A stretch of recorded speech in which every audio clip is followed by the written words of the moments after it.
This DigiNote video features a reading from an open source book. All content is either in the public domain or shared under a license allowing public distribution. No copyright infringement is intended, and this content is for educational and entertainment purposes only. Chapter 1 of Our Spiritual Strivings. Between me and the other world there is ever an unasked question, unasked by some through feelings of delicacy, by others through the difficulty of rightly framing it. All, nevertheless, flutter around it. They approach me in a half-hesitant sort of way, eye me curiously or compassionately, and then, instead of saying directly, "How does it feel to be a problem?"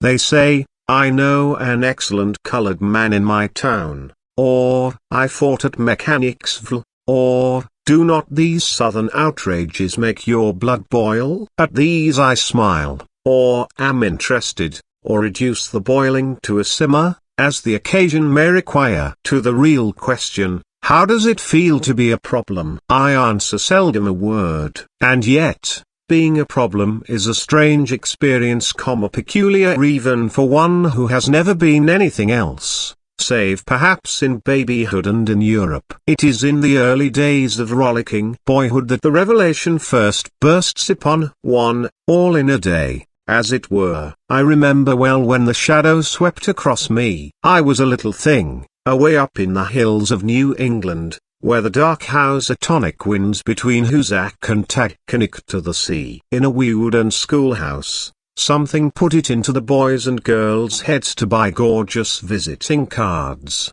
10 cents a package, and exchange. The exchange was merry, till one girl, a tall newcomer, refused my card, refused it peremptorily, with a glance. Then it dawned upon me with a certain suddenness that I was different from the others, or like, mayhap, in heart and life and longing, but shut out from their world by a vast veil. I had thereafter no desire to tear down that veil, to creep through. I held all beyond it in common contempt, and lived above it in a region of blue sky and great wandering shadows. That sky was bluest when I could beat my mates at examination time, or beat them at a foot race, or even beat their stringy heads. Alas, with the years all this fine contempt began to fade, for the words I longed for, and all their dazzling opportunities, were theirs, not mine. But they should not keep these prizes, I said.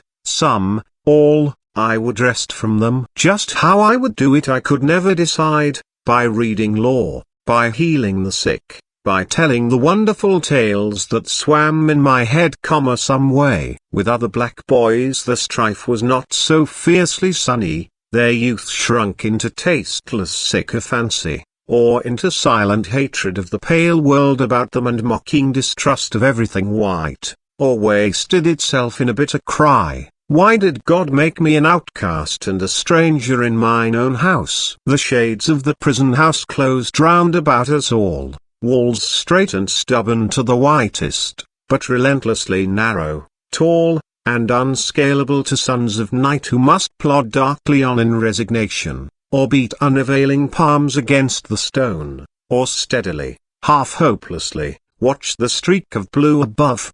After the Egyptian and Indian, the Greek and Roman, the Teuton and Mongolian, the Negro is a sort of seventh son, born with a veil, and gifted with second sight in this American world, a world which yields him no true self-consciousness, but only lets him see himself through the revelation of the other world. It is a peculiar sensation, this double consciousness, this sense of always looking at one's self through the eyes of others, of measuring one's soul by the tape of a world that looks on in amused contempt and pity. One never feels his two-ness, an American, a Negro, two souls, two thoughts, two unreconciled strivings, two warring ideals in one dark body, whose dogged strength alone keeps it from being torn asunder. The history of the American Negro is the history of this strife, this longing to attain self-conscious manhood, to merge his double self into a better and truer self. In this merging he wishes neither of the older selves to be lost. He would not Africanize America, for America has too much to teach the world and Africa. He would not bleach his Negro soul in a flood of white Americanism, for he knows that Negro blood is a message for the world. He simply wishes to make it possible for a man to be both a Negro and an American, without being cursed and spit upon by his fellows, without having the doors of opportunity closed roughly in his face. This, then, is the end of his striving, to be a co-worker in the kingdom of culture, to escape both death and isolation, to husband and use his best powers and his latent genius. These powers of body and mind have in the past been strangely wasted, dispersed, or forgotten. The shadow of a mighty Negro past flits through the tale of Ethiopia the shadowy and of Egypt the Sphinx. Through history, the powers of single black men flash here and there like falling stars, and die sometimes before the world has rightly gauged their brightness. Here in America, in the few days since emancipation, the black man's turning hither and thither in hesitant and doubtful striving has often made his very strength to lose effectiveness, to seem like absence of power, like weakness. And yet it is not weakness, it is the contradiction of double aims. The double-aimed struggle of the black artisan, on the one hand to escape white contempt for a nation of mere hewers of wood and drawers of water, and on the other hand to plough and nail and dig for a poverty-stricken horde, could only result in making him a poor craftsman, for he had but half a heart in either cause. By the poverty and ignorance of his people, the Negro minister or doctor was tempted toward quackery and demagoguery, and by the criticism of the other world, toward ideals that made him ashamed of his lowly tasks. The would-be black savant was confronted by the paradox that the knowledge his people needed was a twice-told tale to his white neighbors, while the knowledge which would teach the white world was Greek to his own flesh and blood. The innate love of harmony and beauty that set the ruder souls of his people a-dancing and a-singing raised but confusion and doubt in the soul of the black artist, for the beauty revealed to him was the sole beauty of a race which his larger audience despised, and he could not articulate the message of another people. This waste of double aims, this seeking to satisfy two unreconciled ideals, has wrought sad havoc with the courage and faith and deeds of 10,000 people, has sent them often wooing false gods and invoking false means of salvation, and at times has even seemed about to make them ashamed of themselves. Away back in the days of bondage they thought to see in one divine event the end of all doubt and disappointment. Few men ever worshipped freedom with half such unquestioning faith as did the American Negro for 2 centuries. To him, so far as he thought and dreamed, slavery was indeed the sum of all villainies, the cause of all sorrow, the root of all prejudice. Emancipation was the key to a promised land of sweeter beauty than ever stretched before the eyes of wearied Israelites. In song and exhortation swelled one refrain, liberty. In his tears and curses the God he implored had freedom in his right hand. At last it came, suddenly, fearfully, like a dream. With one wild carnival of blood and passion came the message in his own plaintive cadences. Shout, O children, shout, you're free. For God has bought your liberty. Years have passed away since then, 10, 20, 40 years of national life. 40 years of renewal and development, and yet the swarthy spectre sits in its accustomed seat at the nation's feast. In vain do we cry to this our vastest social problem, take any shape but that, and my firm nerves shall never tremble. The nation has not yet found peace from its sins. The freedman has not yet found in freedom his promised land. Whatever of good may have come in these years of change, the shadow of a deep disappointment rests upon the Negro people, a disappointment all the more bitter because the unattained ideal was unbounded save by the simple ignorance of a lowly people.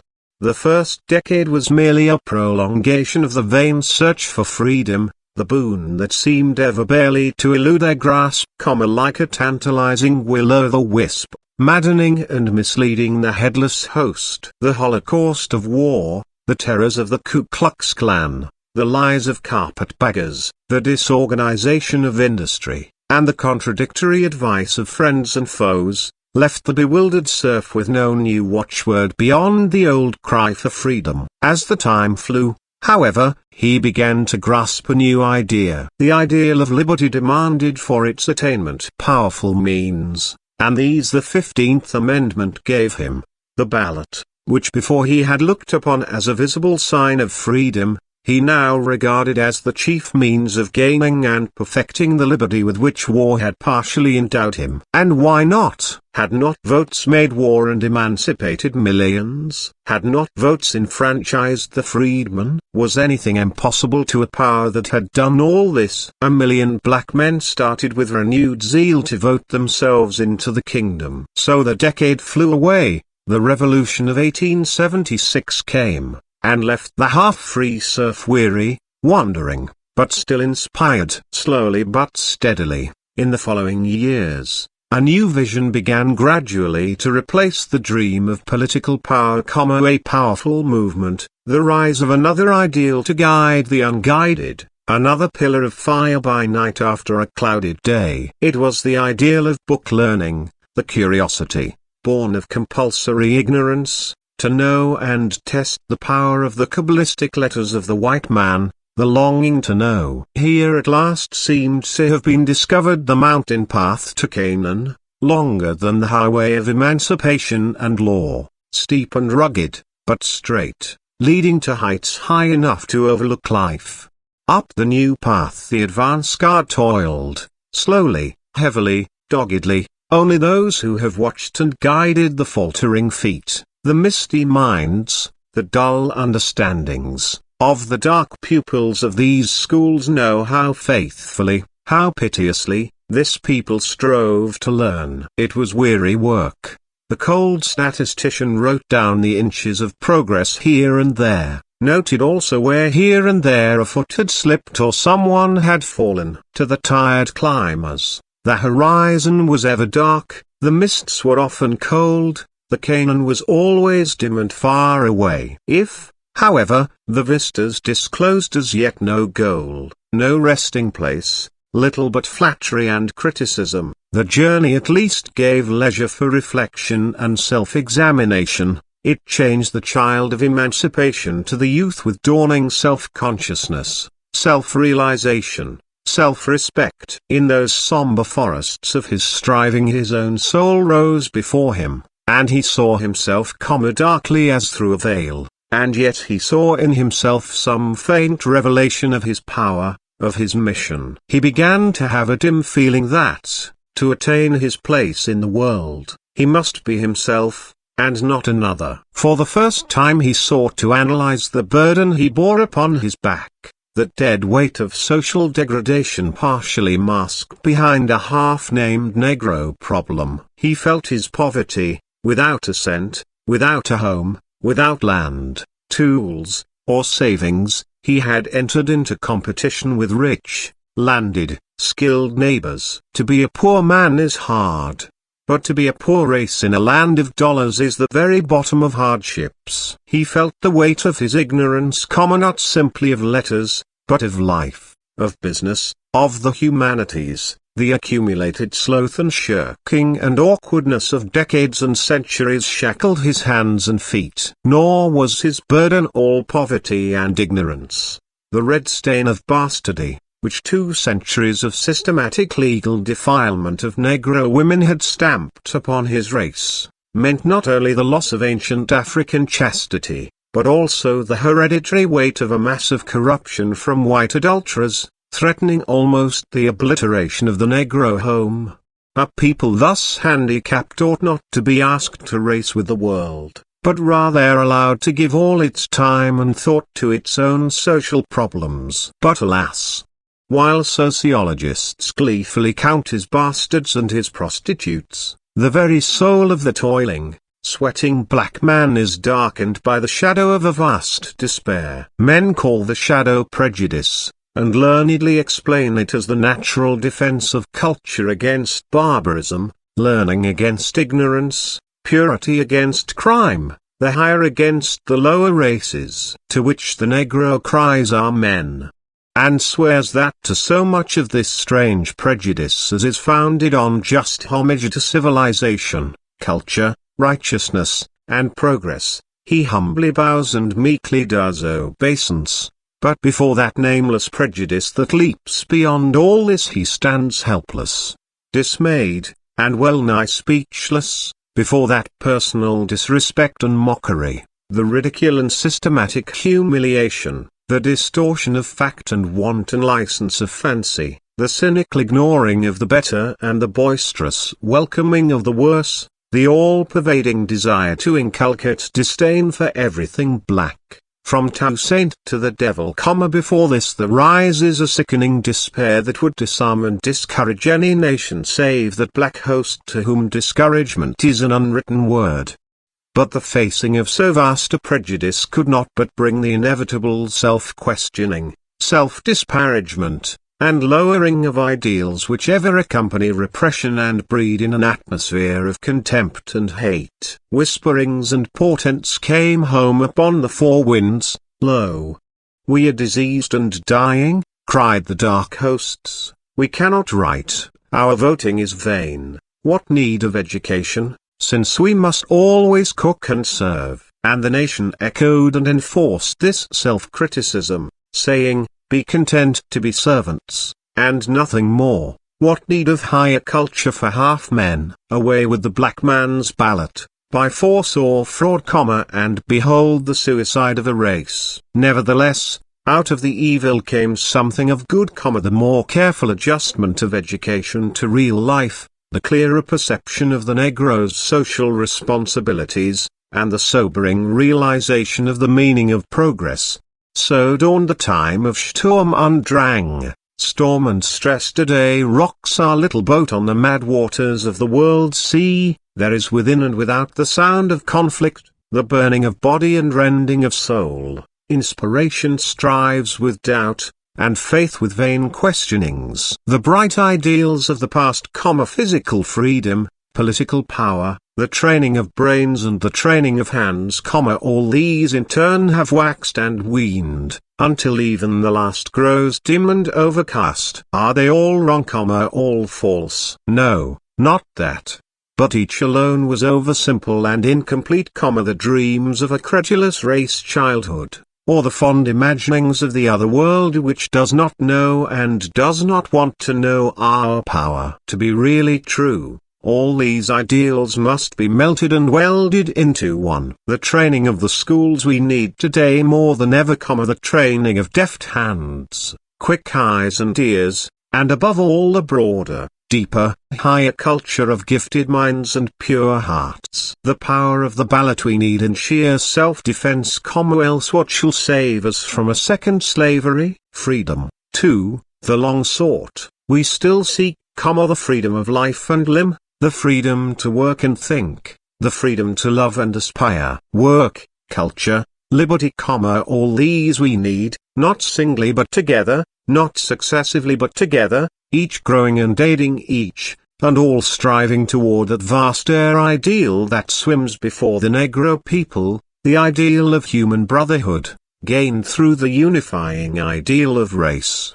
The ideal of fostering and developing the traits and talents of the Negro, not in opposition to or contempt for other races, but rather in large conformity to the greater ideals of the American Republic, in order that some day on American soil two world races may give each to each those characteristics both so sadly lack. We the darker ones come even now not altogether empty-handed. There are today no truer exponents of the pure human spirit of the Declaration of Independence than the American Negroes. There is no true American music but the wild sweet melodies of the Negro slave. The American fairy tales and folklore are Indian and African, and, all in all, we black men seem the sole oasis of simple faith and reverence in a dusty desert of dollars and smartness. Will America be poorer if she replace her brutal dyspeptic blundering with light-hearted but determined Negro humility?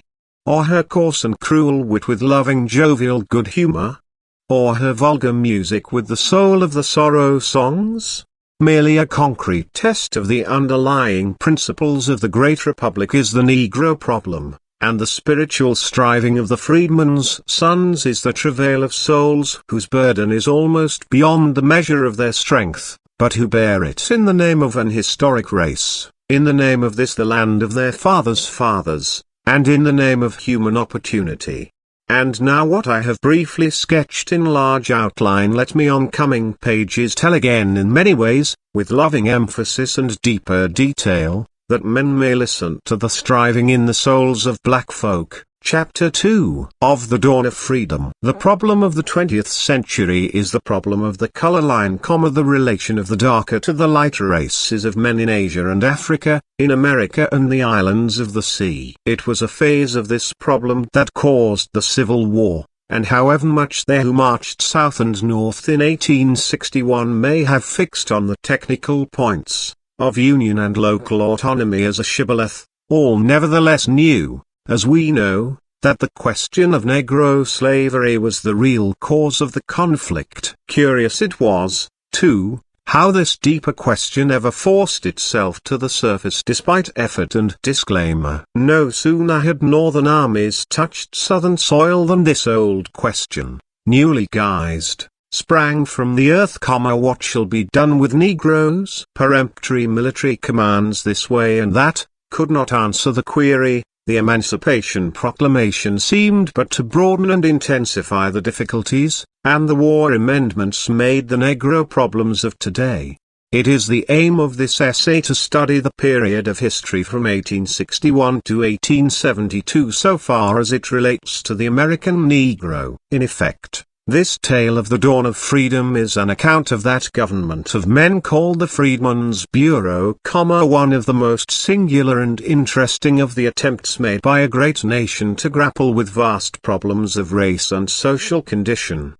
The war has naught to do with slaves, cried Congress, the President, and the nation, and yet no sooner had the armies, East and West, penetrated Virginia and Tennessee than fugitive slaves appeared within their lines. They came at night, when the flickering campfires shone like vast unsteady stars along the black horizon, old men and thin, with grey and tufted hair, women with frightened eyes, dragging whimpering hungry children, men and girls, stalwart and gaunt, a horde of starving vagabonds, homeless, helpless, and pitiable, in their dark distress. Two methods of treating these newcomers seemed equally logical to opposite sorts of minds. Ben Butler, in Virginia, quickly declared slave property contraband of war, and put the fugitives to work, while Fremont, in Missouri, declared the slaves free under martial law. Butler's action was approved,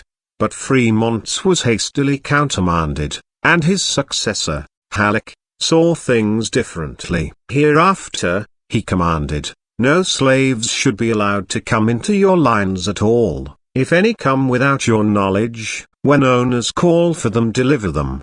Such a policy was difficult to enforce. Some of the black refugees declared themselves freemen, others showed that their masters had deserted them, and still others were captured with forts and plantations. Evidently, too, slaves were a source of strength to the Confederacy, and were being used as laborers and producers.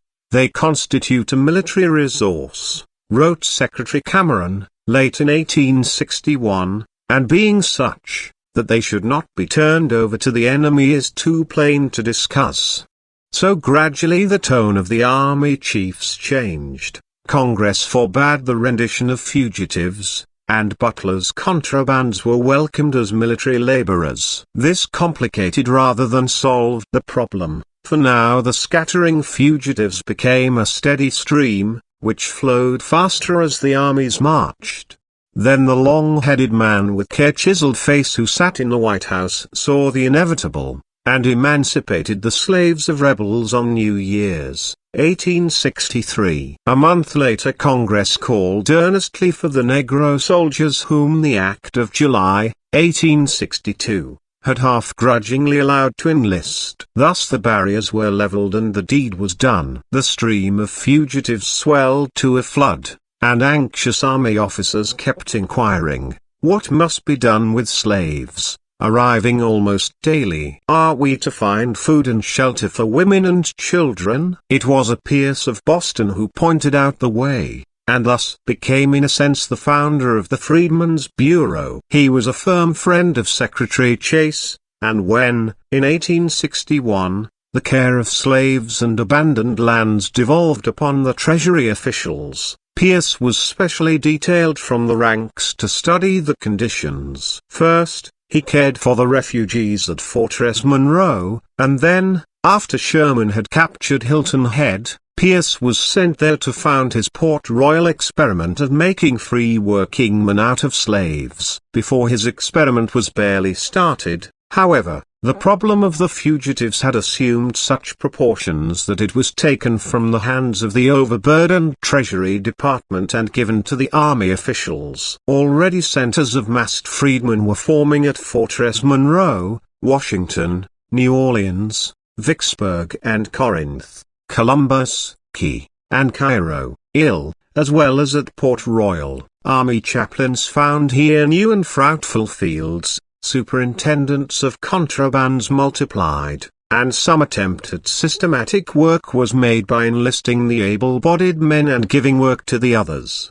Then came the Freedmen's Aid Societies, born of the touching appeals from Pierce and from these other centers of distress. There was the American Missionary Association, sprung from the Armistead, and now full-grown for work, the various church organizations, the National Freedmen's Relief Association, the American Freedmen's Union, the Western Freedmen's Aid Commission, in all 50 or more active organizations, which sent clothes, money, school books, and teachers southward. All they did was needed, for the destitution of the freedmen was often reported as too appalling for belief, and the situation was daily growing worse rather than better.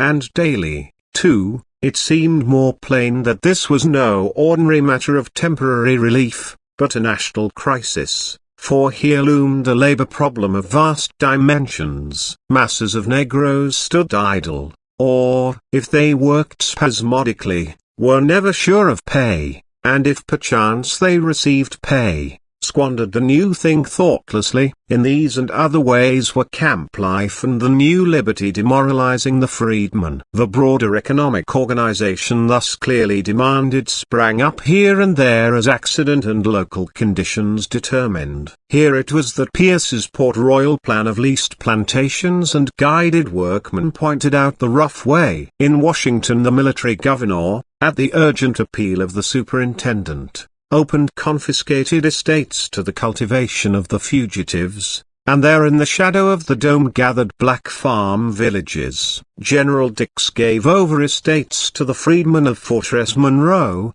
and so on, south and west. The government and benevolent societies furnished the means of cultivation, and the Negro turned again slowly to work. The systems of control, thus started, rapidly grew, here and there, into strange little governments, like that of General Banks in Louisiana, with its 90,000 black subjects, its 50,000 guided laborers, and its annual budget of $100,000 and more. It made out 4,000 payrolls a year, registered all freedmen, inquired into grievances and redressed them, laid and collected taxes, and established a system of public schools. So, too, Colonel Eaton, the superintendent of Tennessee and Arkansas, ruled over 100,000 freedmen, leased and cultivated 7,000 acres of cotton land, and fed 10,000 paupers a year. In South Carolina was General Saxton, with his deep interest in black folk. He succeeded Pierce and the Treasury officials, and sold forfeited estates, leased abandoned plantations, encouraged schools, and received from Sherman, after that terribly picturesque march to the sea, thousands of the wretched camp followers. Three characteristic things one might have seen in Sherman's raid through Georgia. which threw the new situation in shadowy relief: the conqueror, the conquered, and the Negro. Some see all significance in the grim front of the destroyer, and some in the bitter sufferers of the lost cause. But to me neither soldier nor fugitive speaks with so deep a meaning as the dark human cloud that clung like remorse on the rear of those swift columns, swelling at times to half their size, almost engulfing and choking them. In vain were they ordered back, in vain were bridges hewn from beneath their feet, on they trudged and writhed and surged, until they rolled into Savannah, a starved and naked horde of tens of thousands. There too came the characteristic military remedy: the islands from Charleston south, the abandoned rice fields along the rivers for 30 miles back from the sea, and the country bordering the St. Johns River, Florida, are reserved and set apart for the settlement of Negroes now made free by act of war. So read the celebrated Field Order No. 15. All these experiments, orders, and systems were bound to attract and perplex the government and the nation. Directly after the Emancipation Proclamation, Representative Eliot had introduced a bill creating a Bureau of Emancipation, but it was never reported. The following June a committee of inquiry, appointed by the Secretary of War, reported in favor of a temporary bureau for the improvement, protection, and employment of refugee freedmen, on much the same lines as were afterwards followed. Petitions came into President Lincoln from distinguished citizens and organizations, strongly urging a comprehensive and unified plan of dealing with the freedmen, under a bureau which should be charged with the study of plans and execution of measures for easily guiding, and in every way judiciously and humanely aiding, the passage of our emancipated and yet to be emancipated blacks from the old condition of forced labor to their new state of voluntary industry. Some half-hearted steps were taken to accomplish this, in part by putting the whole matter again in charge of the special Treasury agents. Laws of 1863 and 1864 directed them to take charge of and lease abandoned lands for periods not exceeding 12 months, and to provide in such leases, or otherwise, for the employment and general welfare of the freedmen. Most of the army officers greeted this as a welcome relief from perplexing Negro affairs, and Secretary Fessenden, July 29, 1864, issued an excellent system of regulations, which were afterward closely followed by General Howard. Under Treasury agents, large quantities of land were leased in the Mississippi Valley, and many Negroes were employed. But in August, 1864, the new regulations were suspended for reasons of public policy, and the Army was again in control. Meanwhile Congress had turned its attention to the subject, and in March the House passed a bill by a majority of 2 establishing a Bureau for Freedmen in the War Department. Charles Sumner, who had charge of the bill in the Senate, argued that freedmen and abandoned lands ought to be under the same department, and reported a substitute for the House bill attaching the Bureau to the Treasury Department. This bill passed, but too late for action by the House. The debates wandered over the whole policy of the administration and the general question of slavery, without touching very closely the specific merits of the measure in hand. Then the national election took place, and the administration, with a vote of renewed confidence from the country, addressed itself to the matter more seriously. A conference between the 2 branches of Congress agreed upon a carefully drawn measure which contained the chief provisions of Sumner's bill, but made the proposed organization a department independent of both the War and the Treasury officials. The bill was conservative, giving the new department general superintendence of all freedmen. Its purpose was to establish regulations for them, protect them, lease them lands, adjust their wages, and appear in civil and military courts as their next friend.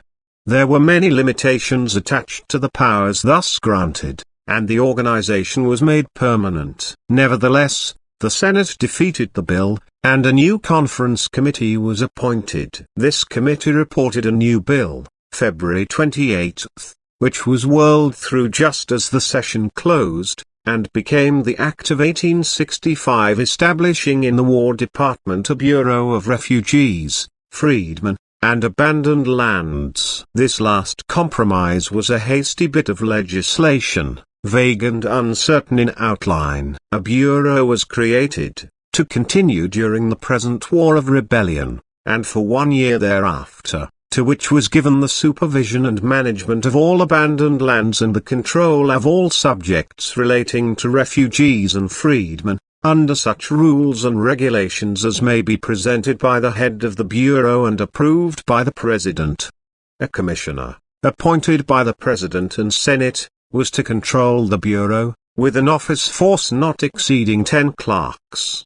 The President might also appoint assistant commissioners in the seceded states, and to all these offices military officials might be detailed at regular pay. The Secretary of War could issue rations, clothing, and fuel to the destitute, and all abandoned property was placed in the hands of the Bureau for eventual lease and sale to ex-slaves in 40-acre parcels. Thus did the United States government definitely assume charge of the emancipated Negro as the ward of the nation. It was a tremendous undertaking. Here at a stroke of the pen was erected a government of millions of men, and not ordinary men either, but black men emasculated by a peculiarly complete system of slavery, centuries old, and now, suddenly, violently, they come into a new birthright, at a time of war and passion, in the midst of the stricken and embittered population of their former masters. Any man might well have hesitated to assume charge of such a work, with vast responsibilities, indefinite powers, and limited resources. Probably no one but a soldier would have answered such a call promptly, and, indeed, no one but a soldier could be called, for Congress had appropriated no money for salaries and expenses. Less than a month after the weary emancipator passed to his rest, his successor assigned Major Gen. Oliver O. Howard to duty as Commissioner of the new Bureau. He was a Maine man, then only 35 years of age. He had marched with Sherman to the sea, had fought well at Gettysburg, and but the year before had been assigned to the command of the Department of Tennessee. An honest man, with too much faith in human nature, little aptitude for business and intricate detail, he had had large opportunity of becoming acquainted at first hand with much of the work before him, and of that work it has been truly said that no approximately correct history of civilization can ever be written which does not throw out in bold relief, as one of the great landmarks of political and social progress, the organization and administration of the Freedmen's Bureau. On May 12, 1865, Howard was appointed, and he assumed the duties of his office promptly on the 15th, and began examining the field of work. A curious mess he looked upon: little despotisms, communistic experiments, slavery, peonage, business, speculations, organized charity, unorganized almsgiving, all reeling on under the guise of helping the freedmen, and all enshrined in the smoke and blood of the war and the cursing and silence of angry men. On May 19 the new government, for a government it really was, issued its constitution. Commissioners were to be appointed in each of the seceded states, who were to take charge of all subjects relating to refugees and freedmen, and all relief and rations were to be given by their consent alone.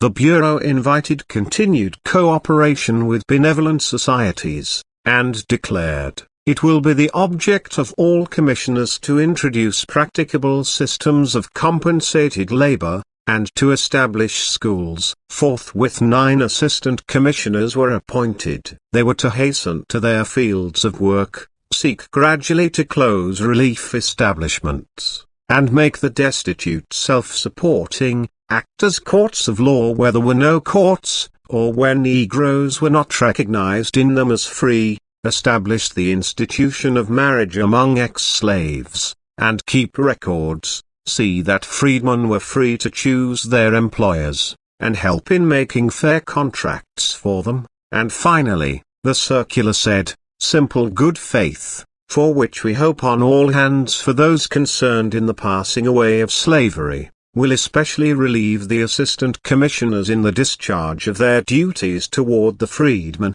as well as promote the general welfare. No sooner was the work thus started, and the general system and local organization in some measure begun, than two grave difficulties appeared which changed largely the theory and outcome of bureau work. First, there were the abandoned lands of the South. It had long been the more or less definitely expressed theory of the North that all the chief problems of emancipation might be settled by establishing the slaves on the forfeited lands of their masters, a sort of poetic justice, said some. But this poetry done into solemn prose meant either wholesale confiscation of private property in the South, or vast appropriations. Now Congress had not appropriated a cent, and no sooner did the proclamations of general amnesty appear than the 800,000 acres of abandoned lands in the hands of the Freedmen's Bureau melted quickly away. The second difficulty lay in perfecting the local organization of the Bureau throughout the wide field of work. Making a new machine and sending out officials of duly ascertained fitness for a great work of social reform is no child's task. But this task was even harder, for a new central organization had to be fitted on a heterogeneous and confused but already existing system of relief and control of ex-slaves, and the agents available for this work must be sought for in an army still busy with war operations, men in the very nature of the case ill-fitted for delicate social work, or among the questionable camp followers of an invading host. Thus, after a year's work, vigorously as it was pushed, the problem looked even more difficult to grasp and solve than at the beginning. Nevertheless, three things that year's work did, well worth the doing. It relieved a vast amount of physical suffering, it transported 7,000 fugitives from congested centers back to the farm, and, best of all, it inaugurated the crusade of the New England School. The annals of this ninth crusade are yet to be written, the tale of a mission that seemed to our age far more quixotic than the quest of St. Louis seemed to his. Behind the mists of ruin and rapine waved the calico dresses of women who dared, and after the hoarse mouthings of the field guns rang the rhythm of the alphabet. Rich and poor they were, serious and curious, bereaved now of a father, now of a brother, now of more than these. They came seeking a life work in planting New England schoolhouses among the white and black of the South. They did their work well. In that first year they taught 100,000 souls, and more. Evidently, Congress must soon legislate again on the hastily organized Bureau, which had so quickly grown into wide significance and vast possibilities. An institution such as that was well nigh as difficult to end as to begin. Early in 1866 Congress took up the matter, when Senator Trumbull, of Illinois, introduced a bill to extend the Bureau and enlarge its powers. This measure received, at the hands of Congress, far more thorough discussion and attention than its predecessor. The war cloud had thinned enough to allow a clearer conception of the work of emancipation. The champions of the bill argued that the strengthening of the Freedmen's Bureau was still a military necessity, that it was needed for the proper carrying out of the 13th Amendment, and was a work of sheer justice to the ex-slave, at a trifling cost to the government.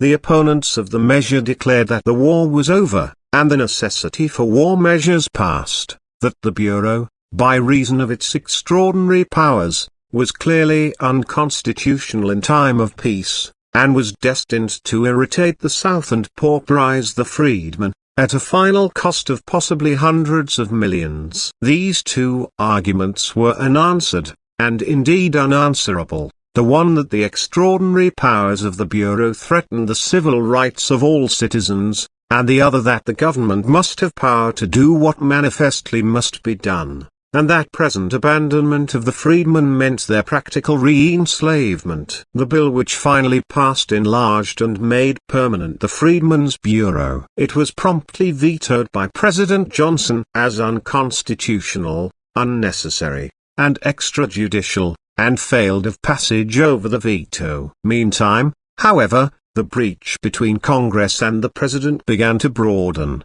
and a modified form of the lost bill was finally passed over the President's second veto, July 16. The Act of 1866 gave the Freedmen's Bureau its final form, the form by which it will be known to posterity and judged of men. It extended the existence of the Bureau to July 1868. It authorized additional assistant commissioners, the retention of army officers mustered out of regular service, the sale of certain forfeited lands to freedmen on nominal terms, the sale of Confederate public property for Negro schools, and a wider field of judicial interpretation and cognizance. The government of the unreconstructed South was thus put very largely in the hands of the Freedmen's Bureau, especially as in many cases the departmental military commander was now made also assistant commissioner. It was thus that the Freedmen's Bureau became a full-fledged government of men. It made laws, executed them and interpreted them, it laid and collected taxes, defined and punished crime, maintained and used military force, and dictated such measures as it thought necessary and proper for the accomplishment of its varied ends. Naturally, all these powers were not exercised continuously nor to their fullest extent, and yet, as General Howard has said, scarcely any subject that has to be legislated upon in civil society failed, at one time or another, to demand the action of this singular bureau. To understand and criticize intelligently so vast a work, one must not forget an instant the drift of things in the later 60s. Lee had surrendered, Lincoln was dead, and Johnson and Congress were at loggerheads. The 13th Amendment was adopted, the 14th pending, and the 15th declared in force in 1870. Guerrilla raiding, the ever-present flickering afterflame of war, was spending its forces against the Negroes, and all the Southern land was awakening as from some wild dream to poverty and social revolution. In a time of perfect calm, amid willing neighbors and streaming wealth, the social uplifting of 4 million slaves to an assured and self-sustaining place in the body politic and economic would have been a Herculean task. But when to the inherent difficulties of so delicate and nice a social operation were added the spite and hate of conflict, the hell of war, when suspicion and cruelty were rife, and gaunt hunger wept beside bereavement, in such a case, the work of any instrument of social regeneration was in large part foredoomed to failure. The very name of the Bureau stood for a thing in the South which for 2 centuries and better men had refused even to argue, that life amid free Negroes was simply unthinkable. The maddest of experiments. The agents that the Bureau could command varied all the way from unselfish philanthropists to narrow-minded busybodies and thieves. And even though it be true that the average was far better than the worst, it was the occasional fly that helped spoil the ointment. Then amid all crouched the freed slave, bewildered between friend and foe. He had emerged from slavery, not the worst slavery in the world, not a slavery that made all life unbearable, rather a slavery that had here and there something of kindliness, fidelity, and happiness, but with all slavery, which, so far as human aspiration and desert were concerned, classed the black man and the ox together. And the Negro knew full well that, whatever their deeper convictions may have been, Southern men had fought with desperate energy to perpetuate this slavery under which the black masses, with half-articulate thought, had writhed and shivered. They welcomed freedom with a cry. They shrank from the master who still strove for their chains. They fled to the friends that had freed them, even though those friends stood ready to use them as a club for driving the recalcitrant South back into loyalty. So the cleft between the white and black South grew. Idle to say it never should have been. It was as inevitable as its results were pitiable. Curiously incongruous elements were left arrayed against each other, the North, the government, the carpetbagger, and the slave. Here, and there, all the South that was white, whether gentleman or vagabond, honest man or rascal, lawless murderer or martyr to duty. Thus it is doubly difficult to write of this period calmly, so intense was the feeling, so mighty the human passions that swayed and blinded men. Amid it all, two figures ever stand to typify the day to coming ages, the one, a grey-haired gentleman, whose fathers had quit themselves like men, whose sons lay in nameless graves, who bowed to the evil of slavery because its abolition threatened untold ill to all, who stood at last, in the evening of life, a blighted, ruined form, with hate in his eyes, and the other, a form hovering dark and mother-like.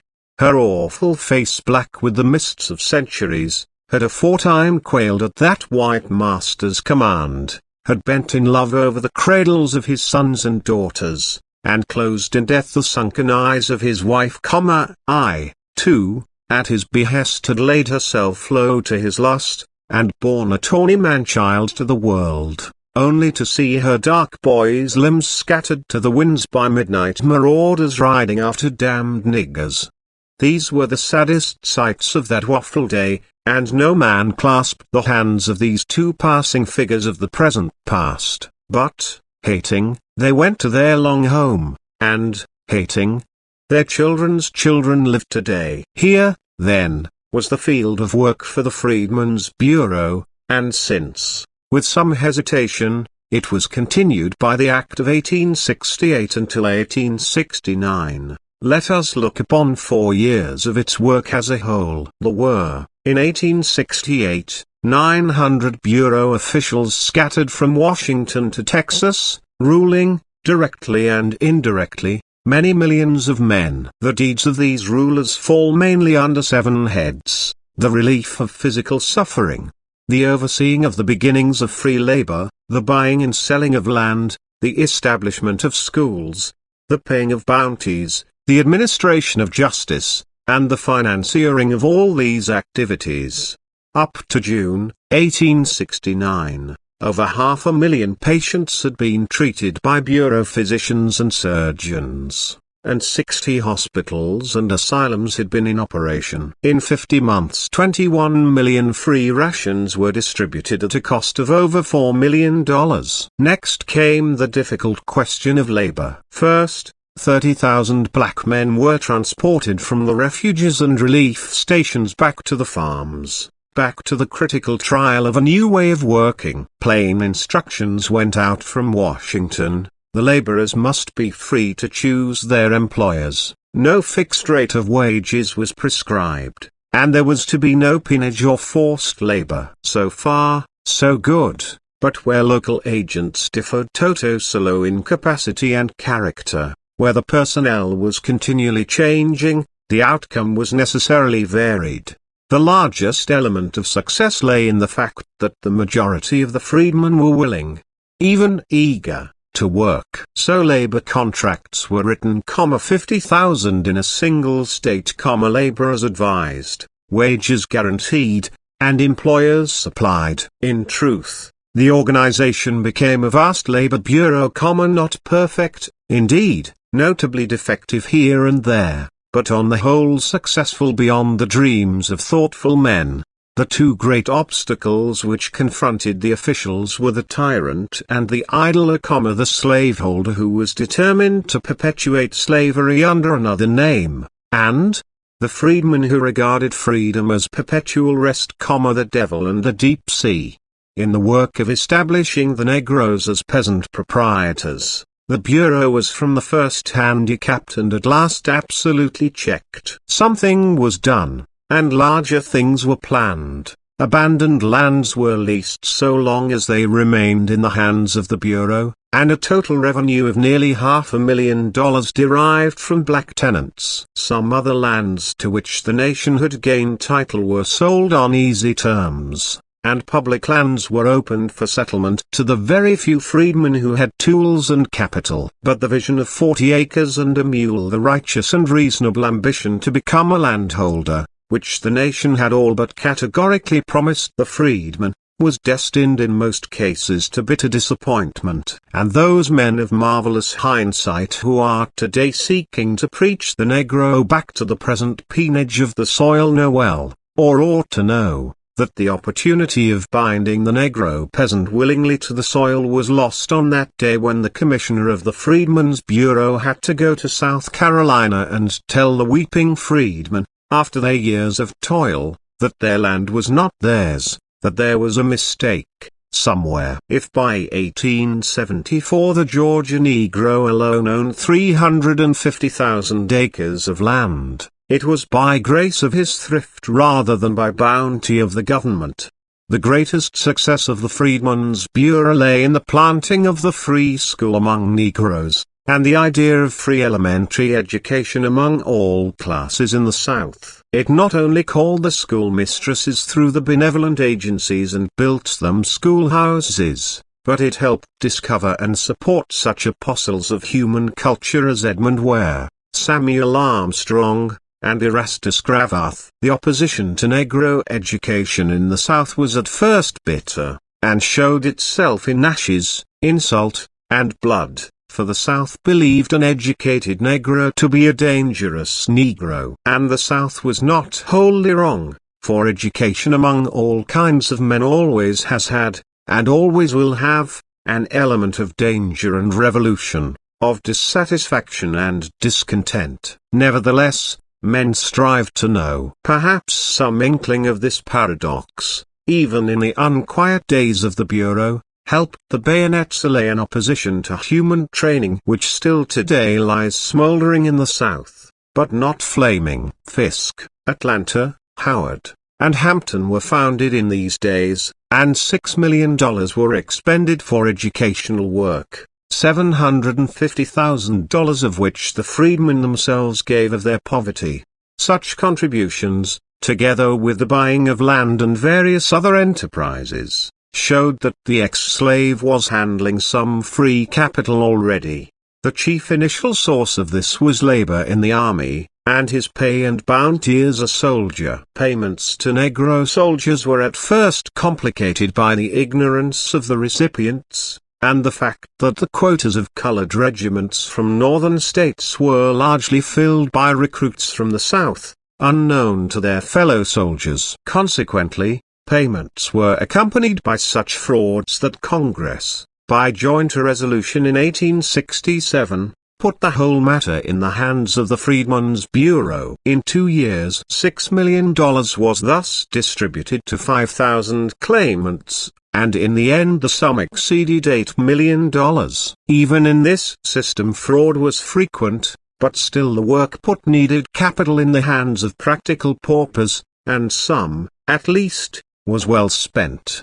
The most perplexing and least successful part of the Bureau's work lay in the exercise of its judicial functions. The regular Bureau court consisted of one representative of the employer, one of the Negro, and one of the Bureau. If the Bureau could have maintained a perfectly judicial attitude, this arrangement would have been ideal, and must in time have gained confidence, but the nature of its other activities and the character of its personnel prejudiced the Bureau in favor of the black litigants, and led without doubt to much injustice and annoyance. On the other hand, to leave the Negro in the hands of Southern courts was impossible. In a distracted land where slavery had hardly fallen, to keep the strong from wanton abuse of the weak, and the weak from gloating insolently over the half-shorn strength of the strong, was a thankless, helpless task. The former masters of the land were peremptorily ordered about, seized, and imprisoned, and punished over and again, with scant courtesy from army officers. The former slaves were intimidated, beaten, raped, and butchered by angry and revengeful men. Bureau courts tended to become centers simply for punishing whites, while the regular civil courts tended to become solely institutions for perpetuating the slavery of blacks.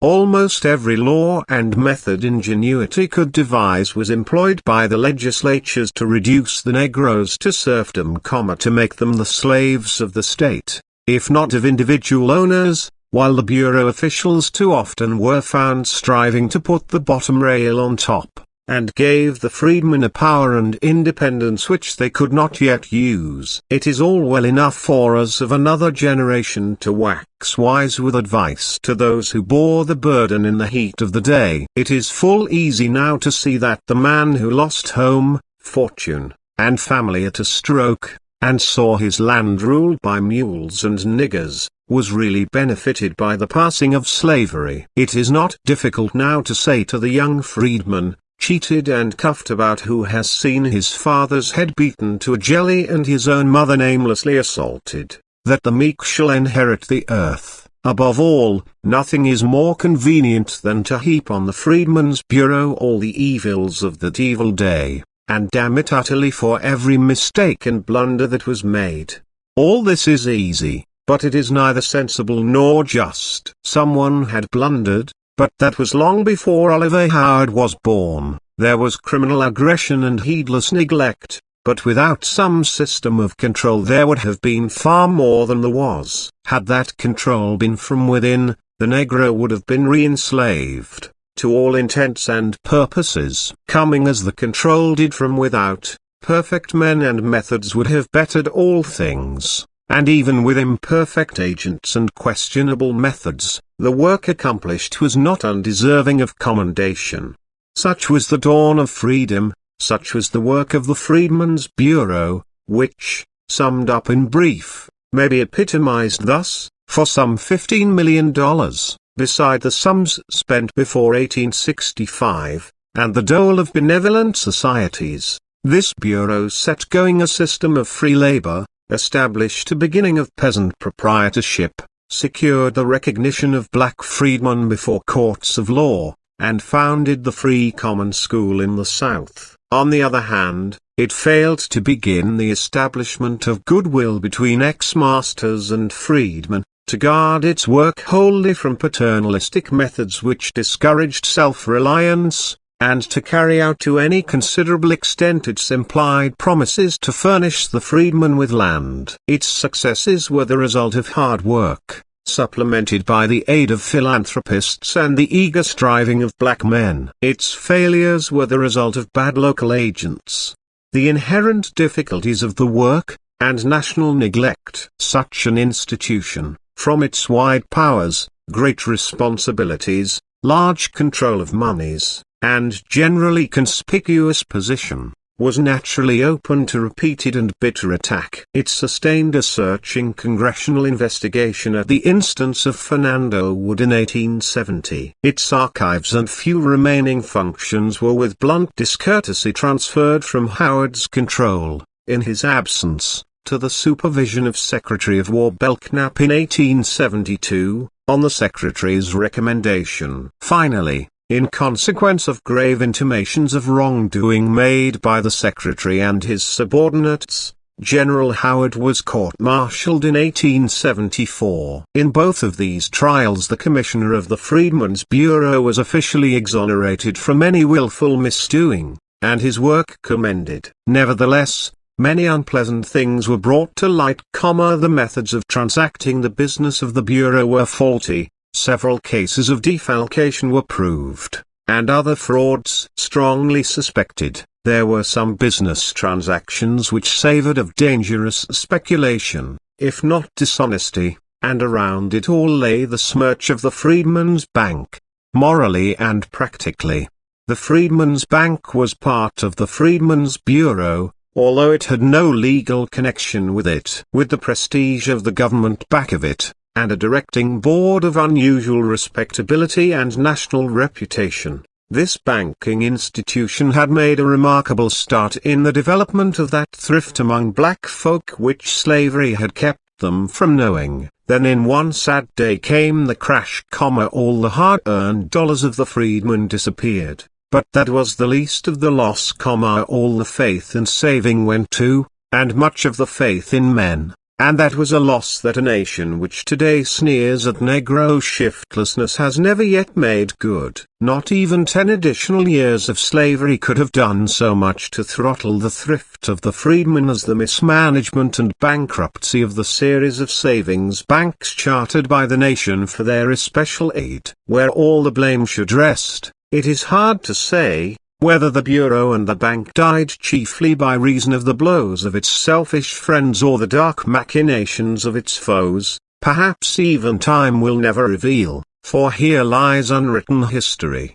Of the foes without the Bureau, the bitterest were those who attacked not so much its conduct or policy under the law as the necessity for any such institution at all. Such attacks came primarily from the border states and the South, and they were summed up by Senator Davis, of Kentucky, when he moved to entitle the Act of 1866 a bill to promote strife and conflict between the white and black races, by a grant of unconstitutional power.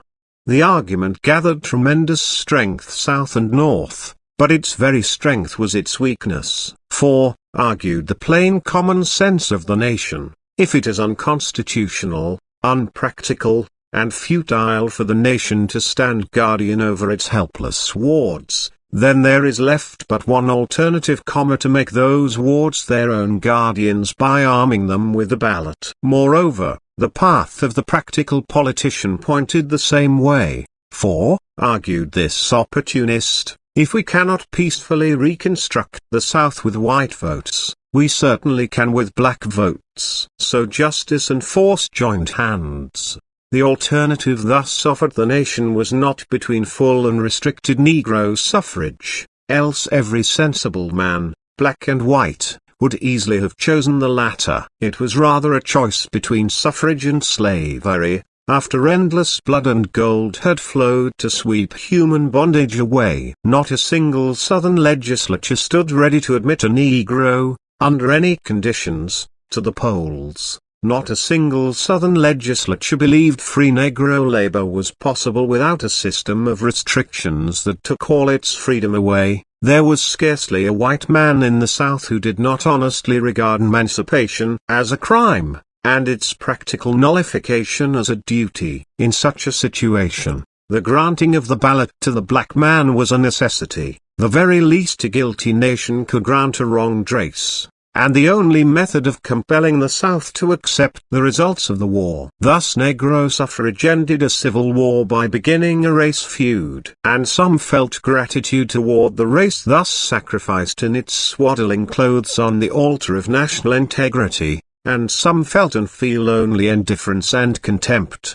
Had political exigencies been less pressing, the opposition to government guardianship of Negroes less bitter, and the attachment to the slave system less strong, the social seer can well imagine a far better policy, a permanent Freedmen's Bureau, with a national system of Negro schools, a carefully supervised employment and labor office, a system of impartial protection before the regular courts, and such institutions for social betterment as savings banks, land and building associations, and social settlements. All this vast expenditure of money and brains might have formed a great school of prospective citizenship, and solved in a way we have not yet solved the most perplexing and persistent of the Negro problems. That such an institution was unthinkable in 1870 was due in part to certain acts of the Freedmen's Bureau itself. It came to regard its work as merely temporary, and Negro suffrage as a final answer to all present perplexities. The political ambition of many of its agents and protégés led it far afield into questionable activities, until the South, nursing its own deep prejudices, came easily to ignore all the good deeds of the Bureau and hate its very name with perfect hatred. So the Freedmen's Bureau died, and its child was the 15th Amendment, the passing of a great human institution before its work is done, like the untimely passing of a single soul, but leaves a legacy of striving for other men. The legacy of the Freedmen's Bureau is the heavy heritage of this generation. Today, when new and vaster problems are destined to strain every fiber of the national mind and soul, would it not be well to count this legacy honestly and carefully? For this much all men know, despite compromise, war, and struggle, the Negro is not free. In the backwoods of the Gulf states, for miles and miles, he may not leave the plantation of his birth. In well-nigh the whole rural South the black farmers are peons, bound by law and custom to an economic slavery, from which the only escape is death or the penitentiary. In the most cultured sections and cities of the South the Negroes are a segregated servile caste, with restricted rights and privileges. Before the courts, both in law and custom, they stand on a different and peculiar basis. Taxation without representation is the rule of their political life. And the result of all this is, and in nature must have been, lawlessness and crime. That is the large legacy of the Freedmen's Bureau, the work it did not do because it could not. I have seen a land right merry with the sun, where children sing, and rolling hills lie like passion women wanton with harvest. And there in the king's highways sat and sits a figure veiled and bowed, by which the traveller's footsteps hasten as they go. On the tainted air broods fear. 3 centuries thought has been the raising and unveiling of that bowed human heart. And now behold a century new for the duty and the deed. The problem of the 20th century is the problem of the color line. Chapter 3, of Mr. Booker T. Washington and others. Easily the most striking thing in the history of the American Negro since 1876 is the ascendancy of Mr. Booker T. Washington. It began at the time when war memories and ideals were rapidly passing, a day of astonishing commercial development was dawning, a sense of doubt and hesitation overtook the freedmen's sons, then it was that his leading began. Mr. Washington came, with a simple definite program, at the psychological moment when the nation was a little ashamed of having bestowed so much sentiment on Negroes, and was concentrating its energies on dollars. His program of industrial education, conciliation of the South, and submission and silence as to civil and political rights, was not wholly original. The free Negroes from 1830 up to wartime had striven to build industrial schools, and the American Missionary Association had from the first taught various trades, and Price and others had sought a way of honorable alliance with the best of the Southerners. But Mr. Washington first indissolubly linked these things. He put enthusiasm, unlimited energy, and perfect faith into his program, and changed it from a bypath into a veritable way of life. And the tale of the methods by which he did this is a fascinating study of human life. It startled the nation to hear a Negro advocating such a program after many decades of bitter complaint. It startled and won the applause of the South. It interested and won the admiration of the North. And after a confused murmur of protest, it silenced if it did not convert the Negroes themselves. To gain the sympathy and cooperation of the various elements comprising the white South was Mr. Washington's first task, and this, at the time Tuskegee was founded, seemed, for a black man, well-nigh impossible. And yet 10 years later it was done. In the words spoken at Atlanta, in all things purely social we can be as separate as the 5 fingers, and yet one as the hand in all things essential to mutual progress. This Atlanta Compromise is by all odds the most notable thing in Mr. Washington's career. The South interpreted it in different ways. The Radicals received it as a complete surrender of the demand for civil and political equality, the Conservatives, as a generously conceived working basis for mutual understanding. So both approved it, and today its author is certainly the most distinguished Southerner since Jefferson Davis, and the one with the largest personal following. Next to this achievement comes Mr. Washington's work in gaining place and consideration in the North. Others less shrewd and tactful had formerly essayed to sit on these 2 stools and had fallen between them, but as Mr. Washington knew the heart of the South from birth and training, So by singular insight he intuitively grasped the spirit of the age which was dominating the North, and so thoroughly did he learn the speech and thought of triumphant commercialism, and the ideals of material prosperity, that the picture of a lone black boy poring over a French grammar amid the weeds and dirt of a neglected home soon seemed to him the acme of absurdities. One wonders what Socrates and Saint Francis of Assisi would say to this. And yet this very singleness of vision and thorough oneness with his age is a mark of the successful man. It is as though nature must needs make men narrow in order to give them force. So Mr. Washington's cult has gained unquestioning followers. His work has wonderfully prospered, his friends are legion, and his enemies are confounded. Today he stands as the one recognized spokesman of his 10 million fellows, and one of the most notable figures in a nation of 70 millions. One hesitates, therefore, to criticize a life which, beginning with so little, has done so much. And yet the time is come when one may speak in all sincerity and utter courtesy of the mistakes and shortcomings of Mr. Washington's career, as well as of his triumphs, without being thought captious or envious, and without forgetting that it is easier to do ill than well in the world.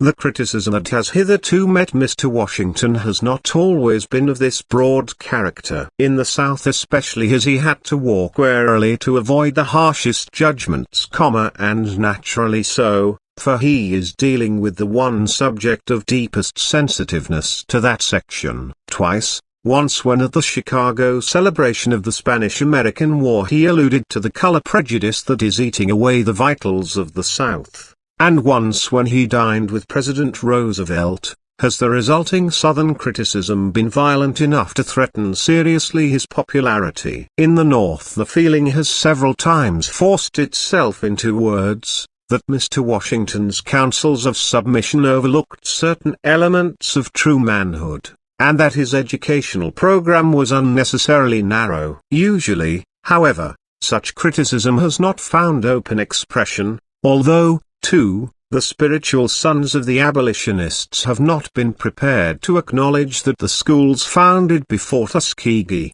by men of broad ideals and self-sacrificing spirit, were wholly failures or worthy of ridicule. While, then, criticism has not failed to follow Mr. Washington, yet the prevailing public opinion of the land has been but too willing to deliver the solution of a wearisome problem into his hands, and say, "If that is all you and your race ask, take it." Among his own people, however, Mr. Washington has encountered the strongest and most lasting opposition, amounting at times to bitterness, and even today continuing strong and insistent even though largely silenced in outward expression by the public opinion of the nation. Some of this opposition is, of course, mere envy, the disappointment of displaced demagogues and the spite of narrow minds. But aside from this, there is among educated and thoughtful colored men in all parts of the land a feeling of deep regret,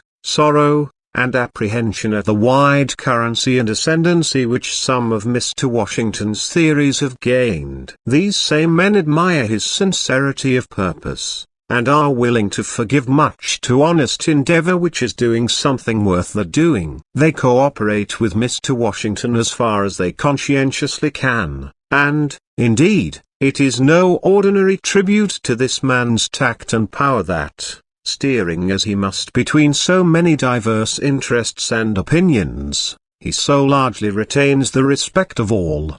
But the hushing of the criticism of honest opponents is a dangerous thing. It leads some of the best of the critics to unfortunate silence and paralysis of effort, and others to burst into speech so passionately and intemperately as to lose listeners. Honest and earnest criticism from those whose interests are most nearly touched, criticism of writers by readers, this is the soul of democracy and the safeguard of modern society. If the best of the American Negroes receive buyout, a pressure leader whom they had not recognized before, Manifestly there is here a certain palpable gain, yet there is also irreparable loss, a loss of that peculiarly valuable education which a group receives when by search and criticism it finds and commissions its own leaders. The way in which this is done is at once the most elementary and the nicest problem of social growth. History is but the record of such group leadership.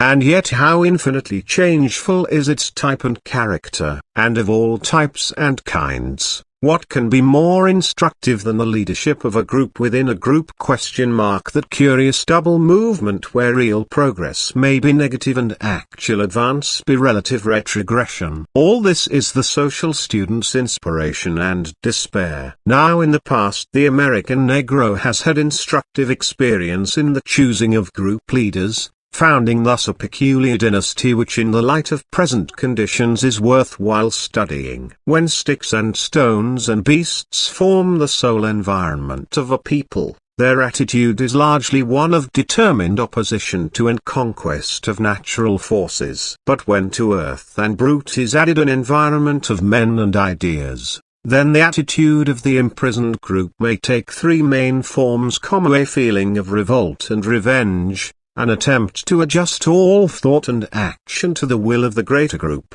or, finally, a determined effort at self-realization and self-development despite environing opinion. The influence of all of these attitudes at various times can be traced in the history of the American Negro, and in the evolution of his successive leaders.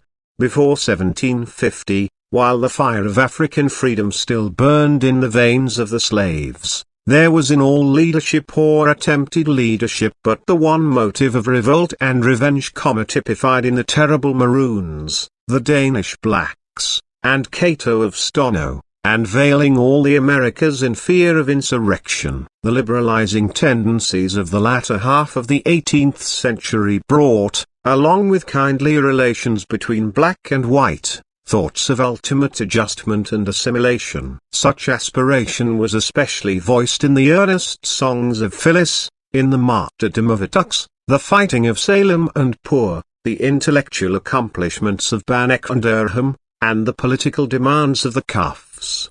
Stern financial and social stress after the war cooled much of the previous humanitarian ardor. The disappointment and impatience of the Negroes at the persistence of slavery and serfdom voiced itself in two movements. The slaves in the South, aroused undoubtedly by vague rumors of the Haitian revolt, made three fierce attempts at insurrection, in 1800 under Gabriel in Virginia, in 1822 under Vesey in Carolina, and in 1831 again in Virginia under the terrible Nat Turner. In the Free States, on the other hand, a new and curious attempt at self-development was made. In Philadelphia and New York, color prescription led to a withdrawal of Negro communicants from white churches and the formation of a peculiar socio-religious institution among the Negroes known as the African Church, an organization still living and controlling in its various branches over 1 million of men. Walker's wild appeal against the trend of the times showed how the world was changing after the coming of the cotton gin. By 1830 slavery seemed hopelessly fastened on the South, and the slaves thoroughly cowed into submission. The free Negroes of the North, inspired by the mulatto immigrants from the West Indies, began to change the basis of their demands. They recognized the slavery of slaves, but insisted that they themselves were freemen, and sought assimilation and amalgamation with the nation on the same terms with other men. Thus, Forten and Purvis of Philadelphia, Shadd of Wilmington, Du Bois of New Haven, Barbados of Boston, and others, strove singly and together as men, they said, not as slaves, as people of color, not as Negroes. The trend of the times, however, refused them recognition save in individual and exceptional cases, considered them as one with all the despised blacks, and they soon found themselves striving to keep even the rights they formerly had of voting and working and moving as freemen. Schemes of migration and colonization arose among them, but these they refused to entertain, and they eventually turned to the abolition movement as a final refuge.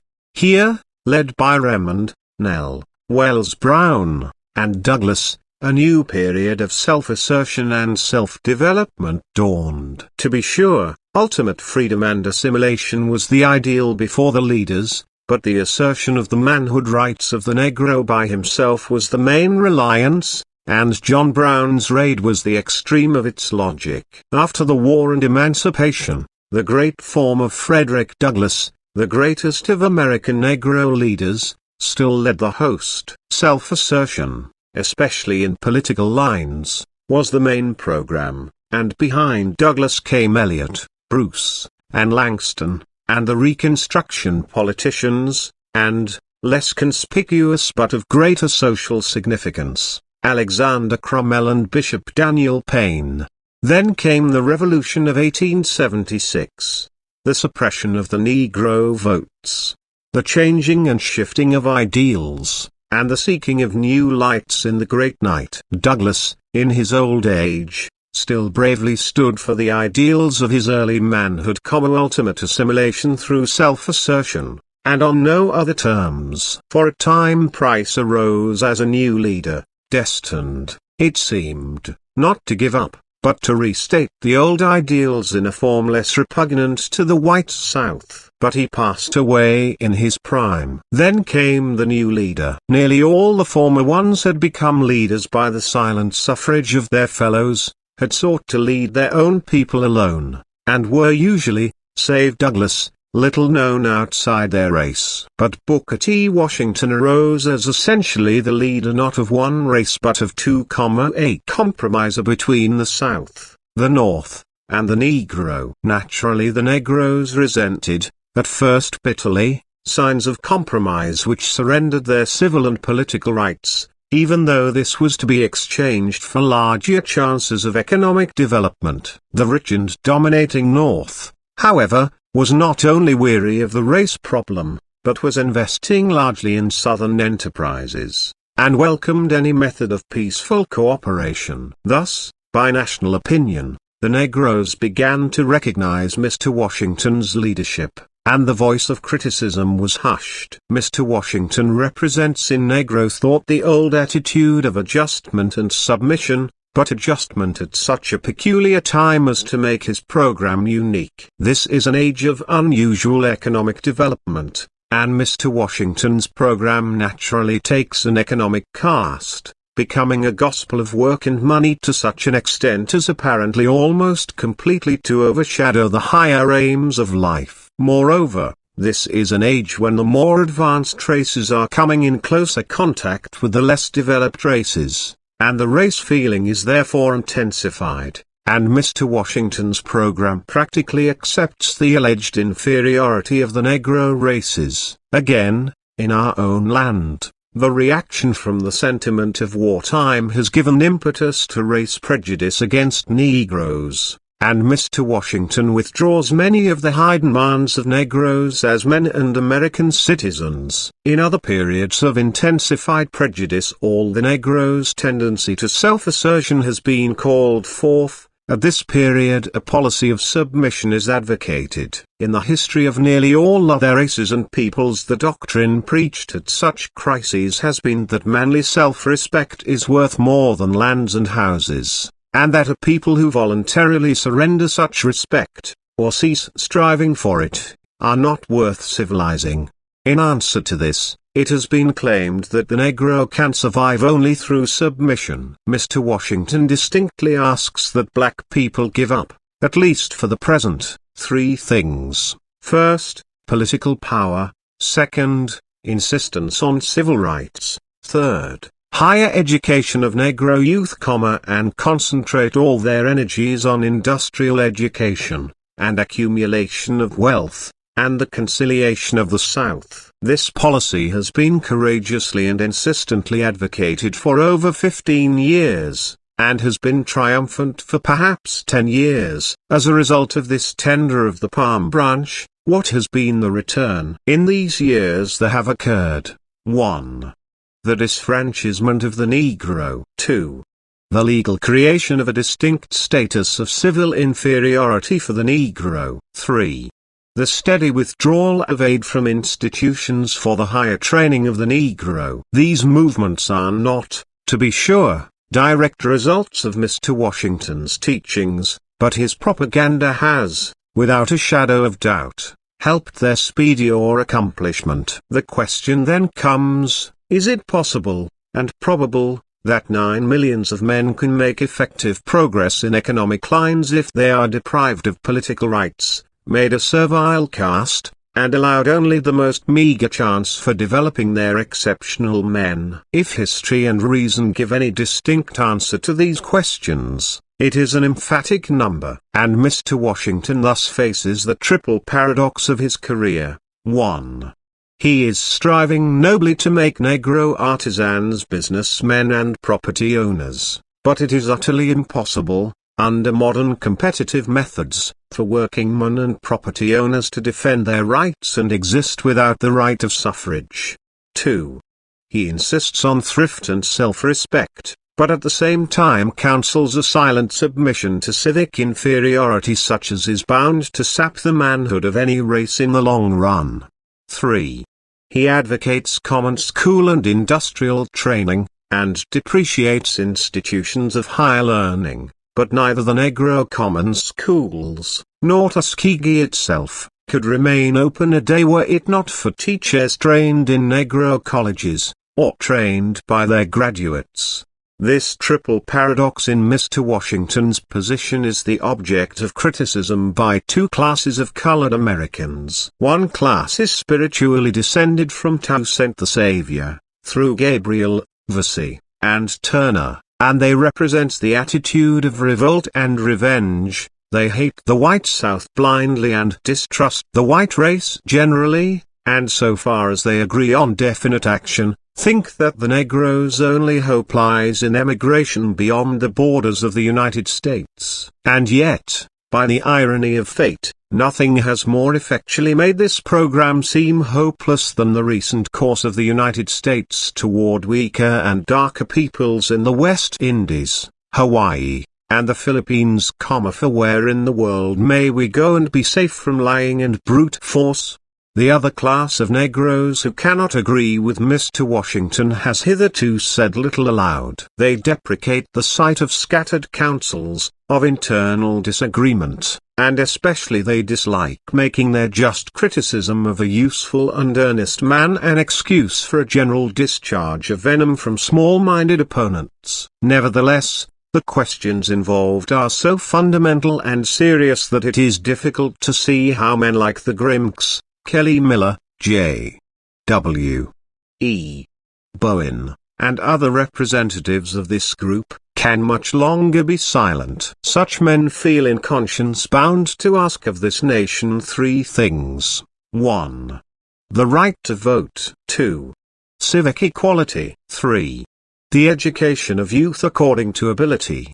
They acknowledge Mr. Washington's invaluable service in counseling patience and courtesy in such demands. They do not ask that ignorant black men vote when ignorant whites are debarred, or that any reasonable restrictions in the suffrage should not be applied. They know that the low social level of the mass of the race is responsible for much discrimination against it, but they also know, and the nation knows, that relentless color prejudice is more often a cause than a result of the Negro's degradation. They seek the abatement of this relic of barbarism, and not its systematic encouragement and pampering by all agencies of social power from the Associated Press to the Church of Christ. They advocate, with Mr. Washington, a broad system of Negro common schools supplemented by thorough industrial training. But they are surprised that a man of Mr. Washington's insight cannot see that no such educational system ever has rested or can rest on any other basis than that of the well-equipped college and university, and they insist that there is a demand for a few such institutions throughout the South to train the best of the Negro youth as teachers, professional men, and leaders. This group of men honor Mr. Washington for his attitude of conciliation toward the white South. They accept the Atlanta Compromise in its broadest interpretation, They recognize, with him, many signs of promise, many men of high purpose and fair judgment. In this section, they know that no easy task has been laid upon the region already tottering under heavy burdens. But, nevertheless, they insist that the way to truth and right lies in straightforward honesty, not in indiscriminate flattery, in praising those of the South who do well and criticizing uncompromisingly those who do ill, in taking advantage of the opportunities at hand and urging their fellows to do the same, but at the same time in remembering that only a firm adherence to their higher ideals and aspirations will ever keep those ideals within the realm of possibility. They do not expect that the free right to vote, to enjoy civic rights, and to be educated, will come in a moment. They do not expect to see the bias and prejudices of years disappear at the blast of a trumpet, but they are absolutely certain that the way for a people to gain their reasonable rights is not by voluntarily throwing them away and insisting that they do not want them, that the way for a people to gain respect is not by continually belittling and ridiculing themselves, that, on the contrary, Negroes must insist continually, in season and out of season, that voting is necessary to modern manhood, that color discrimination is barbarism, and that black boys need education as well as white boys. In failing thus to state plainly and unequivocally the legitimate demands of their people, even at the cost of opposing an honored leader, the thinking classes of American Negroes would shirk a heavy responsibility, a responsibility to themselves, a responsibility to the struggling masses, a responsibility to the darker races of men whose future depends so largely on this American experiment, but especially a responsibility to this nation, this common fatherland. It is wrong to encourage a man or a people in evil doing. It is wrong to aid and abet a national crime simply because it is unpopular not to do so. The growing spirit of kindliness and reconciliation between the North and South after the frightful difference of a generation ago ought to be a source of deep congratulation to all, and especially to those whose mistreatment caused the war. But if that reconciliation is to be marked by the industrial slavery and civic death of those same black men,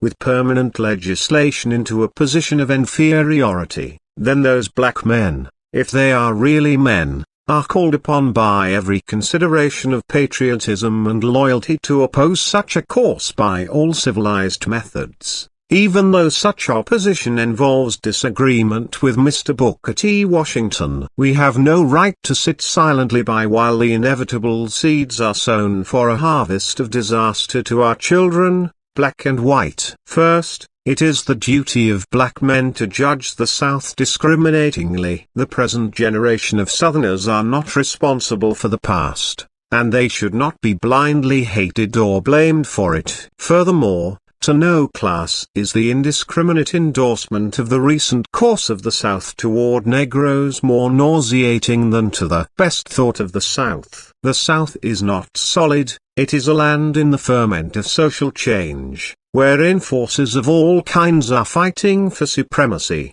and to praise the ill the South is today perpetrating is just as wrong as to condemn the good. Discriminating and broad-minded criticism is what the South needs, needs it for the sake of her own white sons and daughters, and for the insurance of robust, healthy mental and moral development.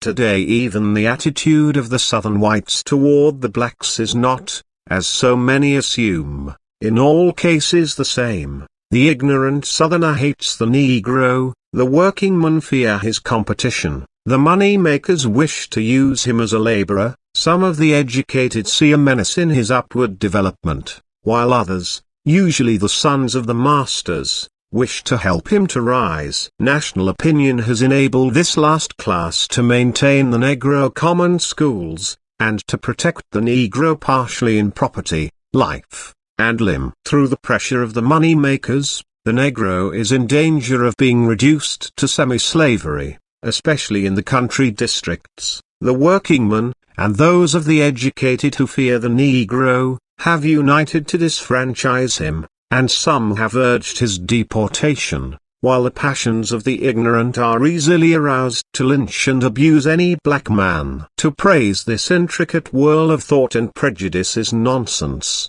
To envy indiscriminately against the South is unjust, but to use the same breath in praising Governor Aycock, exposing Senator Morgan, arguing with Mr. Thomas Nelson Page, and denouncing Senator Ben Tillman, is not only sane, but the imperative duty of thinking black men.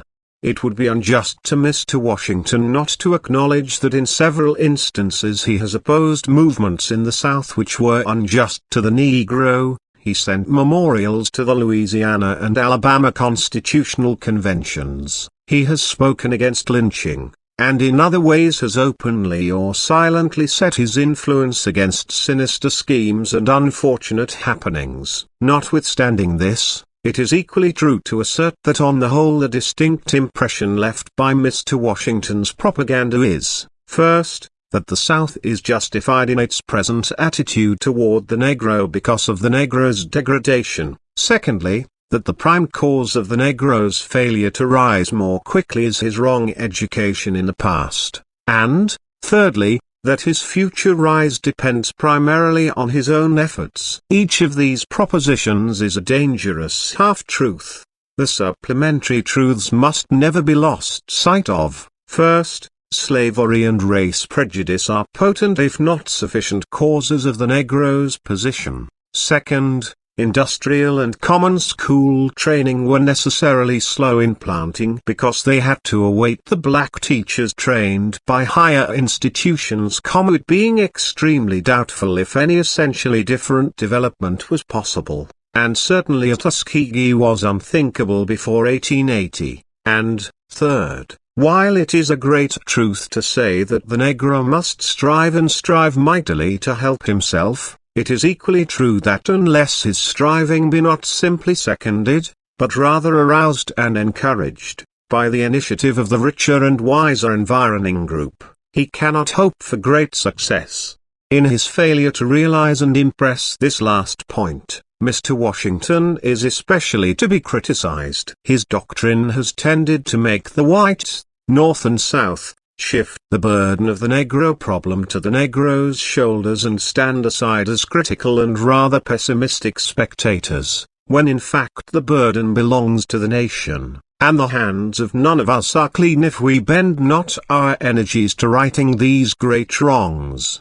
The South ought to be led, by candid and honest criticism, to assert her better self and do her full duty to the race she has cruelly wronged and is still wronging. The North, her co-partner in guilt, cannot salve her conscience by plastering it with gold. We cannot settle this problem by diplomacy and suaveness, by policy alone. If worse come to worst, can the moral fiber of this country survive the slow throttling and murder of 9 millions of men? The black men of America have a duty to perform, a duty stern and delicate, a forward movement to oppose a part of the work of their greatest leader. So far as Mr. Washington preaches thrift, patience, and industrial training for the masses, we must hold up his hands and strive with him, rejoicing in his honors and glorying in the strength of this Joshua called of God and of man to lead the headless host. But so far as Mr. Washington apologizes for injustice,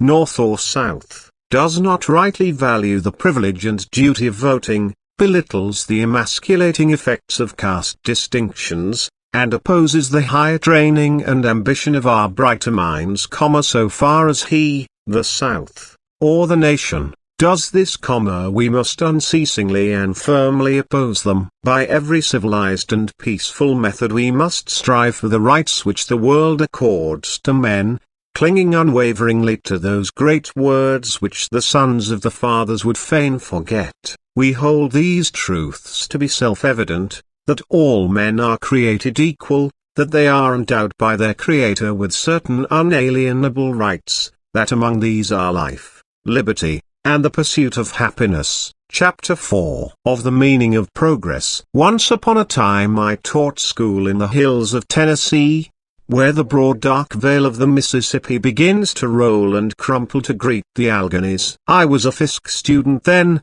and all Fisk men thought that Tennessee, beyond the Veil, was theirs alone, and in vacation time they sallied forth in lusty bands to meet the county school commissioners. Young and happy, I too went, and I shall not soon forget that summer, 17 years ago. First, there was a teachers' institute at the county seat, and the distinguished guests of the superintendent taught the teachers fractions and spelling and other mysteries. White teachers in the morning, Negroes at night. A picnic now and then, and a supper, and the rough world was softened by laughter and song. I remember how, but I wonder. There came a day when all the teachers left the institute and began the hunt for schools. I learned from hearsay, for my mother was mortally afraid of firearms, that the hunting of ducks and bears and men is wonderfully interesting, but I am sure that the man who has never hunted a country school has something to learn of the pleasures of the chase. I see now the white,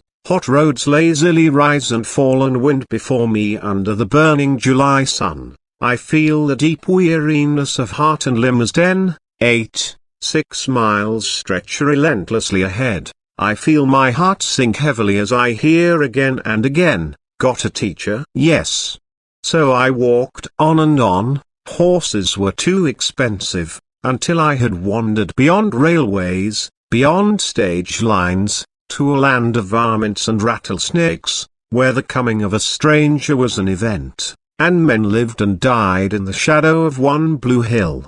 Sprinkled over hill and dale lay cabins and farmhouses, shut out from the world by the forests and the rolling hills toward the east. There I found at last a little school. Josie told me of it. She was a thin, homely girl of 20, with a dark brown face and thick, hard hair. I had crossed the stream at Watertown, and rested under the great willows. Then I had gone to the little cabin in the lot where Josie was resting on her way to town. The corn farmer made me welcome, and Josie, hearing my errand, told me anxiously that they wanted a school over the hill, that but once since the war had a teacher been there, that she herself longed to learn, and thus she ran on, talking fast and loud, with much earnestness and energy.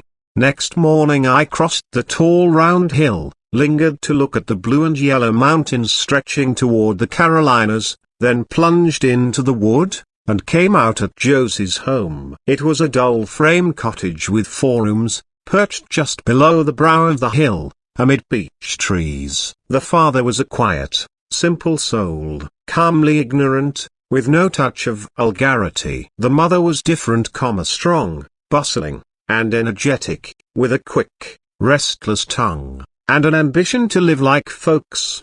There was a crowd of children. 2 boys had gone away. There remained 2 growing girls, a shy midget of 8, John, tall, awkward, and 18, Jim, younger, quicker, and better looking, and 2 babies of indefinite age. Then there was Josie herself. She seemed to be the center of the family, always busy at service, or at home, or berry picking, a little nervous and inclined to scold, like her mother, yet faithful, too, like her father. She had about her a certain fineness, the shadow of an unconscious moral heroism that would willingly give all of life to make life broader, deeper, and fuller for her and hers. I saw much of this family afterwards, and grew to love them for their honest efforts to be decent and comfortable, and for their knowledge of their own ignorance. There was with them no affectation. The mother would scold the father for being so easy, Josie would roundly berate the boys for carelessness, and all knew that it was a hard thing to dig a living out of a rocky side hill. I secured the school. I remember the day I rode horseback out to the commissioner's house with a pleasant young white fellow who wanted the white school. The road ran down the bed of a stream, the sun laughed and the water jingled, and we rode on. "Come in," said the commissioner. "Come in. Have a seat." "Yes, that certificate will do." "Stay to dinner." "What do you want a month?" "Oh," thought I, "this is lucky." But even then fell the awful shadow of the veil, for they ate first, then I, alone.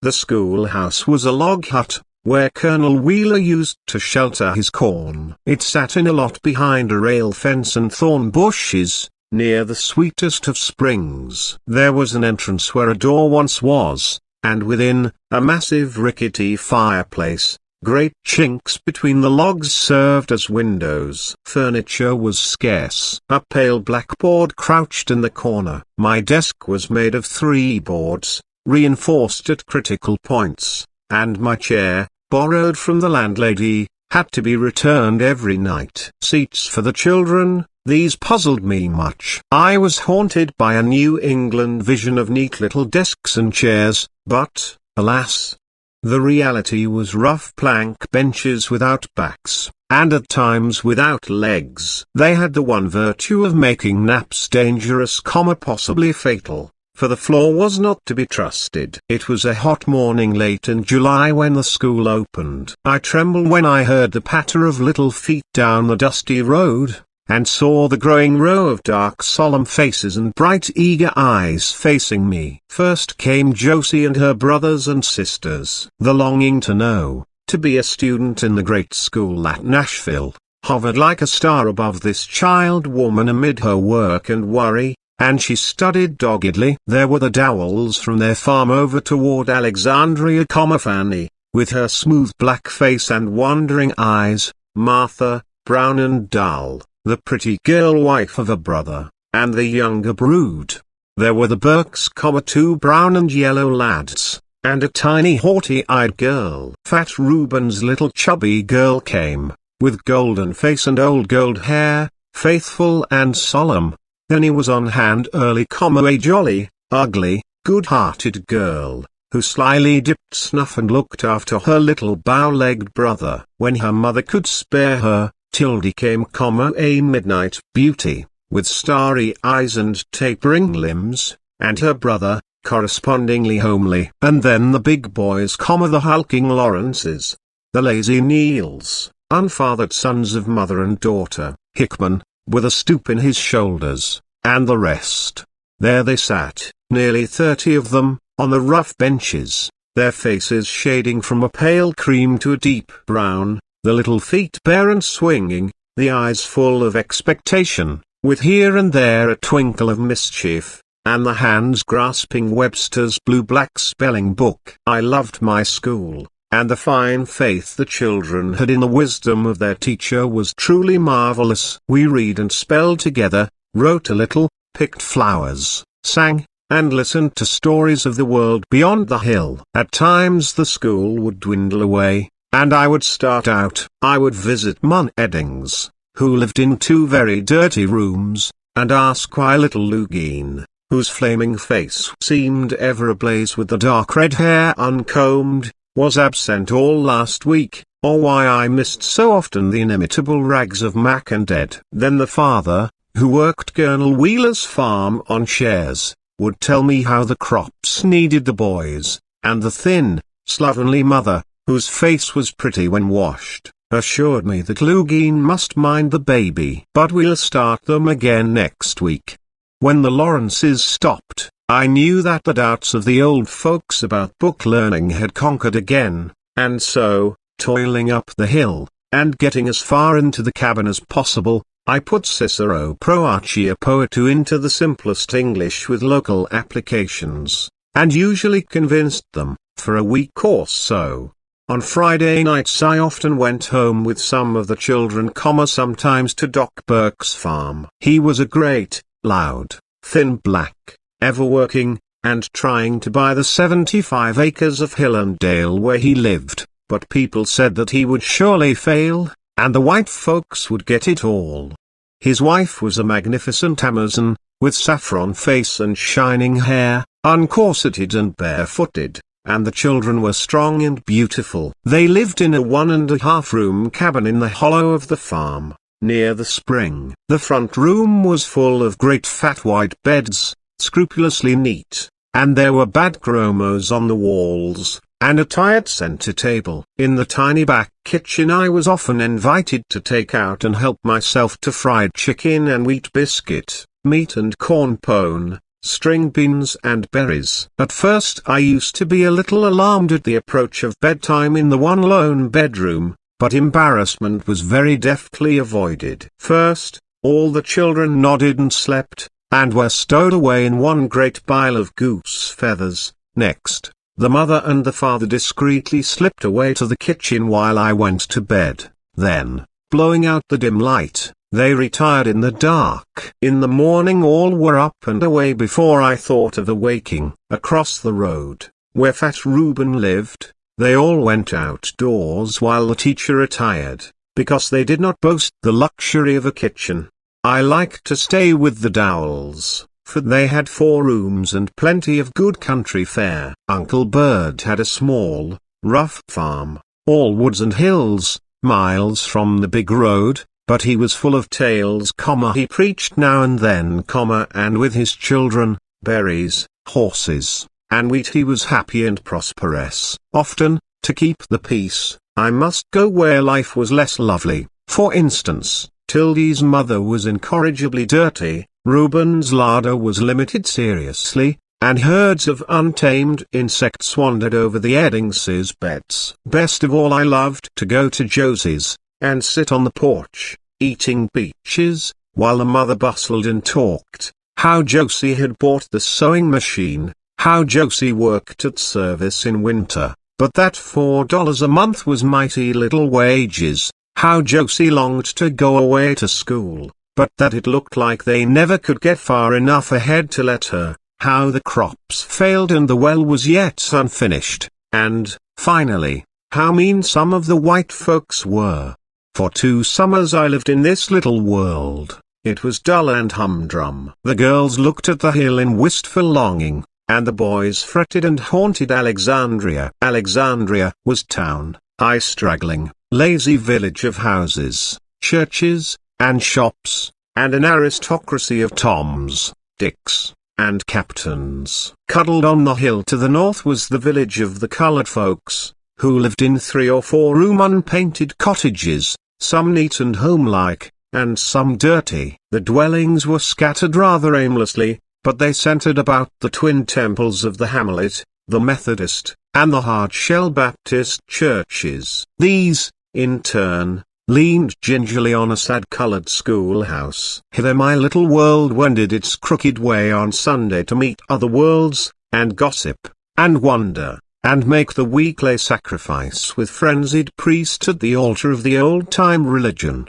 Then the soft melody and mighty cadences of Negro song fluttered and thundered.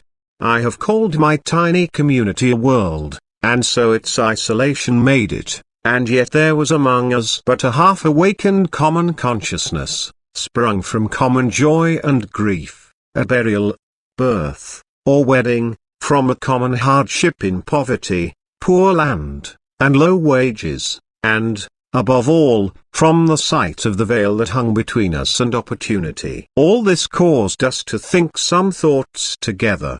But these, when ripe for speech, were spoken in various languages. Those whose eyes 25 and more years before had seen the glory of the coming of the Lord, saw in every present hindrance or help a dark fatalism bound to bring all things right in his own good time.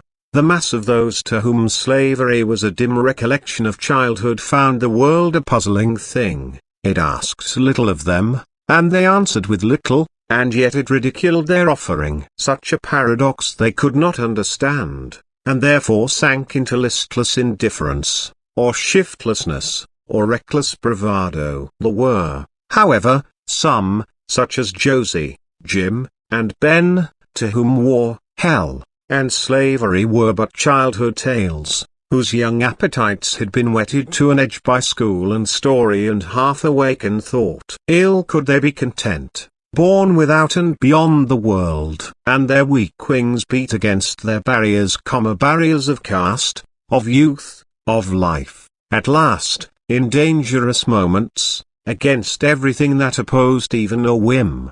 The 10 years that follow youth, the years when first the realization comes that life is leading somewhere, these were the years that passed after I left my little school. When they were past, I came by chance once more to the walls of Fisk University, to the halls of the Chapel of Melody. As I lingered there in the joy and pain of meeting old school friends, there swept over me a sudden longing to pass again beyond the blue hill, and to see the homes and the school of other days, and to learn how life had gone with my school children. And I went. Josie was dead, and the grey-haired mother said simply, "We've had a heap of trouble since you've been away."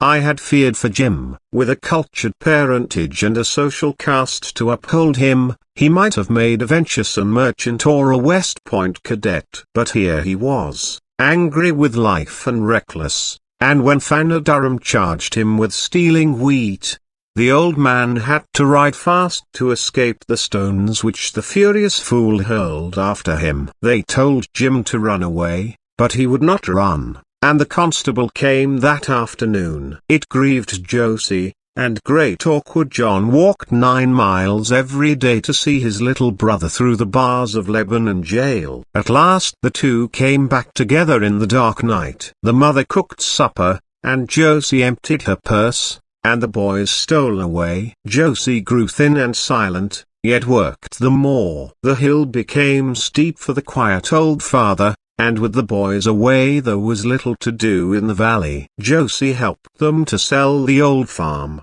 and they moved nearer town. Brother Dennis, the carpenter, built a new house with 6 rooms. Josie toiled a year in Nashville, and brought back $90 to furnish the house and change it to a home. When the spring came, and the birds twittered, and the stream ran proud and full, little sister Lizzie, bold and thoughtless, flushed with the passion of youth, bestowed herself on the tempter, and brought home a nameless child. Josie shivered and worked on, with the vision of school days all fled, with a face wan and tired, worked until, on a summer's day, someone married another. Then Josie crept to her mother like a hurt child, and slept, and sleeps. I paused to scent the breeze as I entered the valley. The Lawrences have gone, father and son forever, and the other son lazily digs in the earth to live. A new young widow rents out their cabin to fat Reuben. Reuben is a Baptist preacher now, but I fear as lazy as ever, though his cabin has 3 rooms, and little Ella has grown into a bouncing woman, and is plowing corn on the hot hillside. There are babies a-plenty, and one half-witted girl. Across the valley is a house I did not know before, and there I found, rocking one baby and expecting another, one of my schoolgirls, a daughter of Uncle Baird Dowell. She looked somewhat worried with her new duties, but soon bristled into pride over her neat cabin and the tale of her thrifty husband, and the horse and cow, and the farm they were planning to buy. My log schoolhouse was gone. In its place stood Progress, and Progress, I understand, is necessarily ugly. The crazy foundation stones still marked the former site of my poor little cabin, and not far away, on 6 weary boulders, perched a jaunty board house, perhaps 20 by 30 feet. With 3 windows and a door that locked. Some of the window glass was broken, and part of an old iron stove lay mournfully under the house. I peeped through the window half reverently, and found things that were more familiar. The blackboard had grown by about 2 feet, and the seats were still without backs. The county owns the lot now, I hear, and every year there is a session of school. As I sat by the spring and looked on the old and the new, I felt glad, very glad, and yet, after 2 long drinks I started on. There was the great double log house on the corner. I remembered the broken, blighted family that used to live there. The strong, hard face of the mother, with its wilderness of hair, rose before me. She had driven her husband away, and while I taught school a strange man lived there, big and jovial, and people talked. I felt sure that Ben and Tildy would come to naught from such a home. But this is an odd world, for Ben is a busy farmer in Smith County, doing well, too, they say, and he had cared for little Tildy until last spring, when a lover married her. A hard life the lad had led, toiling for meat, and laughed at because he was homely and crooked. There was Sam Carlin, an impudent old skinflint, who had definite notions about niggers, and hired Ben a summer and would not pay him. Then the hungry boy gathered his sacks together, and in broad daylight went into Carlin's corn, and when the hard-fisted farmer set upon him,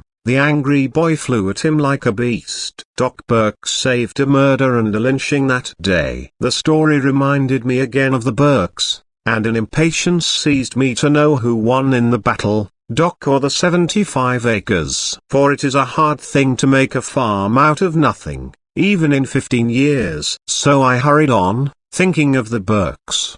They used to have a certain magnificent barbarism about them that I liked. They were never vulgar, never immoral, but rather rough and primitive, with an unconventionality that spent itself in loud guffaws, slaps on the back, and naps in the corner. I hurried by the cottage of the Miss Bourneil boys. It was empty, and they were grown into fat, lazy farm hands. I saw the home of the Hickmans, but Albert, with his stooping shoulders, had passed from the world. Then I came to the Burkes' gate and peered through.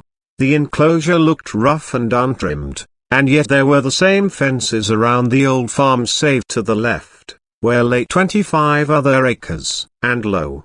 The cabin in the hollow had climbed the hill and swollen to a half-finished 6-room cottage. The Burkes held 100 acres, but they were still in debt. Indeed, the gaunt father who toiled night and day would scarcely be happy out of debt, being so used to it. Some day he must stop, for his massive frame is showing decline. The mother wore shoes, but the lion-like physique of other days was broken.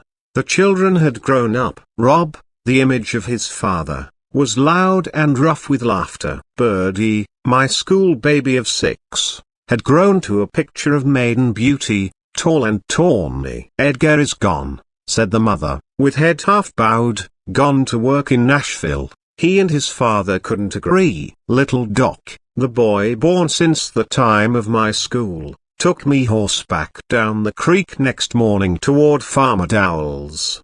The road and the stream were battling for mastery, and the stream had the better of it. We splashed and waded, and the merry boy, perched behind me, chattered and laughed. He showed me where Simon Thompson had bought a bit of ground and a home, but his daughter Lana, a plump, brown, slow girl, was not there. She had married a man and a farm 20 miles away. We wound on down the stream till we came to a gate that I did not recognize, but the boy insisted that it was Uncle Bird's. The farm was fat with the growing crop. In that little valley was a strange stillness as I rode up, for death and marriage had stolen youth and left age and childhood there. We sat and talked that night after the chores were done. Uncle Bird was grayer, and his eyes did not see so well, but he was still jovial. We talked of the acres bought, 125, of the new guest chamber added, of Martha's marrying. Then we talked of death. Fanny and Fred were gone, a shadow hung over the other daughter, and when it lifted she was to go to Nashville to school. At last we spoke of the neighbors, and as night fell, Uncle Bird told me how, on a night like that, then he came wandering back to her home over yonder, to escape the blows of her husband. And next morning she died in the home that her little bow-legged brother, working and saving, had bought for their widowed mother. My journey was done, and behind me lay hill and dale, and life and death. How shall man measure progress where the dark-faced Josie lies? How many heartfuls of sorrow shall balance a bushel of wheat? How hard a thing is life to the lowly, and yet how human and real. And all this life and love and strife and failure, is it the twilight of nightfall or the flush of some faint dawning day? Thus sadly musing, I rode to Nashville in the Jim Crow car. Chapter 5. Of the wings of Atlanta. South of the north, yet north of the south, lies the city of 100 hills, peering out from the shadows of the past into the promise of the future. I have seen her in the morning, when the first flush of day had half roused her. She lay grey and still on the crimson soil of Georgia, Then the blue smoke began to curl from her chimneys, the tinkle of bell and scream of whistle broke the silence, the rattle and roar of busy life slowly gathered and swelled, until the seething whirl of the city seemed a strange thing in a sleepy land. Once, they say, even Atlanta slept dull and drowsy at the foothills of the Alleghanies, until the iron baptism of war awakened her with its sullen waters, aroused and maddened her, and left her listening to the sea. And the sea cried to the hills and the hills answered the sea, till the city rose like a widow and cast away her weeds, and toiled for her daily bread, toiled steadily, toiled cunningly, perhaps with some bitterness, with a touch of reclaim, and yet with real earnestness, and real sweat. It is a hard thing to live haunted by the ghost of an untrue dream, to see the wide vision of empire fade into real ashes and dirt, to feel the pang of the conquered, and yet know that with all the bad that fell on one black day, something was vanquished that deserved to live, something killed that injustice had not dared to die, to know that with the right that triumphed something of wrong, something sordid and mean, something less than the broadest and best. All this is bitter hard, and many a man and city and people have found in it excuse for sulking, and brooding, and listless waiting. Such are not men of the sturdier make. They of Atlanta turned resolutely toward the future, and that future held aloft vistas of purple and gold. Atlanta, queen of the cotton kingdom, Atlanta, gateway to the land of the sun, Atlanta, the new Lachesis, spinner of web and woof for the world. So the city crowned her 100 hills with factories, and stored her shops with cunning handiwork, and stretched long iron ways to greet the busy Mercury in his coming, and the nation talked of her striving. Perhaps Atlanta was not christened for the winged maiden of dull Boeotia. You know the tale, how swarthy Atalanta, tall and wild, would marry only him who outraced her, and how the wily Hippomenes laid 3 apples of gold in the way. She fled like a shadow, paused, startled over the first apple, but even as he stretched his hand, fled again, hovered over the second, then, slipping from his hot grasp, flew over river, vale, and hill. But as she lingered over the third, his arms fell round her, and looking on each other, the blazing passion of their love profaned the sanctuary of love, and they were cursed. If Atlanta be not named for Atalanta, she ought to have been. Atalanta is not the first or the last maiden whom greed of gold has led to defile a temple of love, and not maids alone, but men in the race of life, sink from the high and generous ideals of youth to the gambler's code of the Bois. And in all our nations striving is not the gospel of work befouled by the gospel of pay. So common is this that one half think it normal, so unquestioned, that we almost fear to question if the end of racing is not gold, if the aim of man is not rightly to be rich. And if this is the fault of America, how dear a danger lies before a new land and a new city, lest Atlanta, stooping for mere gold, shall find that gold accursed. It was no maiden's idle whim that started this hard racing. A fearful wilderness lay about the feet of that city after the war, feudalism, poverty, the rise of the Third Estate, serfdom, the rebirth of law and order, and above and between all, the veil of race. How heavy a journey for weary feet! What wings must Atalanta have to flit over all this hollow and hill, through sour wood and sullen water, and by the red waste of sun-baked clay. How fleet must Atalanta be if she will not be tempted by gold to profane the sanctuary. The sanctuary of our fathers has, to be sure, few gods, some sneer, all too few. There is the thrifty Mercury of New England, Pluto of the North, and Ceres of the West, and there, too, is the half-forgotten Apollo of the South, under whose aegis the maiden ran, and as she ran she forgot him, even as there in Boeotia Venus was forgot.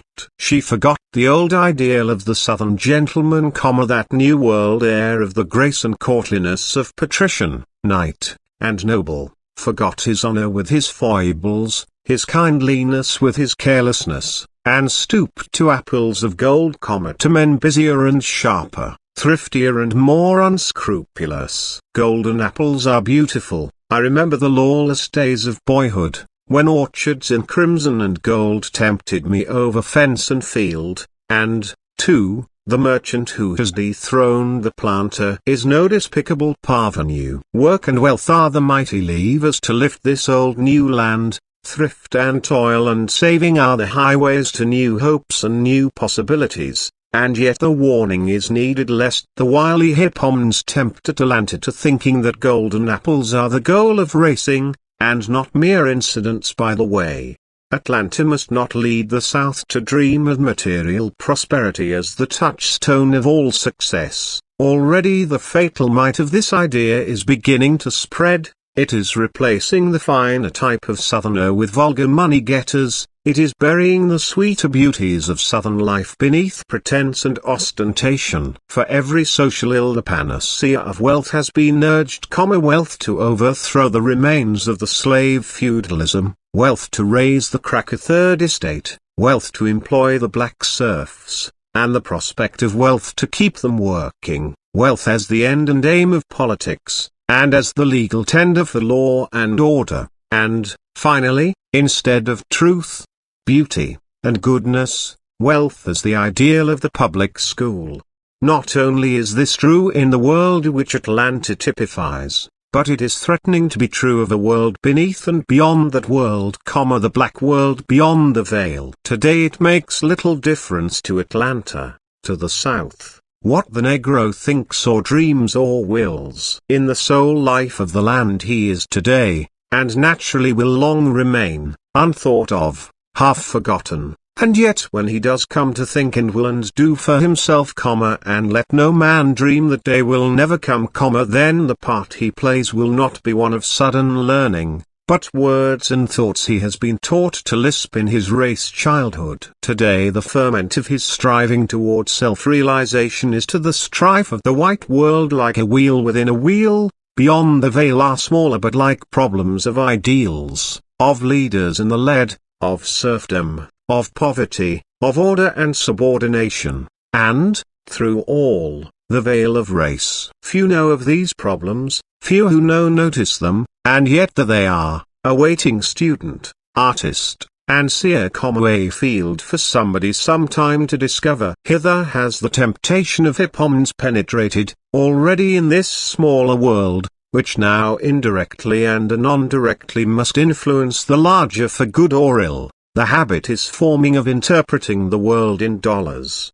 The old leaders of Negro opinion, in the little groups where there is a Negro social consciousness, are being replaced by new. Neither the black preacher nor the black teacher leads as he did 2 decades ago. Into their places are pushing the farmers and gardeners, the well-paid porters and artisans, the businessmen, all those with property and money. And with all this change, so curiously parallel to that of the other world, goes to the same inevitable change in ideals. The South laments today the slow, steady disappearance of a certain type of Negro, the faithful, courteous slave of other days. With his incorruptible honesty and dignified humility, he is passing away just as surely as the old type of Southern gentleman is passing, and from not dissimilar causes, the sudden transformation of a fair far-off ideal of freedom into the hard reality of breadwinning and the consequent deification of bread.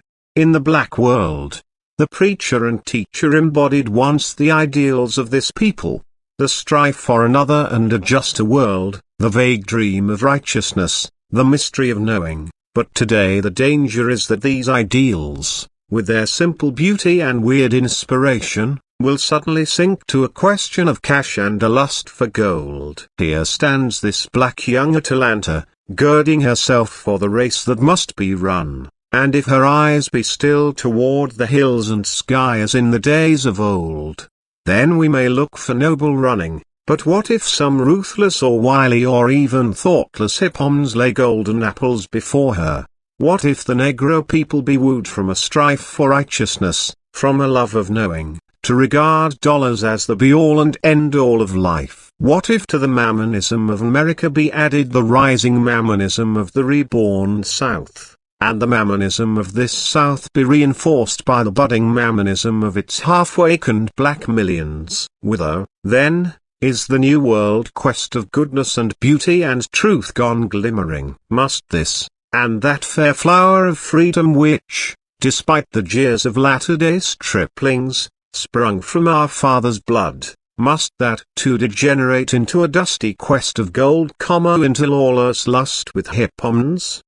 The 100 hills of Atlanta are not all crowned with factories. On one, toward the west, the setting sun throws 3 buildings in bold relief against the sky. The beauty of the group lies in its simple unity: a broad lawn of green rising from the red street and mingled roses and peaches, north and south, 2 plain and stately halls, and in the midst, half hidden in ivy, a larger building, boldly graceful, sparingly decorated, and with 1 low spire. It is a restful group. One never looks for more. It is all here, all intelligible. There I live, and there I hear from day to day the low hum of restful life. In winter's twilight, when the red sun glows, I can see the dark figures pass between the halls to the music of the night bell. In the morning, when the sun is golden, the clang of the day bell brings the hurry and laughter of 300 young hearts from hall and street, and from the busy city below, children all dark and heavy-haired, to join their clear young voices in the music of the morning sacrifice. In a half-dozen classrooms they gather then, here to follow the love song of Dido, here to listen to the tale of Troy divine, there to wander among the stars, there to wander among men and nations, and elsewhere other well-worn ways of knowing this queer world. Nothing new, no time-saving devices, simply old-time glorified methods of delving for truth, and searching out the hidden beauties of life, and learning the good of living. The riddle of existence is the college curriculum that was laid before the pharaohs, that was taught in the groves by Plato, that formed the trivium and quadrivium, and is today laid before the freedmen's sons by Atlanta University. And this course of study will not change. Its methods will grow more deft and effectual, its content richer by toil of scholar and sight of seer, but the true college will ever have one goal, not to earn meat, but to know the end and aim of that life which meat nourishes. The vision of life that rises before these dark eyes has in it nothing mean or selfish. Not at Oxford or at Leipzig, not at Yale or Columbia, is there an air of higher resolve or more unfettered striving, the determination to realize for men, both black and white, the broadest possibilities of life, to seek the better and the best, to spread with their own hands the gospel of sacrifice, all this is the burden of their talk and dream. Here, amid a wide desert of caste and prescription, amid the heart-hurting slights and jars and vagaries of a deep race dislike, lies this green oasis, where hot anger cools, and the bitterness of disappointment is sweetened by the springs and breezes of Parnassus, and here men may lie and listen, and learn of a future fuller than the past, and hear the voice of time.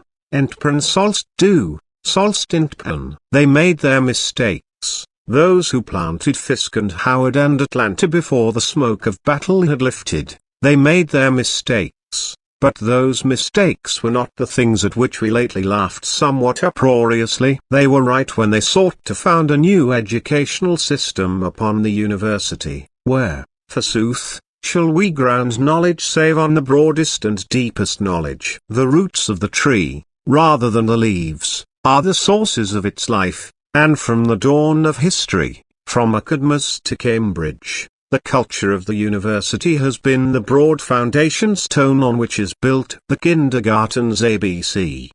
But these builders did make a mistake in minimizing the gravity of the problem before them, in thinking it a matter of years and decades, in therefore building quickly and laying their foundation carelessly, and lowering the standard of knowing, until they had scattered haphazard through the South some dozen poorly equipped high schools and miscalculated universities. They forgot, too, just as their successors are forgetting, the rule of inequality: that of the million black youth, some were fitted to know and some to dig, that some had the talent and capacity of university men, and some the talent and capacity of blacksmiths, and that true training meant neither that all should be college men nor all artisans, but that the one should be made a missionary of culture to an untaught people, and the other a free workman among serfs. And to seek to make the blacksmith a scholar is almost as silly as the more modern scheme of making the scholar a blacksmith, almost,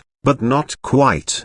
The function of the university is not simply to teach breadwinning, or to furnish teachers for the public schools, or to be a center of polite society. It is, above all, to be the organ of that fine adjustment between real life and the growing knowledge of life, an adjustment which forms the secret of civilization. Such an institution the South of today sorely needs. She has religion, earnest, bigoted religion that on both sides the veil often omits the 6th, 7th, and 8th commandments, but substitutes a dozen supplementary ones. She has, as Atlanta shows, growing thrift and love of toil, but she lacks that broad knowledge of what the world knows and knew of human living and doing, which she may apply to the 1,000 problems of real life today confronting her. The need of the South is knowledge and culture, not in dainty limited quantity, as before the war, but in broad busy abundance in the world of work, and until she has this, not all the apples of Hesperides, be they golden and bejeweled, can save her from the curse of the Boian lovers. The wings of Atalanta are the coming universities of the South. They alone can bear the maiden past the temptation of golden fruit. They will not guide her flying feet away from the cotton and gold. For, thoughtful Hippom's exclamation mark, do not the apples lie in the very way of life? But they will guide her over and beyond them, and leave her kneeling in the sanctuary of truth and freedom and broad humanity, virgin and undefiled. Sadly did the old South err in human education, despising the education of the masses, and niggardly in the support of colleges. Her ancient university foundations dwindled and withered under the foul breath of slavery, and even since the war they have fought a failing fight for life in the tainted air of social unrest and commercial selfishness, stunted by the death of criticism, and starving for lack of broadly cultured men. And if this is the white South's need and danger, how much heavier the danger and need of the freedmen's sons. How pressing here the need of broad ideals and true culture, the conservation of soul from sordid aims and petty passions. Let us build the Southern University, William and Mary, Trinity, Georgia, Texas, Tulane, Vanderbilt, and the others, fit to live. Let us build, too, the Negro Universities: Fisk, whose foundation was ever broad, Howard, at the heart of the nation, Atlanta at Atlanta, whose ideal of scholarship has been held above the temptation of numbers. Why not here, and perhaps elsewhere, plant deeply in for all time centers of learning and living, colleges that yearly would send into the life of the South a few white men and a few black men of broad culture, Catholic tolerance, and trained ability, joining their hands to other hands, and giving to this squabble of the races a decent and dignified peace, patience, humility, manners, and taste, common schools and kindergartens, industrial and technical schools, literature and tolerance, all these spring from knowledge and culture, the children of the university. So must men and nations build, not otherwise, not upside down. Teach workers to work, a wise saying, wise when applied to German boys and American girls, wiser when said of Negro boys, for they have less knowledge of working and none to teach them. Teach thinkers to think, a needed knowledge in a day of loose and careless logic, and they whose lot is gravest must have the carefulest training to think aright. If these things are so, how foolish to ask what is the best education for 1 or 7 or 60 million souls. Shall we teach them trades, or train them in liberal arts? Neither, and both. Teach the workers to work and the thinkers to think, make carpenters of carpenters, and philosophers of philosophers, and fops of fools. Nor can we pause here. We are training not isolated men but a living group of men common, nay, a group within a group. And the final product of our training must be neither a psychologist nor a brickmason, but a man. And to make men, we must have ideals, broad, pure, and inspiring ends of living common, not sordid money-getting, not apples of gold. The worker must work for the glory of his handiwork, not simply for pay. The thinker must think for truth, not for fame. And all this is gained only by human strife and longing, by ceaseless training and education, by founding right on righteousness and truth on the unhampered search for truth, by founding the common school on the university, and the industrial school on the common school, and weaving thus a system, not a distortion, and bringing a birth, not an abortion. When night falls on the city of 100 hills, a wind gathers itself from the seas and comes murmuring westward, and at its bidding, the smoke of the drowsy factories sweeps down upon the mighty city and covers it like a pall. While yonder at the university the stars twinkle above Stone Hall, and they say that yon grey mist is the tunic of Atalanta pausing over her golden apples. Fly, my maiden, fly, for yonder comes Hippomnes. Chapter 6, of the training of black men. From the shimmering swirl of waters where many thoughts ago the slave ship first saw the square tower of Jamestown, have flowed down to our day 3 streams of thinking, one swollen from the larger world here and overseas, saying, the multiplying of human wants in culture lands calls for the worldwide cooperation of men in satisfying them. Hence arises a new human unity, pulling the ends of earth nearer, and all men, black, yellow, and white. The larger humanity strives to feel in this contact of living nations and sleeping hordes a thrill of new life in the world, crying, if the contact of life and sleep be death, shame on such life. To be sure, behind this thought lurks the afterthought of force and dominion, the making of brown men to delve when the temptation of beads and red calico cloys. The second thought streaming from the death ship and the curving river is the thought of the older South, the sincere and passionate belief that somewhere between men and cattle, God created a tertium quid, and called it a negro, a clownish, simple creature, at times even lovable within its limitations, but straitly foreordained to walk within the veil. To be sure, behind the thought lurks the afterthought, some of them with favoring chance might become men, but in sheer self-defense we dare not let them, and we build about them walls so high, and hang between them and the light a veil so thick, that they shall not even think of breaking through. And last of all there trickles down that third and darker thought, the thought of the things themselves, the confused, half-conscious mutter of men who are black and white and, crying liberty, freedom, opportunity, vouchsafe to us, O boastful world, the chance of living men. To be sure, behind the thought lurks the afterthought, suppose, after all, the world is right and we are less than men. Suppose this mad impulse within is all wrong, some mock mirage from the untrue. So here we stand among thoughts of human unity, even through conquest and slavery.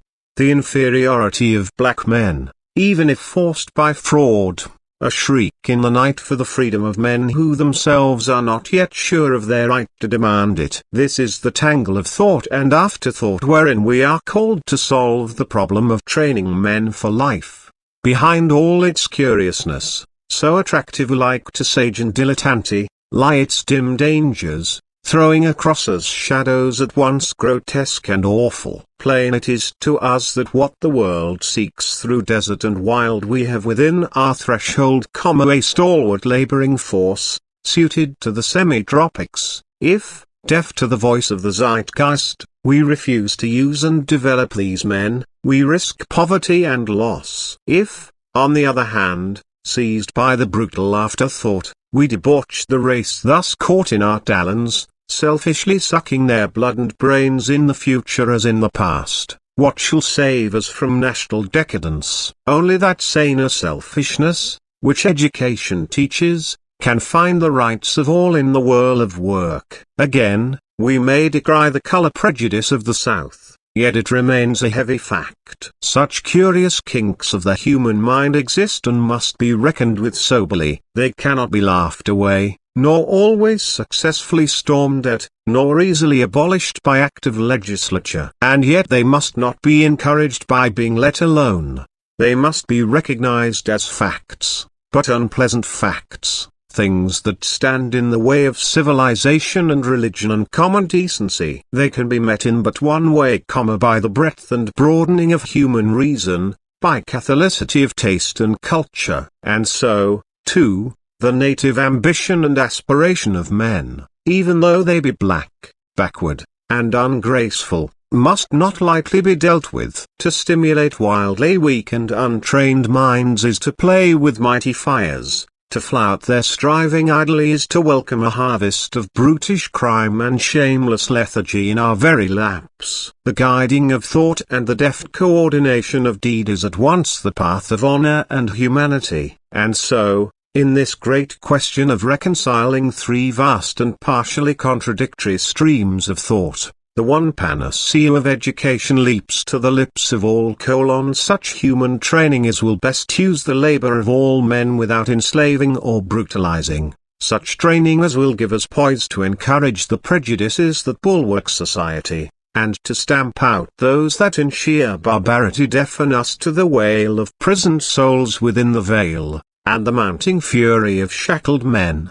But when we have vaguely said that education will set this tangle straight, what have we uttered but a truism? Training for life teaches living, but what training for the profitable living together of black men and white? 150 years ago our task would have seemed easier. Then Dr. Johnson blandly assured us that education was needful solely for the embellishments of life, and was useless for ordinary vermin. Today we have climbed to heights where we would open at least the outer courts of knowledge to all, display its treasures to many, and select the few to whom its mystery of truth is revealed, not wholly by birth or the accidents of the stock market, but at least in part according to deftness and aim, talent and character. This program, however, we are sorely puzzled in carrying out through that part of the land where the blight of slavery fell hardest, and where we are dealing with two backward peoples. To make here in human education that ever necessary combination of the permanent and the contingent, of the ideal and the practical in workable equilibrium,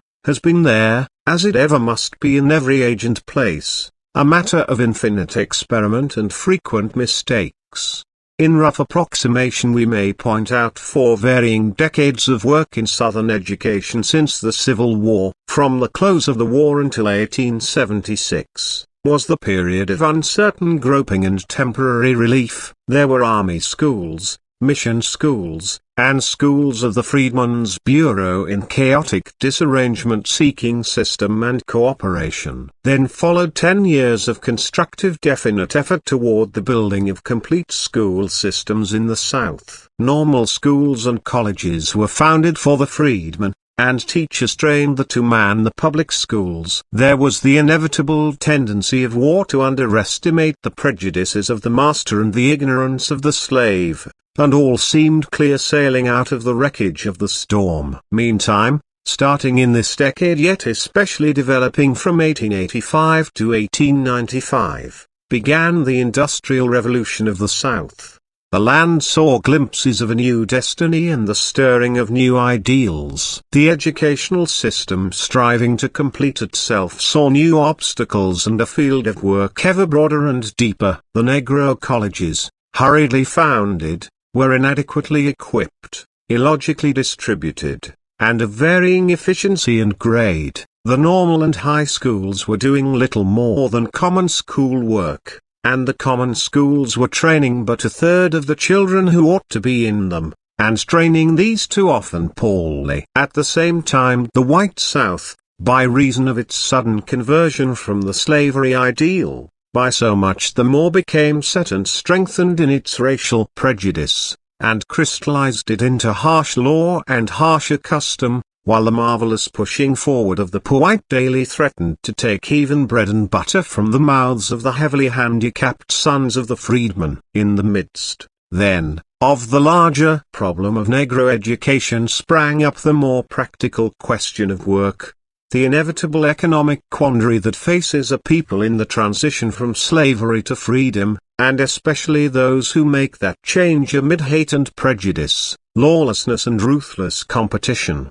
The industrial schools springing to notice in this decade, but coming to full recognition in the decade beginning with 1895, was the proffered answer to this combined educational and economic crisis, and an answer of singular wisdom and timeliness. From the very first in nearly all the schools some attention had been given to training in handiwork, but now was this training first raised to a dignity that brought it in direct touch with the South's magnificent industrial development, and given an emphasis which reminded black folk that before the temple of knowledge swing the gates of toil.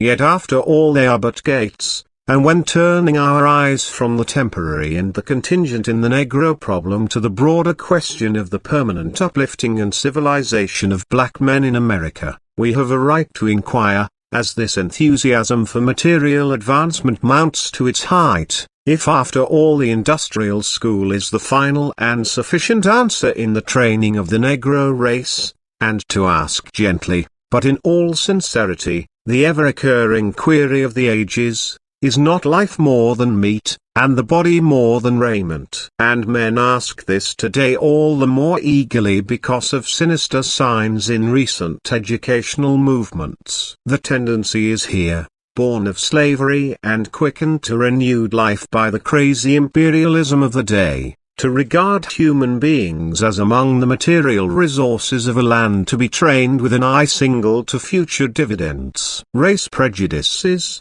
which keep brown and black men in their places, we are coming to regard as useful allies with such a theory, no matter how much they may dull the ambition and sicken the hearts of struggling human beings. And above all, we daily hear that an education that encourages aspiration, that sets the loftiest of ideals and seeks as an end culture and character rather than breadwinning, is the privilege of white men and the danger and delusion of black.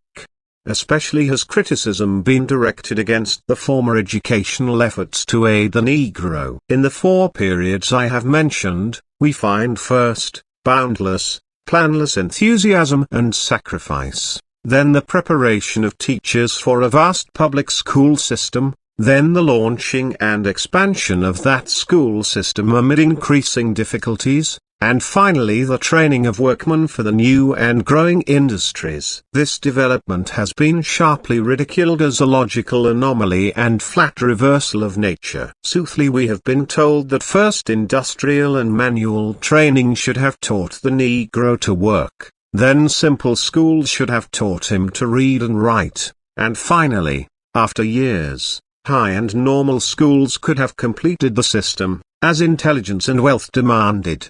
That a system logically so complete was historically impossible, it needs but a little thought to prove. Progress in human affairs is more often a pull than a push, a surging forward of the exceptional man, and the lifting of his duller brethren slowly and painfully to his vantage ground. Thus it was no accident that gave birth to universities centuries before the common schools, that made fair Harvard the first flower of our wilderness. So in the South, the mass of the freedmen at the end of the war lacked the intelligence so necessary to modern workingmen.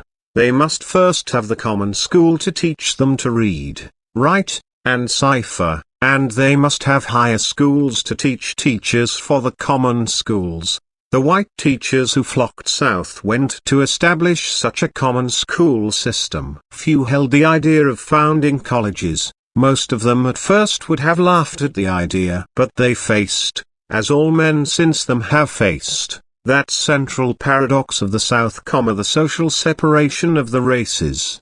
At that time it was the sudden volcanic rupture of nearly all relations between black and white, in work and government and family life. Since then a new adjustment of relations in economic and political affairs has grown up, an adjustment subtle and difficult to grasp, yet singularly ingenious, which leaves still that frightful chasm at the color line across which men pass at their peril. Thus, then and now, there stand in the South two separate worlds, and separate not simply in the higher realms of social intercourse, but also in church and school, on railway and streetcar, in hotels and theaters, in streets and city sections, in books and newspapers, in asylums and jails, in hospitals and graveyards. There is still enough of contact for large economic and group cooperation, but the separation is so thorough and deep that it absolutely precludes for the present between the races anything like that sympathetic and effective group training and leadership of the one by the other,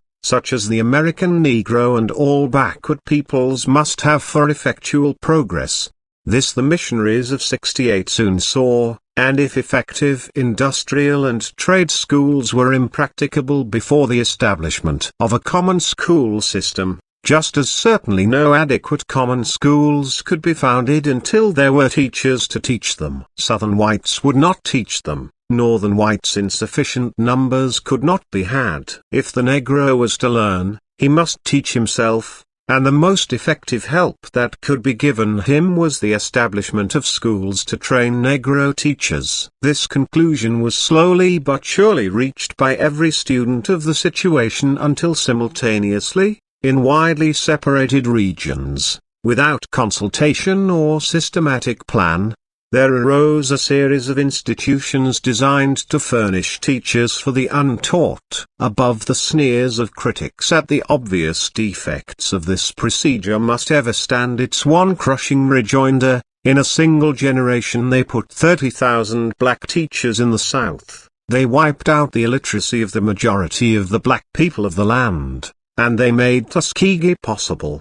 Such higher training schools tended naturally to deepen broader development. At first there were common and grammar schools, then some became high schools, and finally, by 1900, some 34 had 1 year or more of studies of college grade. This development was reached with different degrees of speed in different institutions. Hampton is still a high school, while Fisk University started her college in 1871, and Spelman Seminary about 1896. In all cases the aim was identical, to maintain the standards of the lower training by giving teachers and leaders the best practicable training, and above all, to furnish the black world with adequate standards of human culture and lofty ideals of life. It was not enough that the teachers of teachers should be trained in technical normal methods. They must also, so far as possible, be broad-minded, cultured men and women, to scatter civilization among a people whose ignorance was not simply of letters, but of life itself. It can thus be seen that the work of education in the South began with higher institutions of training, which threw off as their foliage common schools, and later industrial schools, and at the same time strove to shoot their roots ever deeper toward college and university training. That this was an inevitable and necessary development, sooner or later, goes without saying, but there has been, and still is, a question in many minds if the natural growth was not forced, and if the higher training was not either overdone or done with cheap and unsound methods. Among white Southerners this feeling is widespread and positive. A prominent Southern journal voiced this in a recent editorial. The experiment that has been made to give the colored students classical training has not been satisfactory. Even though many were able to pursue the course, most of them did so in a parrot-like way, learning what was taught, but not seeming to appropriate the truth and import of their instruction, and graduating without sensible aim or valuable occupation for their future. The whole scheme has proved a waste of time, efforts, and the money of the state. While most fair-minded men would recognize this as extreme and overdrawn, still without doubt many are asking, are there a sufficient number of Negroes ready for college training to warrant the undertaking? Are not too many students prematurely forced into this work? Does it not have the effect of dissatisfying the young Negro with his environment? And do these graduates succeed in real life? Such natural questions cannot be evaded, nor on the other hand must a nation naturally skeptical as to Negro ability assume an unfavorable answer without careful inquiry and patient openness to conviction. We must not forget that most Americans answer all queries regarding the Negro a priori, and that the least that human courtesy can do is to listen to evidence.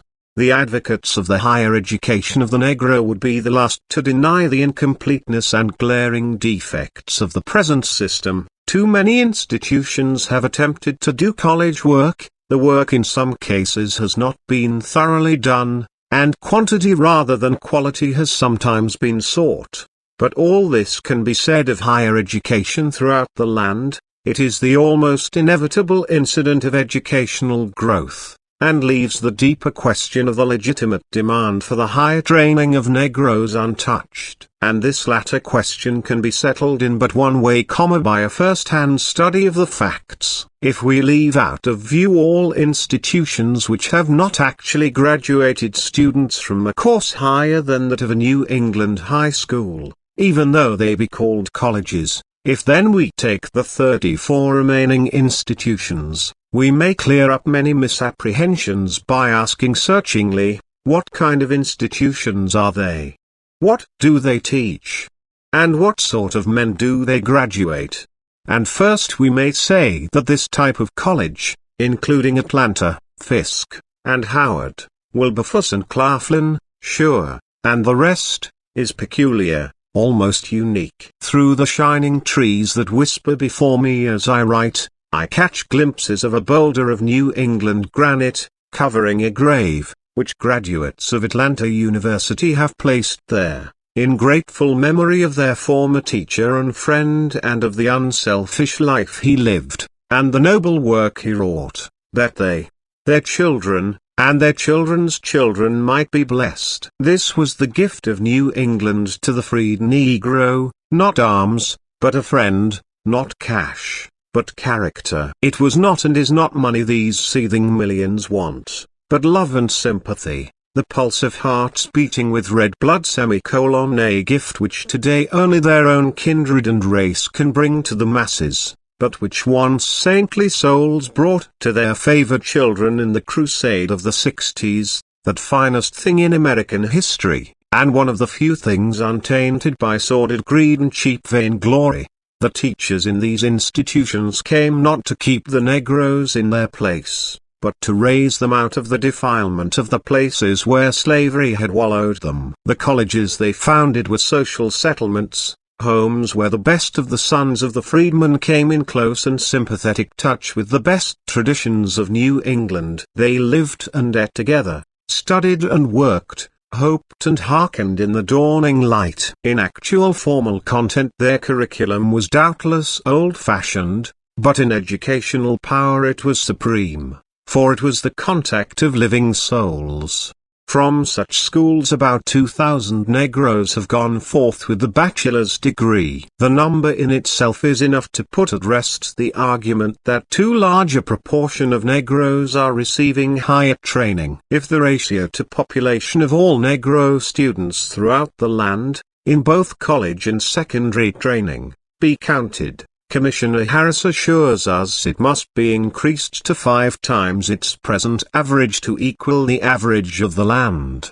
50 years ago the ability of Negro students in any appreciable numbers to master a modern college course would have been difficult to prove. Today it is proved by the fact that 400 Negroes, many of whom have been reported as brilliant students, have received the bachelor's degree from Harvard, Yale, or Berlin, and 70 other leading colleges. Here we have, then, nearly 2,500 Negro graduates, of whom the crucial query must be made: how far did their training fit them for life? It is of course extremely difficult to collect satisfactory data on such a point, difficult to reach the men, to get trustworthy testimony, and to gauge that testimony by any generally acceptable criterion of success. In 1900, the conference at Atlanta University undertook to study these graduates, and published the results. First they sought to know what these graduates were doing,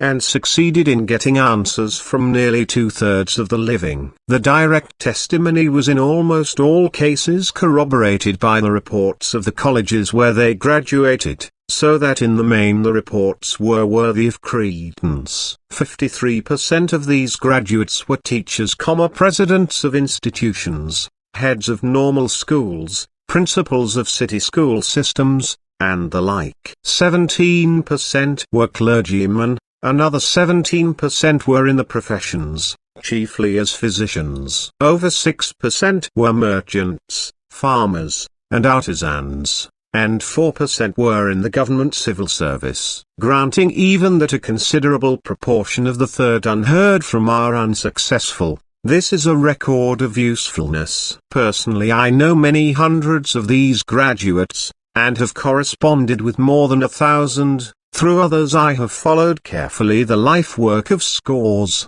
I have taught some of them, and some of the pupils whom they have taught, lived in homes which they have builded, and looked at life through their eyes. Comparing them as a class with my fellow students in New England and in Europe, I cannot hesitate in saying that nowhere have I met men and women with a broader spirit of helpfulness, with deeper devotion to their life work, and with more consecrated determination to succeed in the face of bitter difficulties than among Negro college-bred men. They have, to be sure, their proportion of ne'er-do-wells, their pedants and lettered fools, but they have a surprisingly small proportion of them. They have not that culture of manner which we instinctively associate with university men, forgetting that in reality it is the heritage from cultured homes, and that no people a generation removed from slavery can escape a certain unpleasant rawness and gaucherie, despite the best of training.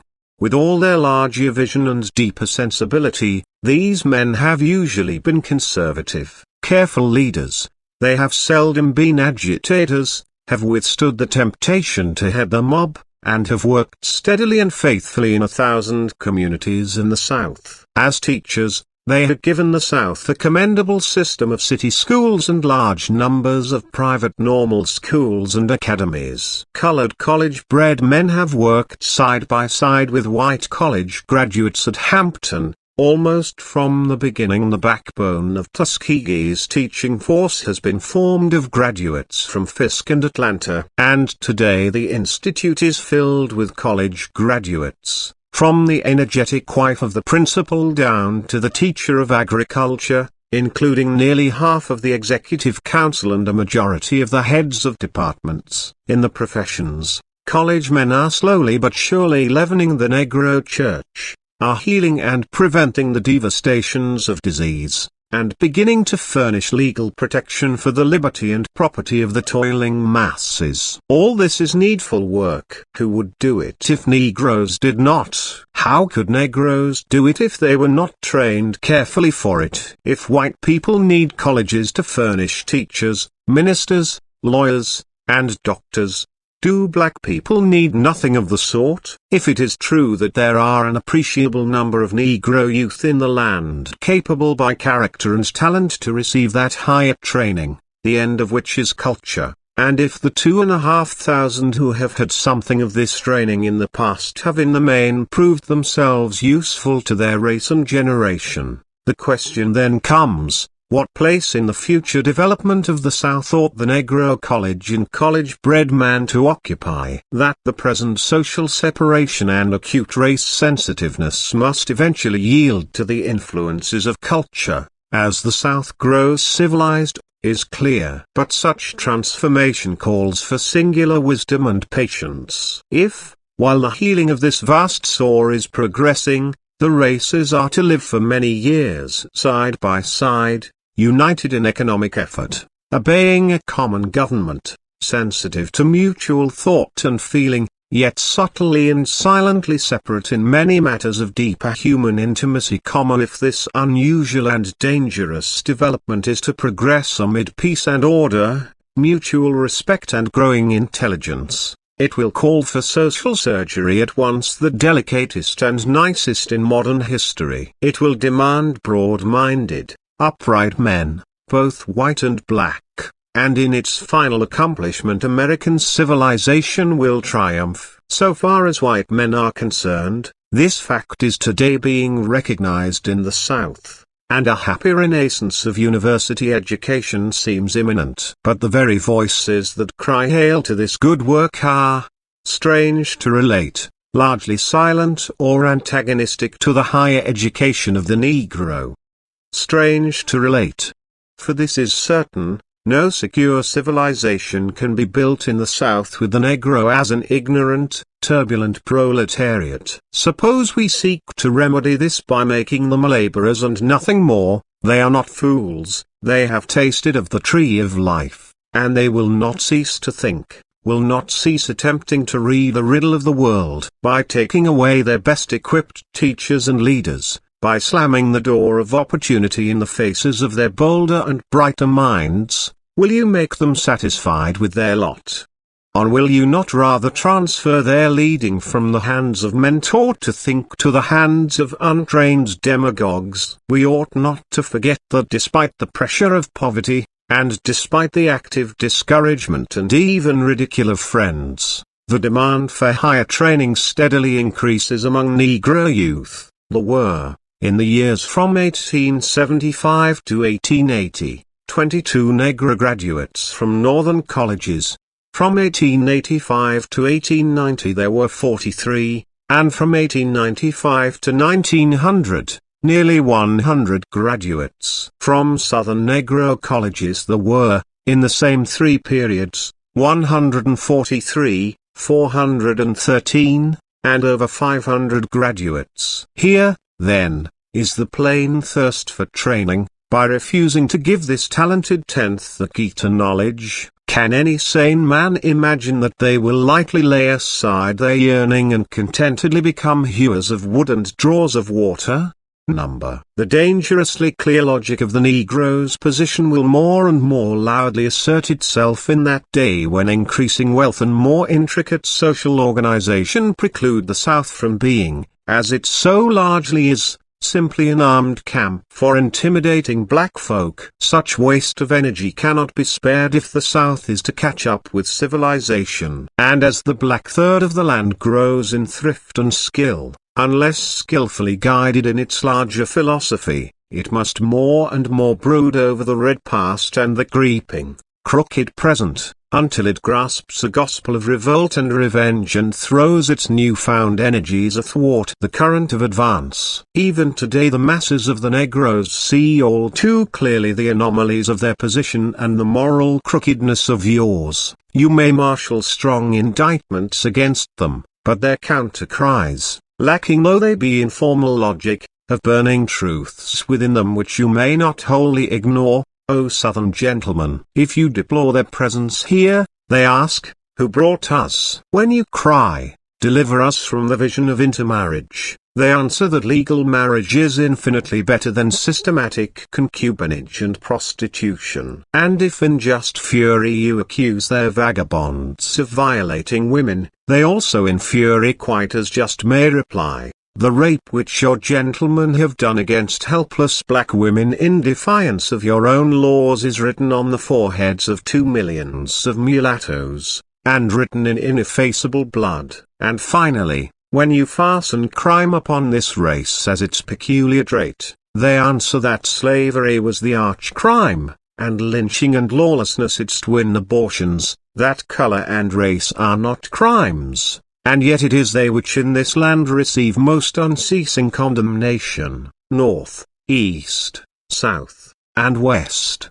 I will not say such arguments are wholly justified, I will not insist that there is no other side to the shield, but I do say that of the 9 millions of Negroes in this nation, there is scarcely one out of the cradle to whom these arguments do not daily present themselves in the guise of terrible truth. I insist that the question of the future is how best to keep these millions from brooding over the wrongs of the past and the difficulties of the present, so that all their energies may be bent toward a cheerful striving and cooperation with their white neighbors toward a larger, juster, and fuller future. That one wise method of doing this lies in the closer knitting of the Negro to the great industrial possibilities of the South is a great truth, and this the common schools and the manual training and trade schools are working to accomplish. But these alone are not enough. The foundations of knowledge in this race, as in others, must be sunk deep in the college and university if we would build a solid, permanent structure. Internal problems of social advance must inevitably come, problems of work and wages, of families and homes, of morals and the true valuing of the things of life, and all these and other inevitable problems of civilization the Negro must meet and solve largely for himself, by reason of his isolation. And can there be any possible solution other than by study and thought and an appeal to the rich experience of the past? Is there not, with such a group and in such a crisis, infinitely more danger to be apprehended from half-trained minds and shallow thinking than from over-education and over-refinement? Surely we have wit enough to found a Negro college so manned and equipped as to steer successfully between the dilettante and the fool. We shall hardly induce black men to believe that if their stomachs be full, it matters little about their brains. They already dimly perceive that the paths of peace winding between honest toil and dignified manhood call for the guidance of skilled thinkers, the loving, reverent comradeship between the black lowly and the black men emancipated by training and culture. The function of the Negro College, then, is clear. It must maintain the standards of popular education. It must seek the social regeneration of the Negro, and it must help in the solution of problems of race contact and cooperation. And finally, beyond all this, it must develop men above our modern socialism, and out of the worship of the mass, must persist and evolve that higher individualism which the centers of culture protect. There must come a loftier respect for the sovereign human soul that seeks to know itself and the world about it, that seeks a freedom for expansion and self-development, that will love and hate and labor in its own way, untrammeled alike by old and new. Such souls aforetime have inspired and guided worlds, and if we be not wholly bewitched by our inner gold, they shall again. Herein the longing of black men must have respect, the rich and bitter depth of their experience,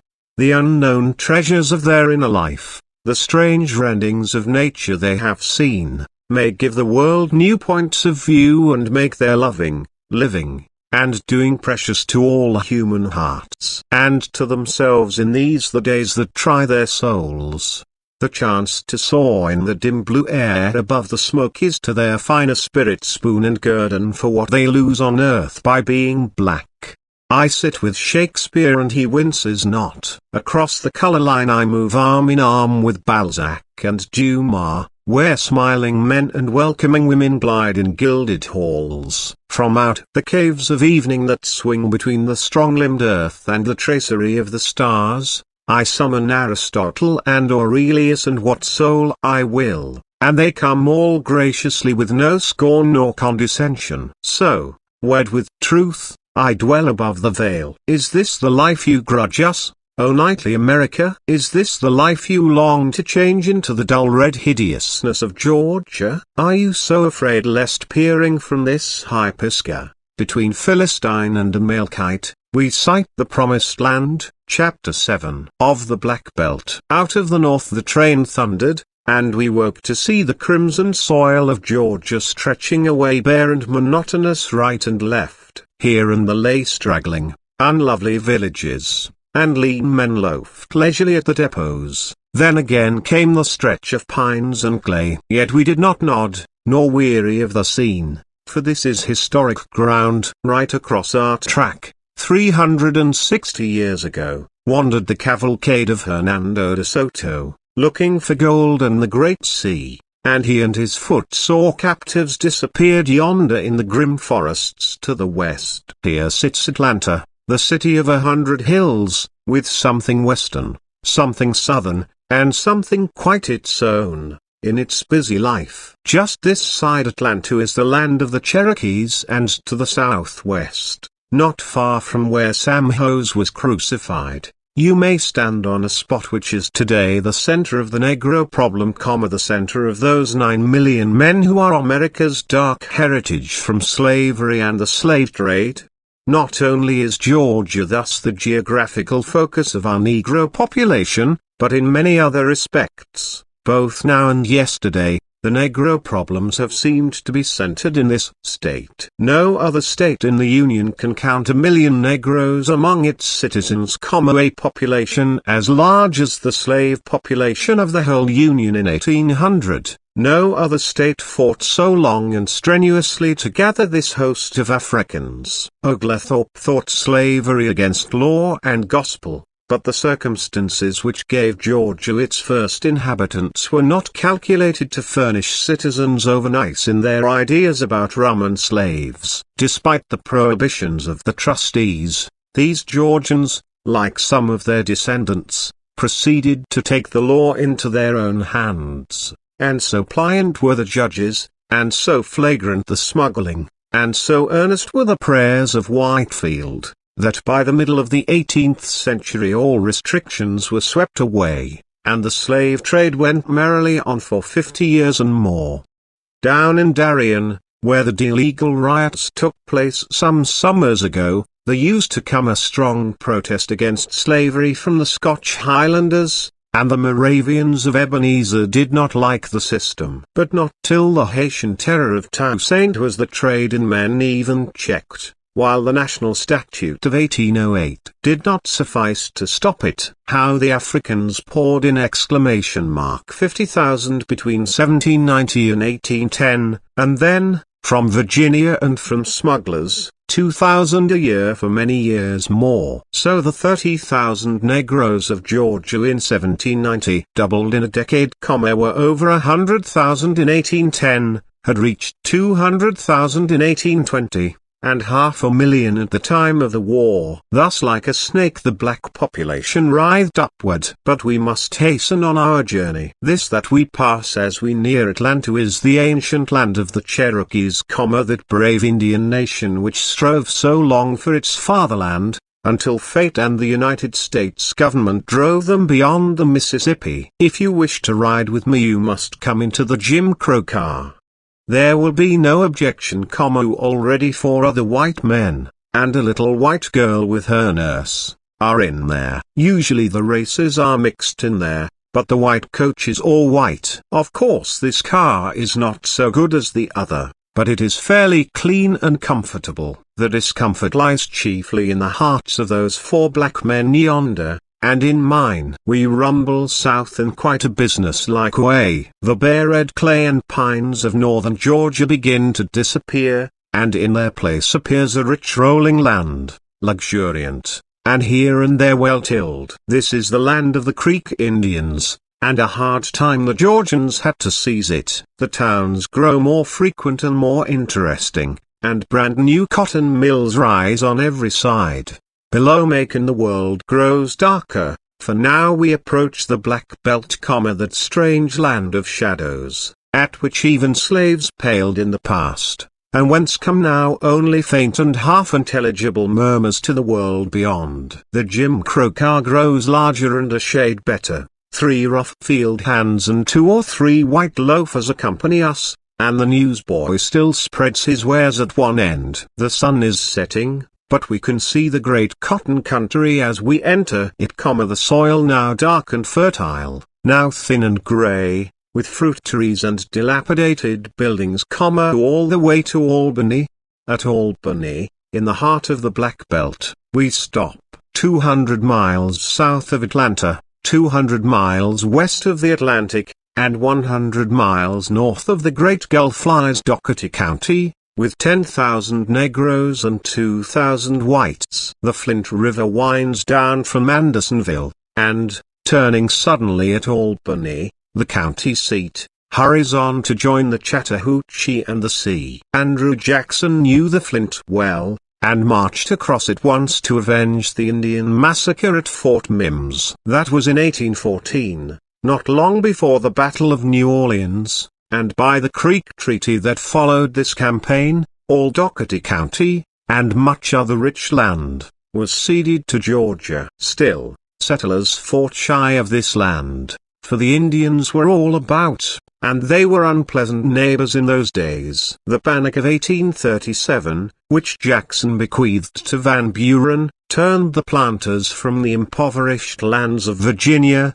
the Carolinas, and East Georgia, toward the west. The Indians were removed to Indian Territory, and settlers poured into these coveted lands to retrieve their broken fortunes. For a radius of 100 miles about Albany, stretched a great fertile land, luxuriant with forests of pine, oak, ash, hickory, and poplar, hot with the sun and damp with the rich black swampland, and here the cornerstone of the Cotton Kingdom was laid. Albany is today a wide-streeted, placid, southern town, with a broad sweep of stores and saloons, and flanking rows of homes, whites usually to the north, and blacks to the south. 6 days in the week the town looks decidedly too small for itself, and takes frequent and prolonged naps. But on Saturday suddenly the whole county disgorges itself upon the place, and a perfect flood of black peasantry pours through the streets, fills the stores, blocks the sidewalks, chokes the thoroughfares, and takes full possession of the town. They are black, sturdy, uncouth country folk, good-natured and simple, talkative to a degree, and yet far more silent and brooding than the crowds of the Rheinpfalz, or Naples, or Krakow. They drink considerable quantities of whiskey, but do not get very drunk. They talk and laugh loudly at times, but seldom quarrel or fight. They walk up and down the streets, meet and gossip with friends, stare at the shop windows, buy coffee, cheap candy, and clothes, and at dusk drive home, happy? Well, no, not exactly happy, but much happier than as though they had not come. Thus Albany is a real capital, a typical southern county town, the center of the life of 10,000 souls, their point of contact with the outer world, their center of news and gossip, their market for buying and selling, borrowing and lending, their fountain of justice and law. Once upon a time we knew country life so well and city life so little, that we illustrated city life as that of a closely crowded country district. Now the world has well nigh forgotten what the country is, and we must imagine a little city of black people scattered far and wide over 300 lonesome square miles of land, without train or trolley, in the midst of cotton and corn, and wide patches of sand and gloomy soil.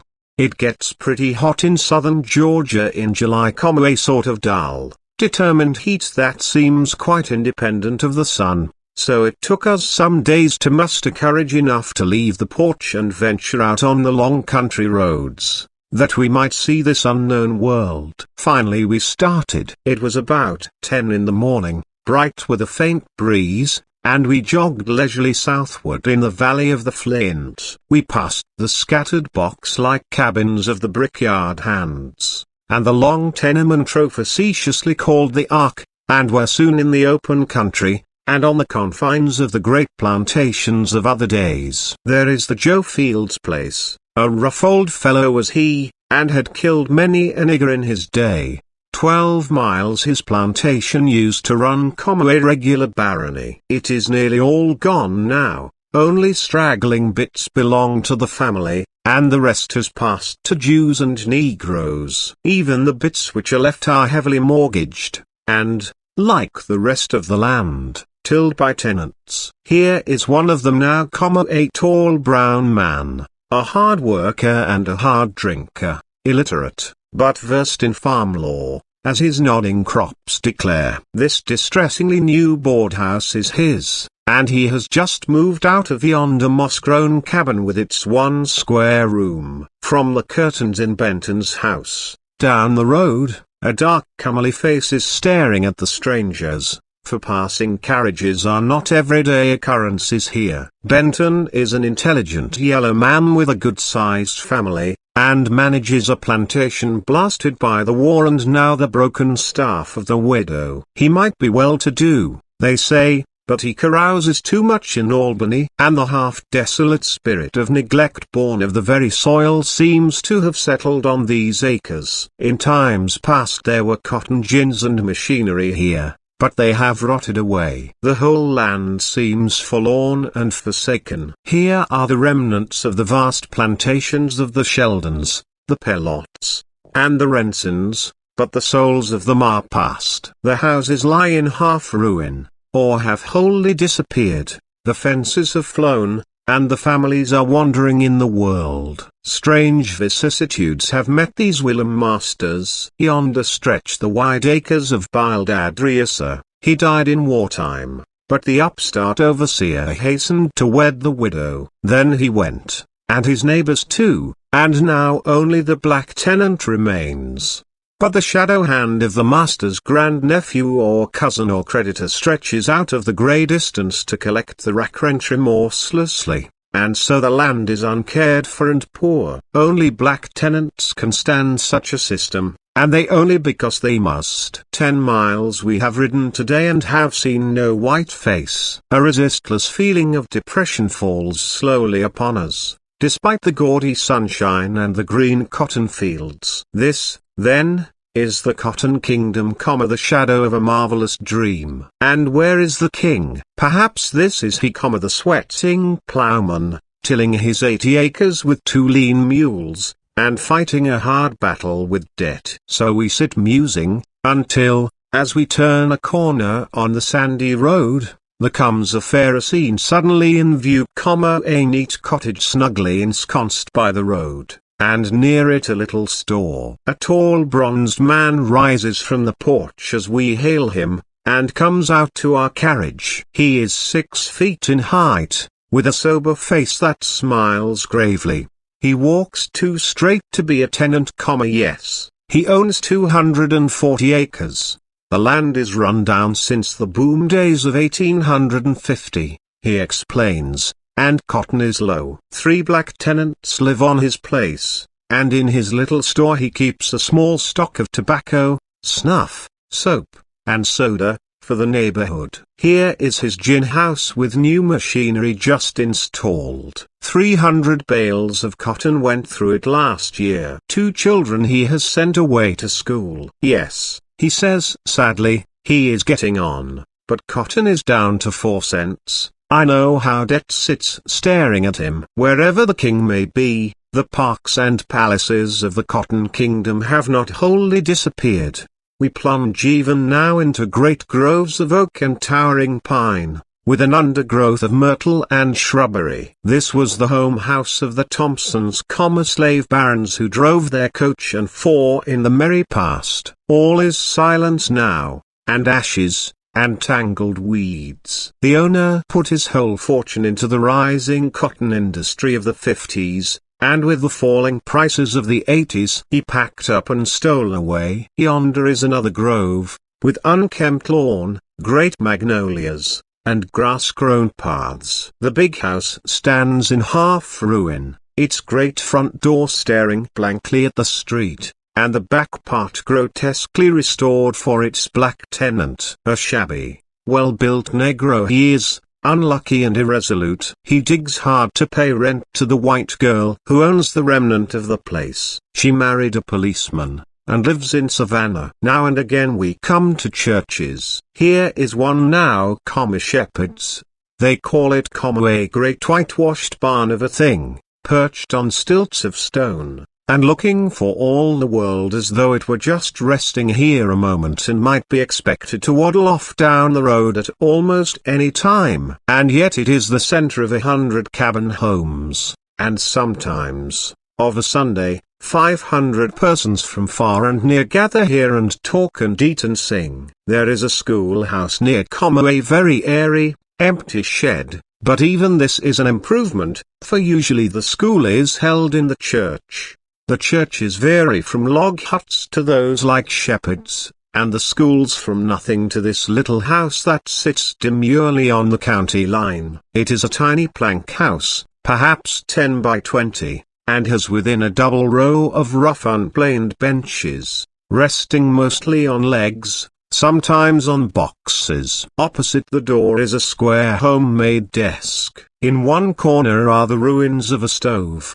and in the other a dim blackboard. It is the cheerfulest schoolhouse I have seen in Doherty, save in town. Back of the schoolhouse is a lodge house 2 stories high and not quite finished. Societies meet, the societies to care for the sick and bury the dead, and these societies grow and flourish. We had come to the boundaries of Doherty, and were about to turn west along the county line, when all these sights were pointed out to us by a kindly old man, black, white-haired, and 70. 45 years he had lived here, and now supports himself and his old wife by the help of the steer tethered yonder and the charity of his black neighbors. He shows us the farm of the hills just across the county line in Baker, a widow and 2 strapping sons, who raised 10 bales. One need not add cotton down here, last year. There are fences and pigs and cows, and the soft-voiced, velvet-skinned young Memnon, who sauntered half bashfully over to greet the strangers, is proud of his home. We turn now to the west along the county line. Great dismantled trunks of pines tower above the green cotton fields, cracking their naked gnarled fingers toward the border of living forest beyond. There is little beauty in this region, only a sort of crude abandon that suggests power, a naked grandeur, as it were. The houses are bare and straight. There are no hammocks or easy chairs, and few flowers. So when, as here at Rawdon's, one sees a vine clinging to a little porch, and Homer-like windows peeping over the fences, one takes a long breath. I think I never before quite realized the place of the fence in civilization. This is the land of the unfenced, where crouch on either hand scores of ugly one-room cabins, cheerless and dirty. Here lies the Negro problem in its naked dirt and penury. And here are no fences, but now and then the crisscross rails or straight palings break into view, and then we know a touch of culture is near. Of course Harrison Gohagan, a quiet yellow man, young, smooth-faced,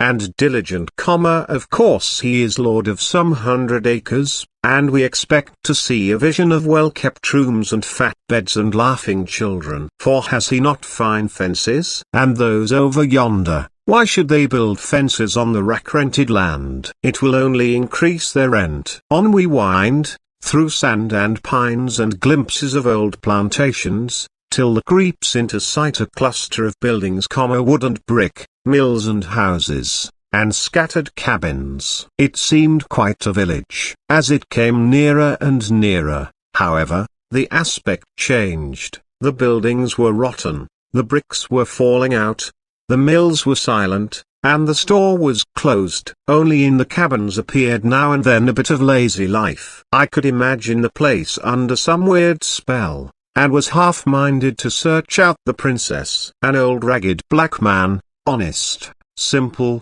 and improvident, told us the tale. The Wizard of the North, the capitalist, had rushed down in the 70s to woo this coy dark soil.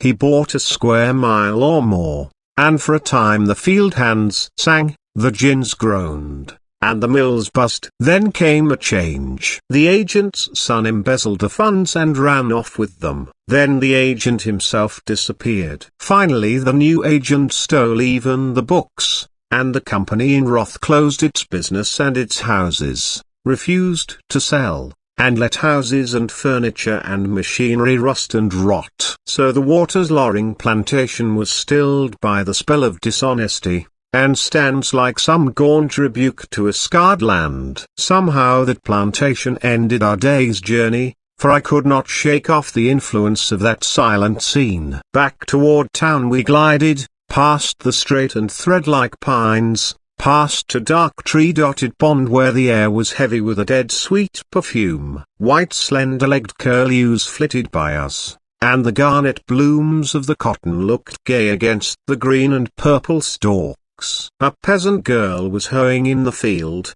white turbaned and black-limbed. All this we saw, but the spell still lay upon us. How curious a land is this, how full of untold story, of tragedy and laughter, and the rich legacy of human life, shadowed with the tragic past, and big with future promise. This is the Black Belt of Georgia. Dougherty County is the west end of the Black Belt, and men once called it the Egypt of the Confederacy. It is full of historic interest. First, there is the swamp, to the west, where the Chickasawhatchee flows sullenly southward. The shadow of an old plantation lies at its edge, forlorn and dark. Then comes the pool, pendant grey moss and brackish waters appear, and forests filled with wildfowl. In one place the wood is on fire, smouldering in dull red anger, but nobody minds. Then the swamp grows beautiful, a raised road, built by chained Negro convicts, dips down into it, and forms a way walled and almost covered in living green. Spreading trees spring from a prodigal luxuriance of undergrowth, great dark green shadows fade into the black background, until all is one mass of tangled semi-tropical foliage, marvelous in its weird savage splendor. Once we crossed a black silent stream, where the sad trees and writhing creepers, all glinting fiery yellow and green, seemed like some vast cathedral, some green milan builded of wild wood. And as I crossed, I seemed to see again that fierce tragedy of 70 years ago. Osceola, the Indian Negro chieftain, had risen in the swamps of Florida, vowing vengeance. His war cry reached the red creeks of Dougherty, and their war cry rang from the Chattahoochee to the sea. Men and women and children fled and fell before them as they swept into Dougherty. In yonder shadows a dark and hideously painted warrior glided stealthily on, another and another, until 300 had crept into the treacherous swamp. Then the false slime closing about them called the white men from the east. Waist deep, they fought beneath the tall trees, until the war cry was hushed and the Indians glided back into the west. Small wonder the wood is red. Then came the black slaves. Day after day the clank of chained feet marching from Virginia and Carolina to Georgia was heard in these rich swamp lands. Day after day the songs of the callous, the wail of the motherless, and the muttered curses of the wretched echoed from the Flint to the Chickasawhatchee, until by 1860 there had risen in West Dougherty perhaps the richest slave kingdom the modern world ever knew. 150 barons commanded the labor of nearly 6,000 Negroes, held sway over farms with 90,000 acres tilled land, valued even in times of cheap soil at $3 million. 20,000 bales of giant cotton went yearly to England, new and old, and men that came there bankrupt made money and grew rich. In a single decade the cotton output increased fourfold and the value of lands was tripled. It was the heyday of the nouveau riche, and a life of careless extravagance among the masters. 4 and 6 bobtailed thoroughbreds rolled their coaches to town. Open hospitality and gay entertainment were the rule. Parks and groves were laid out, rich with flower and vine, and in the midst stood the low wide-halled big house, with its porch and columns and great fireplaces. And yet with all this there was something sordid, something forced, a certain feverish unrest and recklessness. For was not all this show and tinsel built upon a groan? This land was a little hell, said a ragged, brown, and grave-faced man to me. We were seated near a roadside blacksmith shop, and behind was the bare ruin of some master's home. I've seen niggers drop dead in the furrow, but they were kicked aside, and the plough never stopped. Down in the guardhouse, There's where the blood ran. With such foundations a kingdom must in time sway and fall. The masters moved to Macon and Augusta, and left only the irresponsible overseers on the land. And the result is such ruin as this. The Lloyd home place, great waving oaks, a spread of lawn, myrtles and chestnuts, all ragged and wild, a solitary gatepost standing where once was a castle entrance, an old rusty anvil lying amid rotting bellows and wood in the ruins of a blacksmith shop, a wide rambling old mansion, brown and dingy, filled now with the grandchildren of the slaves who once waited on its tables, while the family of the master has dwindled to 2 lone women, who live in Macon and feed hungrily off the remnants of an earldom. So we ride on, past phantom gates and falling homes, past the once flourishing farms of the Smiths, the Gandhis, and the Lagores, and find all dilapidated and half-ruined, even there where a solitary white woman, a relic of other days, sits alone in state among miles of Negroes and rides to town in her ancient coach each day.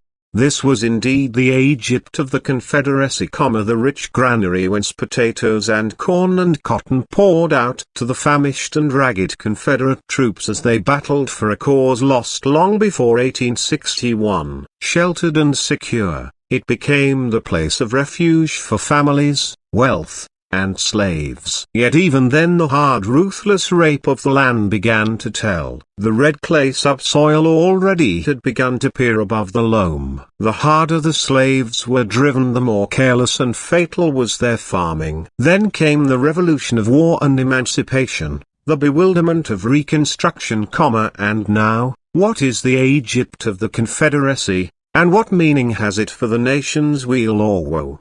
It is a land of rapid contrasts and of curiously mingled hope and pain. Here sits a pretty blue-eyed quadroon hiding her bare feet. She was married only last week, and yonder in the field is her dark young husband, hoeing to support her, at 30 cents a day without board. Across the way is Gatesby, brown and tall, lord of 2,000 acres shrewdly won and held. There is a store conducted by his black son, a blacksmith shop, and a ginnery. 5 miles below here is a town owned and controlled by one white New Englander. He owns almost to Rhode Island County, with thousands of acres and hundreds of black laborers. Their cabins look better than most, and the farm, with machinery and fertilizers, is much more businesslike than any in the county, although the manager drives hard bargains in wages. When now we turn and look 5 miles above,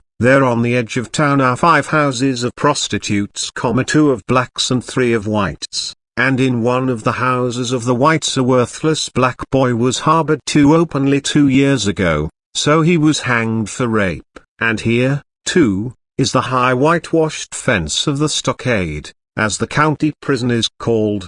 The white folks say it is ever full of black criminals, the black folks say that only colored boys are sent to jail, and they not because they are guilty, but because the state needs criminals to eke out its income by their forced labor.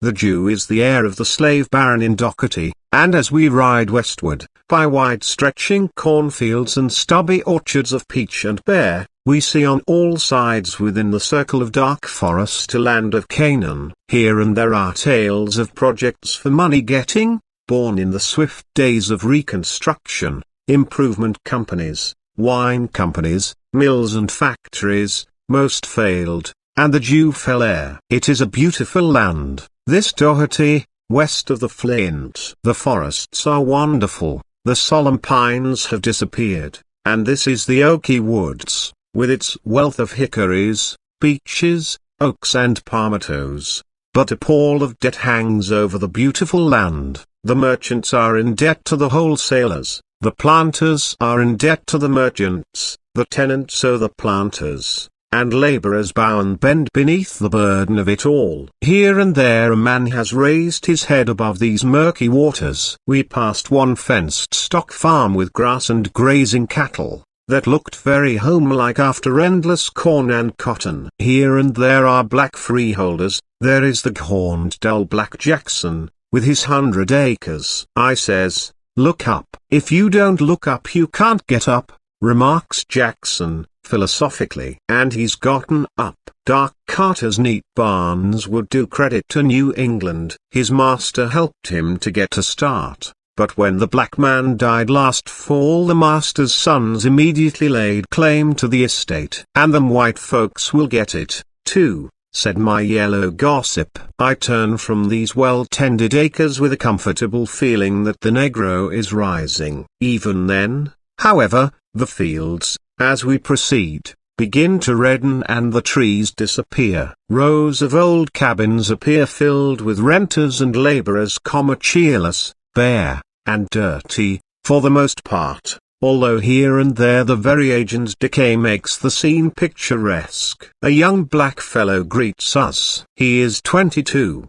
and just married. Until last year he had good luck renting, then cotton fell, and the sheriff seized and sold all he had. So he moved here, where the rent is higher, the land poorer, and the owner inflexible. He rents a $40 mule for $20 a year. Poor lad! A slave at 22. This plantation, owned now by a foreigner, was a part of the famous Bolton estate. After the war it was for many years worked by gangs of Negro convicts, and black convicts then were even more plentiful than now. It was a way of making Negroes work, and the question of guilt was a minor one. Hard tales of cruelty and mistreatment of the chained freemen are told, but the county authorities were deaf until the free labor market was nearly ruined by wholesale migration. Then they took the convicts from the plantations, but not until one of the fairest regions of the Okie Woods had been ruined and ravished into a red waste,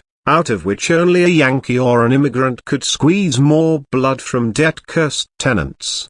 No wonder that Luke Black, slow, dull, and discouraged, shuffles to our carriage and talks hopelessly. Why should he strive? Every year finds him deeper in debt.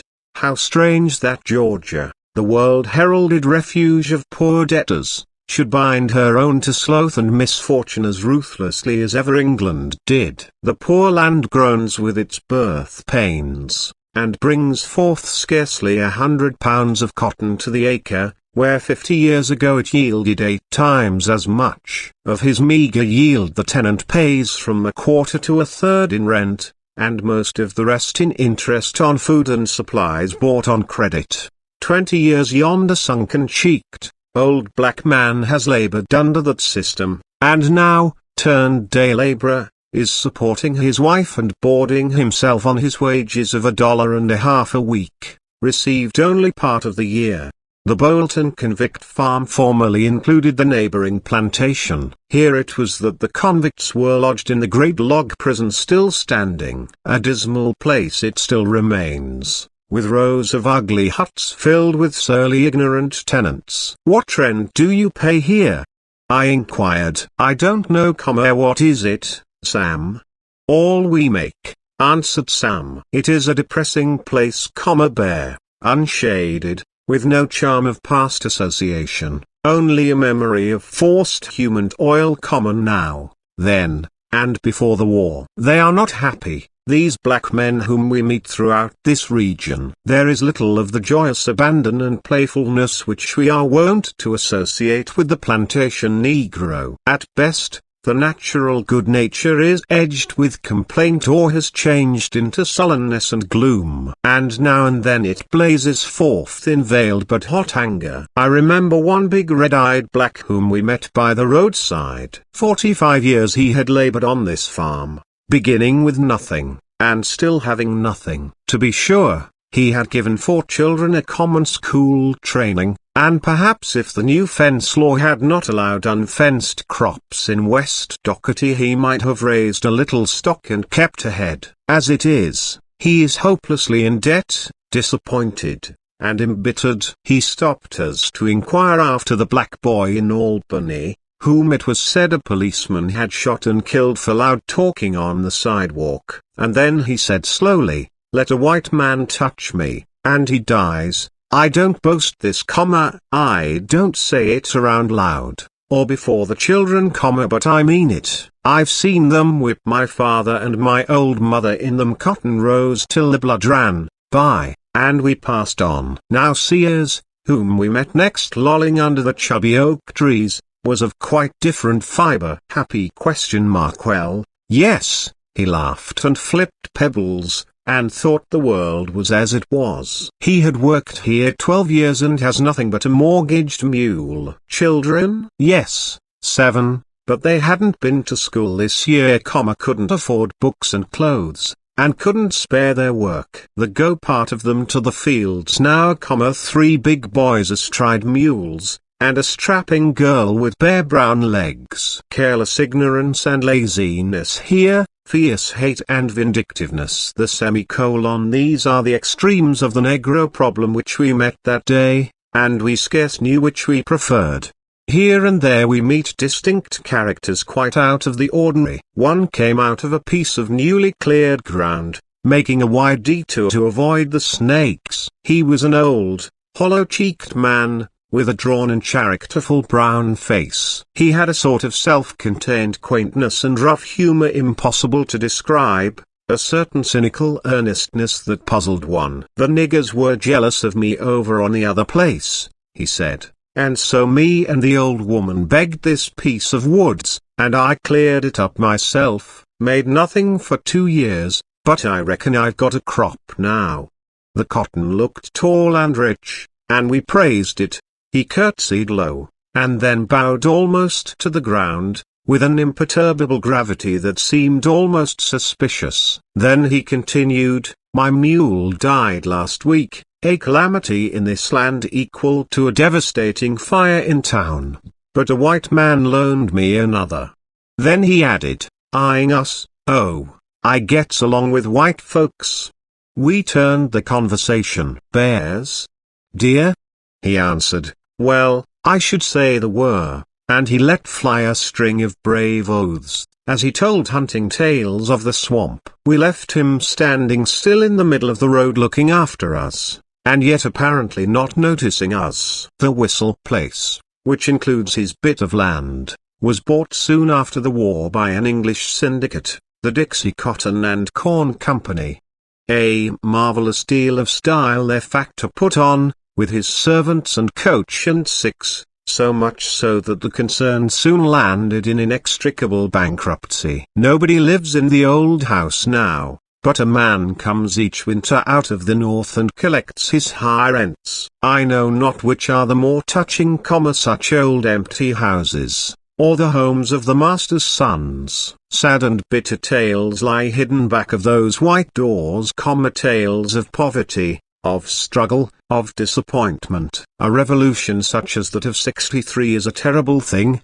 They that rose rich in the morning often slept in paupers' beds. Beggars and vulgar speculators rose to rule over them, and their children went astray. See yonder sad-coloured house, with its cabins and fences and glad crops. It is not glad within. Last month the prodigal son of the struggling father wrote home from the city for money. Money, where was it to come from? And so the son rose in the night and killed his baby, and killed his wife, and shot himself dead. And the world passed on. I remember wheeling around a bend in the road beside a graceful bit of forest and a singing brook. A long low house faced us, with porch and flying pillars, great oaken door, and a broad lawn shining in the evening sun. But the window panes were gone, the pillars were worm-eaten, and the moss-grown roof was falling in. Half curiously I peered through the unhinged door,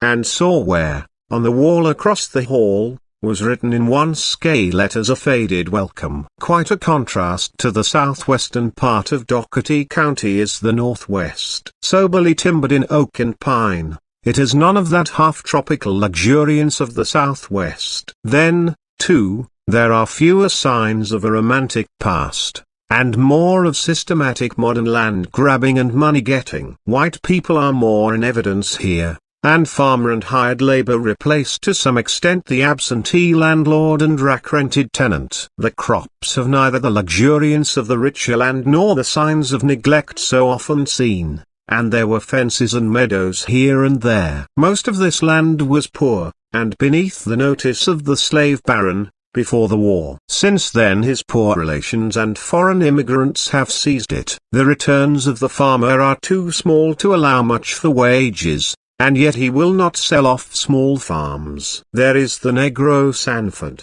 He has worked 14 years as overseer on the Ladson place, and paid out enough for fertilizers to have bought a farm, but the owner will not sell off a few acres. 2 children, a boy and a girl, are hoeing sturdily in the fields on the farm where Corliss works. He is smooth-faced and brown, and is fencing up his pigs. He used to run a successful cotton gin, but the Cottonseed Oil Trust has forced the price of ginning so low that he says it hardly pays him. He points out a stately old house over the way as the home of Pa Willis. We eagerly ride over, for Pa Willis was the tall and powerful black Moses who led the Negroes for a generation, and led them well. He was a Baptist preacher, and when he died, 2,000 black people followed him to the grave, and now they preach his funeral sermon each year. His widow lives here, a weazened, sharp-featured little woman, who curtsied quaintly as we greeted her. Further on lives Jack Dilson, the most prosperous Negro farmer in the county. It is a joy to meet him, a great broad-shouldered, handsome black man, intelligent and jovial. 650 acres he owns, and has 11 black tenants. A neat and tidy home nestled in a flower garden, and a little store stands beside it. We pass the Munson place, where a plucky white widow is renting and struggling, and the 1,100 acres of the Senate plantation, with its Negro overseer. Then the character of the farms begins to change. Nearly all the lands belong to Russian Jews, the overseers are white, and the cabins are bare board houses scattered here and there. The rents are high, and day laborers and contract hands abound. It is a keen, hard struggle for living here, and few have time to talk. Tired with the long ride, we gladly drive into Gillonsville. It is a silent cluster of farmhouses standing on the crossroads, with one of its stores closed and the other kept by a Negro preacher. They tell great tales of busy times at Gillonsville before all the railroads came to Albany. Now it is chiefly a memory. Riding down the street, we stop at the preacher's and seat ourselves before the door. It was one of those scenes one cannot soon forget. A wide, low, little house, whose motherly roof reached over and sheltered a snug little porch. There we sat, after the long hot drive, drinking cool water. The talkative little storekeeper who is my daily companion, the silent old black woman patching pantaloons and saying never a word, the ragged picture of helpless misfortune who called in just to see the preacher, and finally the neat matronly preacher's wife, plump, yellow, and intelligent. "Own land?" said the wife. "Well, only this house." Then she added quietly, "We did buy 700 acres across up yonder, and paid for it, but they cheated us out of it." Sells was the owner. "Sells," echoed the ragged misfortune, who was leaning against the balustrade and listening. "He's a regular cheat. I worked for him 37 days this spring, and he paid me in cardboard checks which were to be cashed at the end of the month. But he never cashed them, kept putting me off. Then the sheriff came and took my mule and corn and furniture, but furniture is exempt from seizure by law." "Well, he took it just the same," said the hard-faced man. Chapter 8 of The Quest of the Golden Fleece. Have you ever seen a cotton field white with harvest, its golden fleece hovering above the black earth like a silvery cloud edged with dark green? its bold white signals waving like the foam of billows from Carolina to Texas across that black and human sea. I have sometimes half suspected that here the winged ram Chrysomelas left that fleece, after which Jason and his Argonauts went vaguely wandering into the shadowy east 3,000 years ago. And certainly one might frame a pretty and not far-fetched analogy of witchery and dragon's teeth, and blood and armed men, between the ancient and the modern quest of the Golden Fleece in the Black Sea. And now the Golden Fleece is found, not only found, but, in its birthplace, woven. For the hum of the cotton mills is the newest and most significant thing in the New South today. All through the Carolinas and Georgia, away down to Mexico, rise these gaunt red buildings, bare and homely, and yet so busy and noisy withal that they scarce seem to belong to the slow and sleepy land. Perhaps they sprang from dragon's teeth. So the Cotton Kingdom still lives, the world still bows beneath her scepter. Even the markets that once defied the parvenu have crept one by one across the seas, and then slowly and reluctantly, but surely, have started toward the Black Belt. To be sure, there are those who wag their heads knowingly and tell us that the capital of the Cotton Kingdom has moved from the black to the white belt, that the Negro of today raises not more than half of the cotton crop. Such men forget that the cotton crop has doubled, and more than doubled, since the era of slavery, and that, even granting their contention, the Negro is still supreme in a cotton kingdom larger than that on which the Confederacy builded its hopes. So the Negro forms today one of the chief figures in a great world industry, and this, for its own sake, and in the light of historic interest, makes the field hands of the cotton country worth studying.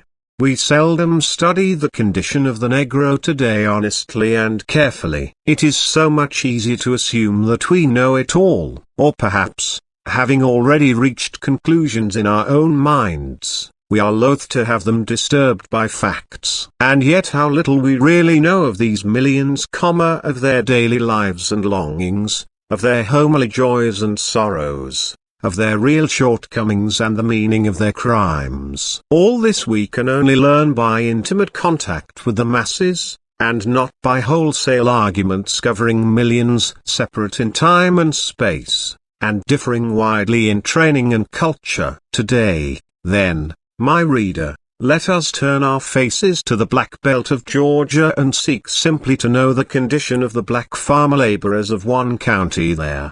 Here in 1890 lived 10,000 Negroes and 2,000 whites. The country is rich, yet the people are poor. The keynote of the Black Belt is debt, not commercial credit, but debt in the sense of continued inability on the part of the mass of the population to make income cover expense. This is the direct heritage of the South from the wasteful economies of the slave regime. But it was emphasized and brought to a crisis by the emancipation of the slaves. In 1860, Dougherty County had 6,000 slaves, worth at least $2.5 million.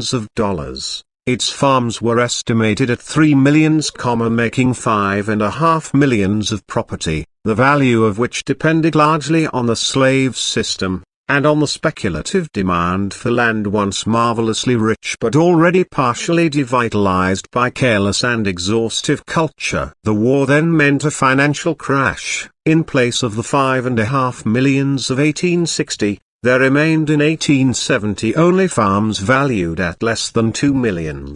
With this came increased competition in cotton culture from the rich lands of Texas. A steady fall in the normal price of cotton followed, from about 14 cents a pound in 1860 until it reached 4 cents in 1898. Such a financial revolution was it that involved the owners of the cotton belt in debt. And if things went ill with the master, how fared it with the man? The plantations of Dougherty County in slavery days were not as imposing and aristocratic as those of Virginia. The big house was smaller and usually one-storied, and sat very near the slave cabins. Sometimes these cabins stretched off on either side like wings, sometimes only on one side, forming a double row, or edging the road that turned into the plantation from the main thoroughfare. The form and disposition of the laborers' cabins throughout the Black Belt is today the same as in slavery days. Some live in the self-same cabins, others in cabins rebuilt on the sites of the old. All are sprinkled in little groups over the face of the land,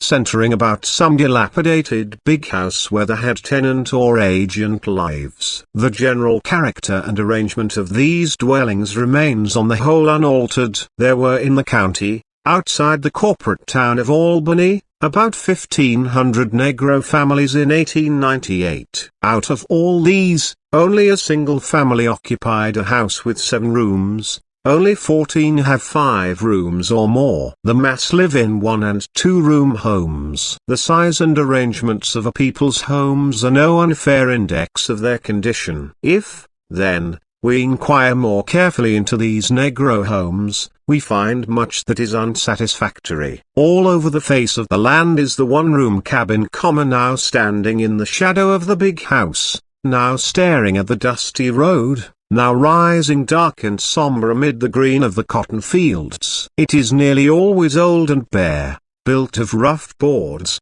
and neither plastered nor ceiled. Light and ventilation are supplied by the single door and by the square hole in the wall with its wooden shutter. There is no glass, porch, or ornamentation without. Within is a fireplace, black and smoky, and usually unsteady with age. A bed or two, a table, a wooden chest, and a few chairs compose the furniture, while a stray show bill or a newspaper makes up the decorations for the walls. Now and then one may find such a cabin kept scrupulously neat, with merry steaming fireplaces and hospitable door, but the majority are dirty and dilapidated, smelling of eating and sleeping, poorly ventilated, and anything but homes.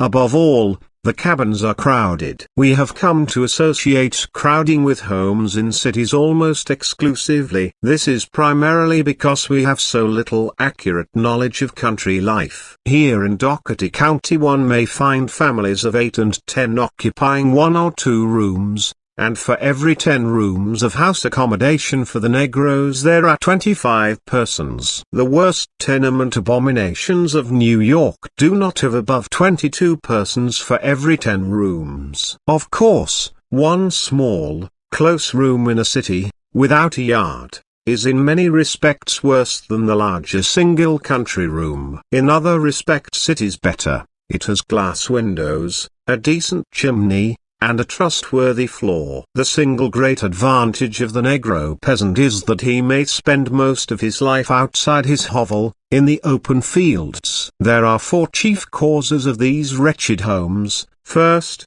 long custom born of slavery has assigned such homes to Negroes. White laborers would be offered better accommodations, and might, for that and similar reasons, give better work. Secondly, the Negroes, used to such accommodations, do not as a rule demand better. They do not know what better houses mean. Thirdly, the landlords as a class have not yet come to realize that it is a good business investment to raise the standard of living among labor by slow and judicious methods. That a Negro laborer who demands 3 rooms and 50 cents a day would give more efficient work and leave a larger profit than a discouraged toiler herding his family in 1 room and working for 30 cents. Lastly, among such conditions of life there are few incentives to make the laborer become a better farmer. If he is ambitious, he moves to town or tries other labor. As a tenant farmer his outlook is almost hopeless, and following it as a makeshift, he takes the house that is given him without protest. In such homes, then, these Negro peasants live. The families are both small and large. There are many single tenants, widows and bachelors, and remnants of broken groups. The system of labor and the size of the houses both tend to the breaking up of family groups. The grown children go away as contract hands or migrate to town. The sister goes into service, and so one finds many families with hosts of babies, and many newly married couples.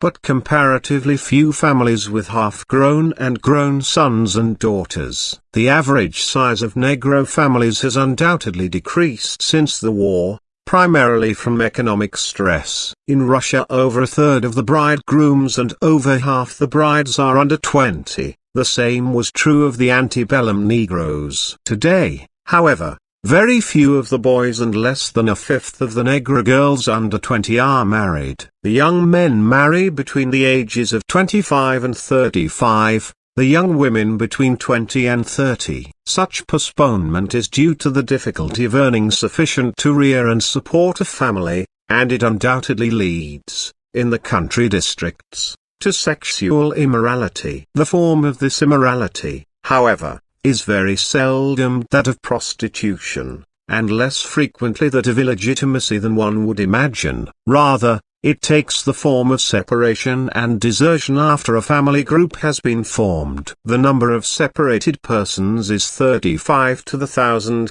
a very large number. It would of course be unfair to compare this number with divorce statistics, for many of these separated women are in reality widowed, were the truth known. And in other cases the separation is not permanent. Nevertheless, here lies the seat of greatest moral danger. There is little or no prostitution among these Negroes, and over 3/4 of the families, as found by house-to-house investigation, deserve to be classed as decent people with considerable regard for female chastity. To be sure, the ideas of the mass would not suit New England, and there are many loose habits and notions. Yet the rate of illegitimacy is undoubtedly lower than in Austria or Italy, and the women as a class are modest. The plague spot in sexual relations is easy marriage and easy separation. This is no sudden development, nor the fruit of emancipation. It is the plain heritage from slavery. In those days Sam, with his master's consent, took up with Mary. No ceremony was necessary, and in the busy life of the great plantations of the Black Belt it was usually dispensed with. If now the master needed Sam's work in another plantation or in another part of the same plantation, or if he took a notion to sell the slave, Sam's married life with Mary was usually unceremoniously broken, and then it was clearly to the master's interest to have both of them take new mates. This widespread custom of 2 centuries has not been eradicated in 30 years. Today Sam's grandson takes up with a woman without license or ceremony. They live together decently and honestly, and are, to all intents and purposes, man and wife. Sometimes these unions are never broken until death, but in too many cases family quarrels, a roving spirit, a rival suitor, or perhaps more frequently the hopeless battle to support a family, lead to separation, and a broken household is the result. The Negro Church has done much to stop this practice, and now most marriage ceremonies are performed by the pastors. Nevertheless, the evil is still deep-seated,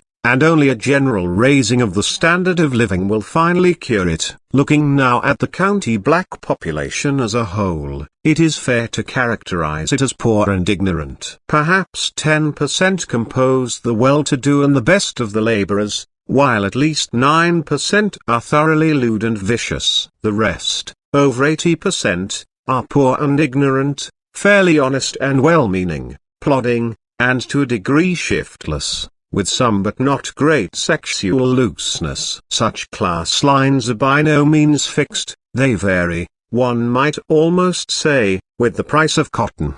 The degree of ignorance cannot easily be expressed. We may say, for instance, that nearly 2/3 of them cannot read or write. This but partially expresses the fact. They are ignorant of the world about them, of modern economic organization, of the function of government, of individual worth and possibilities, of nearly all those things which slavery in self-defense had to keep them from learning. Much that the white boy imbibes from his earliest social atmosphere forms the puzzling problems of the black boy's mature years. America is not another word for opportunity to all her sons. It is easy for us to lose ourselves in details in endeavoring to grasp and comprehend the real condition of a mass of human beings. We often forget that each unit in the mass is a throbbing human soul, ignorant it may be, and poverty-stricken, black and curious in limb and ways and thought, and yet it loves and hates, it toils and tires, it laughs and weeps its bitter tears, and looks in vague and awful longing at the grim horizon of its life. All this, even as you and I. These black thousands are not in reality lazy, they are improvident and careless. They insist on breaking the monotony of toil with a glimpse at the great town world on Saturday. They have their loafers and their rascals, but the great mass of them work continuously and faithfully for a return, and under circumstances that would call forth equal voluntary effort from few if any other modern laboring class. Over 88% of them, men, women, and children, are farmers. Indeed, this is almost the only industry. Most of the children get their schooling after the crops are laid by, and very few there are that stay in school after the spring work has begun. Child labor is to be found here in some of its worst phases, as a fostering ignorance and stunting physical development. With the grown men of the county there is little variety in work. 1,300 are farmers, and 200 are laborers, teamsters, etc., including 24 artisans, 10 merchants, 21 preachers, and 4 teachers. This narrowness of life reaches its maximum among the women. 1,350 of these are farmer laborers, 100 are servants and washerwomen, leaving 65 housewives, 8 teachers, and 6 seamstresses. Among this people there is no leisure class. We often forget that in the United States over half the youth and adults are not in the world earning incomes, but are making homes, learning of the world, or resting after the heat of the strife. But here 96% are toiling, no one with leisure to turn the bare and cheerless cabin into a home, no old folks to sit beside the fire and hand down traditions of the past. Little of careless happy childhood and dreaming youth. The dull monotony of daily toil is broken only by the gaiety of the thoughtless and the Saturday trip to town. The toil, like all farm toil, is monotonous, and here there are little machinery and few tools to relieve its burdensome drudgery. But with all this, it is work in the pure open air. And this is something in a day when fresh air is scarce. The land on the whole is still fertile, despite long abuse. For 9 or 10 months in succession the crops will come if asked, garden vegetables in April, grain in May, melons in June and July, hay in August, sweet potatoes in September, and cotton from then to Christmas. And yet on 2/3 of the land there is but one crop, and that leaves the toilers in debt. Why is this? Away down the Basin Road, where the broad flat fields are flanked by great oak forests, is a plantation. Many thousands of acres it used to run, here and there, and beyond the great wood. 1,300 human beings here obeyed the call of one, where his in body, and largely in soul. One of them lives the yet a short, stocky man. His dull brown face seamed and drawn, and his tightly curled hair grey-white. The crops, just tolerable, he said, just tolerable. Getting on? No, he wasn't getting on at all. Smith of Albany furnishes him, and his rent is £800 of cotton. Can't make anything at that. Why didn't he buy land? Humphrey takes money to buy land, and he turns away, free. The most piteous thing amid all the black ruin of wartime, amid the broken fortunes of the masters, the blighted hopes of mothers and maidens, and the fall of an empire, the most piteous thing amid all this was the black freedman who threw down his hoe because the world called him free. What did such a mockery of freedom mean? Not a cent of money, not an inch of land, not a mouthful of victuals, not even ownership of the rags on his back, free. On Saturday, once or twice a month, the old master, before the war, used to dole out bacon and meal to his negroes. And after the first flush of freedom wore off, and his true helplessness dawned on the freedman, he came back and picked up his hoe, and old master still doled out his bacon and meal. The legal form of service was theoretically far different. In practice, task work or cropping was substituted for daily toil in gangs, and the slave gradually became a maître, or tenant on shares, in name, but a laborer with indeterminate wages in fact. Still the price of cotton fell, and gradually the landlords deserted their plantations, and the reign of the merchant began. The merchant of the Black Belt is a curious institution, part banker, part landlord, part banker, and part despot. His store, which used most frequently to stand at the crossroads and become the center of a weekly village, has now moved to town, and thither the negro tenant follows him. The merchant keeps everything, clothes and shoes, coffee and sugar, pork and meal, canned and dried goods, wagons and plows, seed and fertilizer, and what he has not in stock he can give you an order for at the store across the way. Here, then, comes the tenant, Sam Scott, after he has contracted with some absent landlord's agent for hiring 40 acres of land. He fingers his hat nervously until the merchant finishes his morning chat with Colonel Saunders, and calls out, "Well, Sam, what do you want?"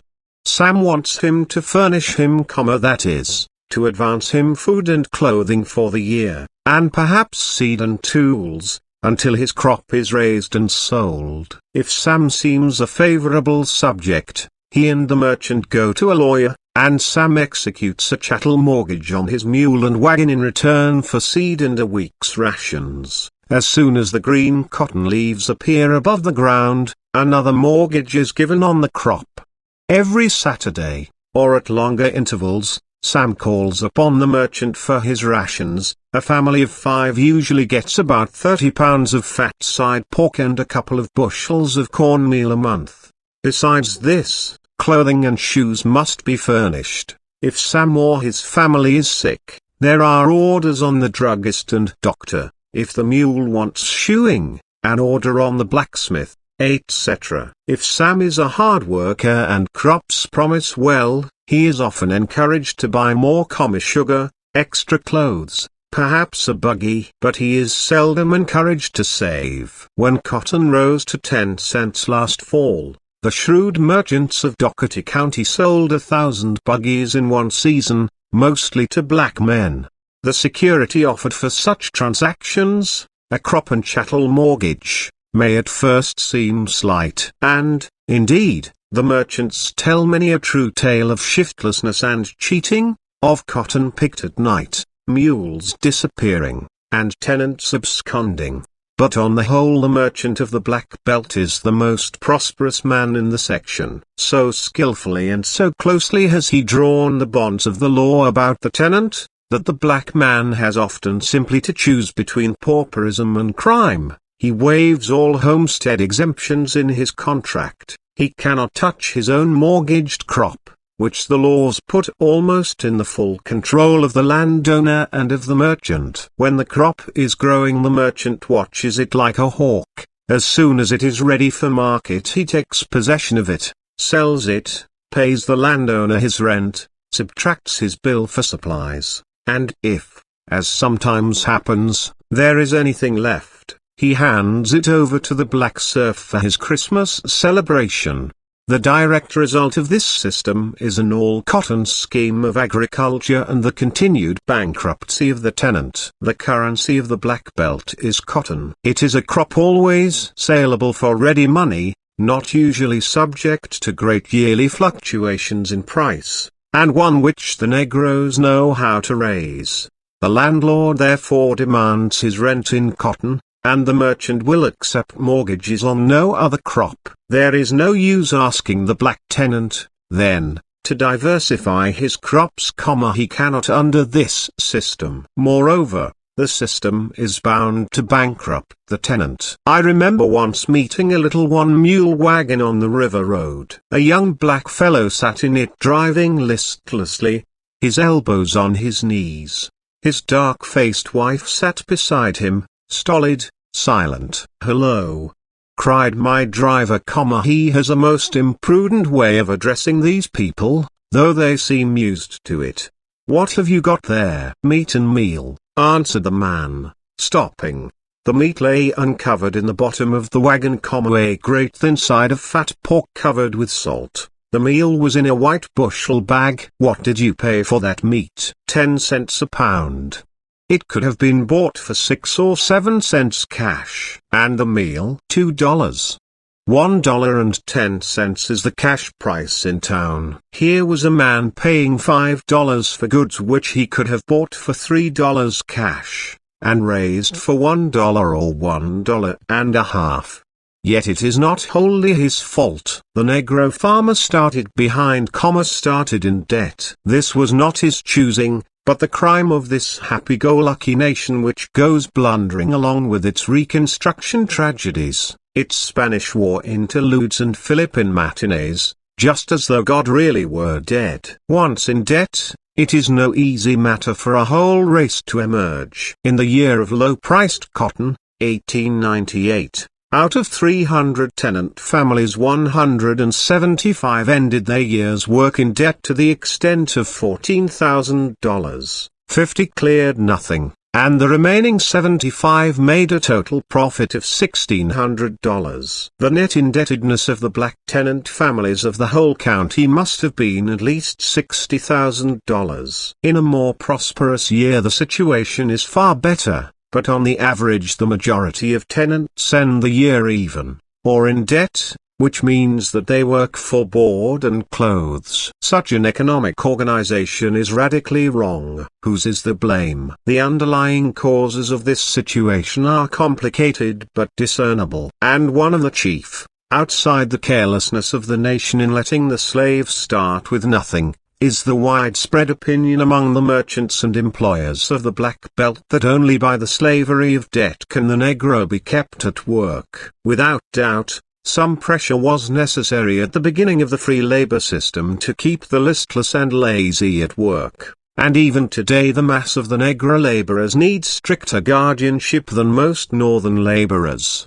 Behind this honest and widespread opinion dishonesty and cheating of the ignorant laborers have a good chance to take refuge. And to all this must be added the obvious fact that a slave ancestry and a system of unrequited toil has not improved the efficiency or temper of the mass of black laborers. Nor is this peculiar to Sambo. It has in history been just as true of John and Hans, of Jacques and Pat, of all ground-down peasantries. Such is the situation of the mass of the Negroes in the Black Belt today, and they are thinking about it. Crime, and a cheap and dangerous socialism, are the inevitable results of this pondering. I see now that ragged black man sitting on a log, aimlessly whittling a stick. He muttered to me with the murmur of many ages, when he said, "White man sit down whole year, nigger work day and night and make crop, nigger hardly gets bread and meat,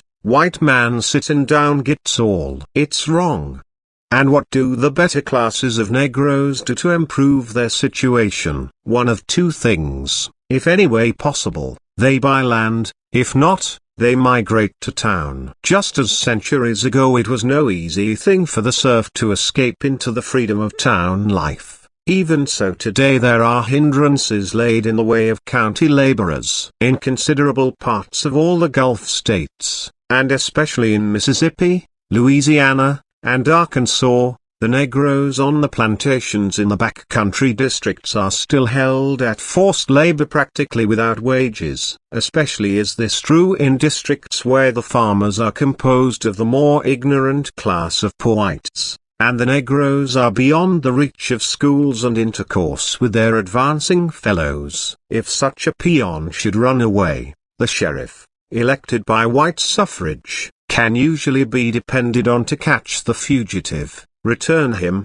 and ask no questions. If he escape to another county, a charge of petty thieving, easily true, can be depended upon to secure his return. Even if some unduly officious person insist upon a trial, neighborly comity will probably make his conviction sure, and then the labor due the county can easily be bought by the master. Such a system is impossible in the more civilized parts of the South, or near the large towns and cities, but in those vast stretches of land beyond the telegraph and the newspaper the spirit of the 13th Amendment is sadly broken. This represents the lowest economic depths of the black American peasant, and in a study of the rise and condition of the Negro freeholder we must trace his economic progress from the modern serfdom.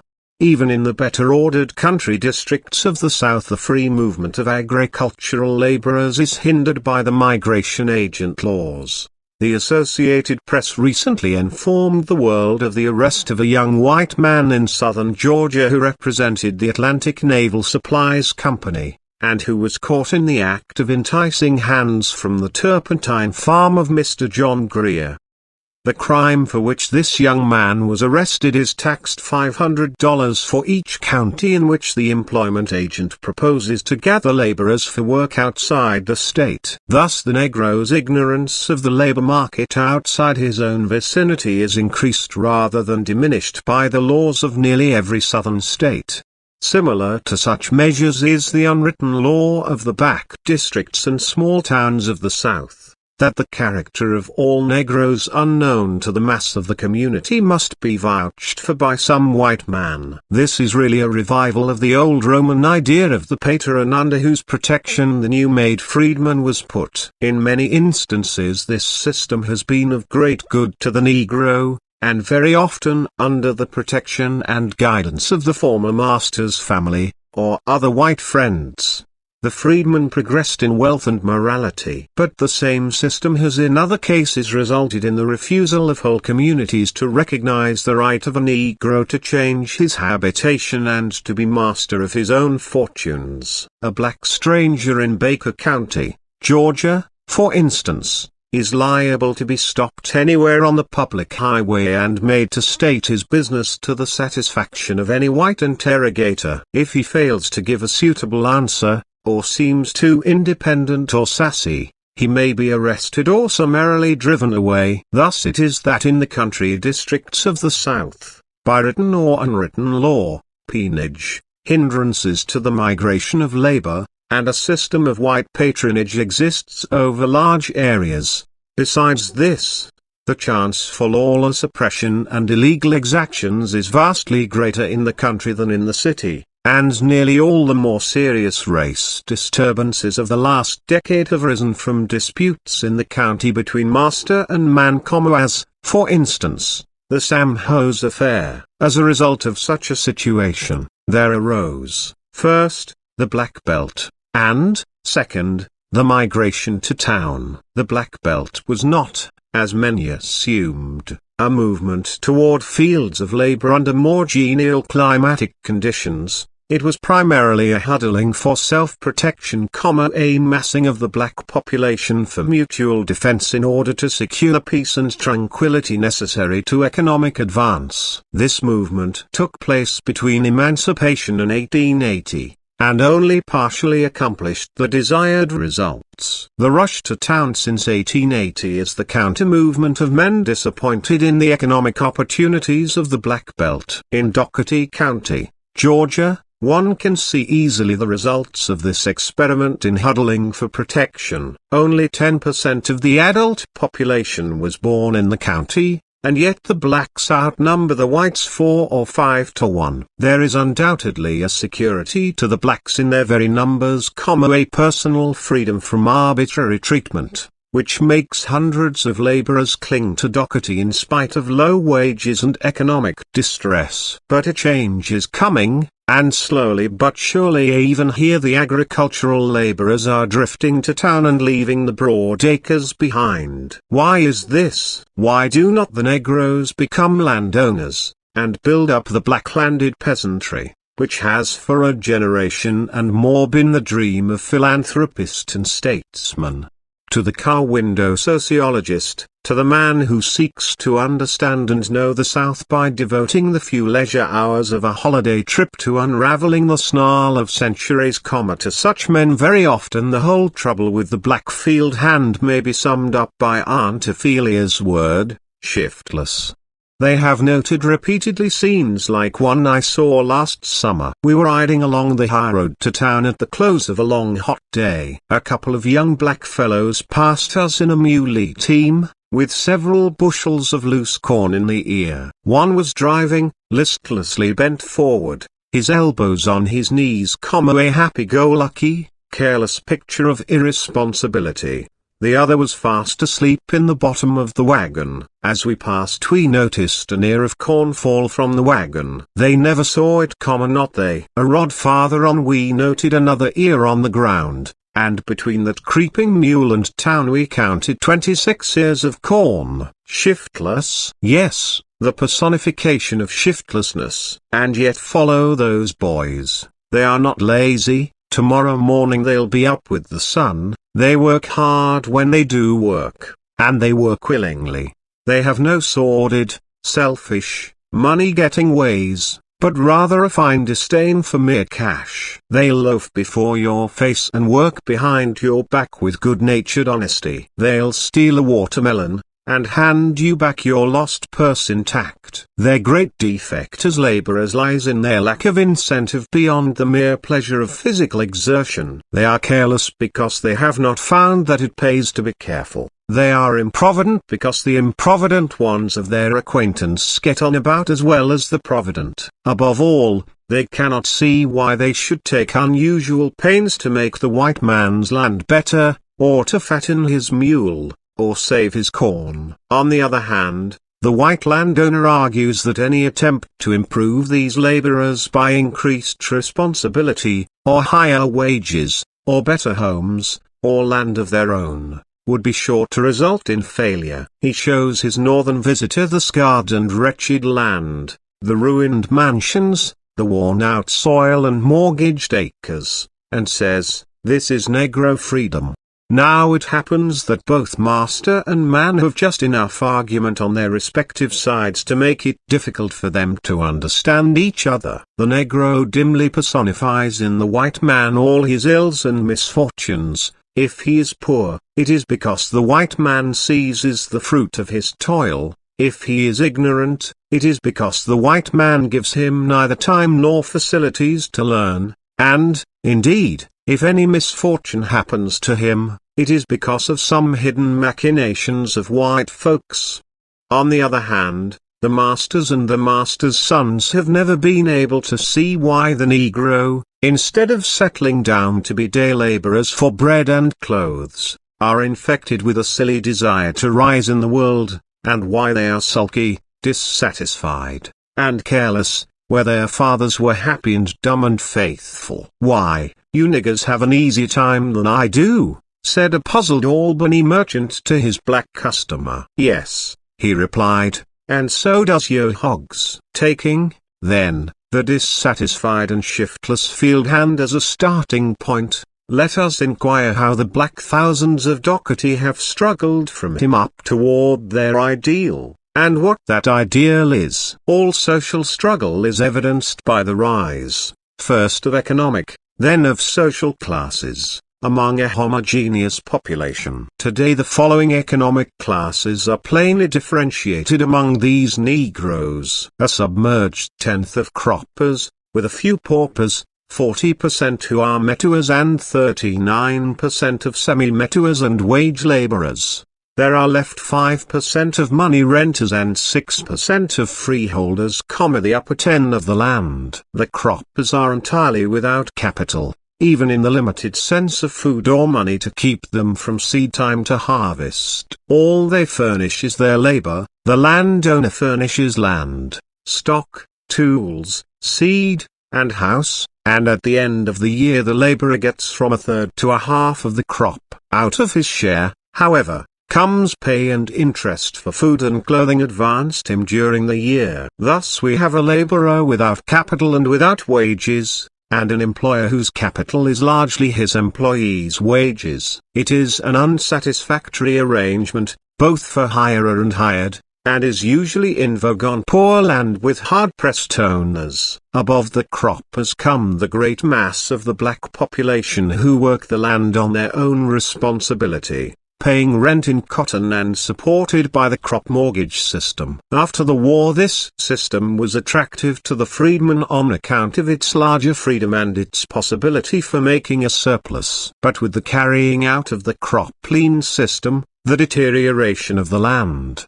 and the slavery of debt, the position of the metuas has sunk to a dead level of practically unrewarded toil. Formerly all tenants had some capital, and often considerable, but absentee landlordism, rising rack rent, and failing cotton have stripped them well nigh of all, and probably not over half of them today own their mules.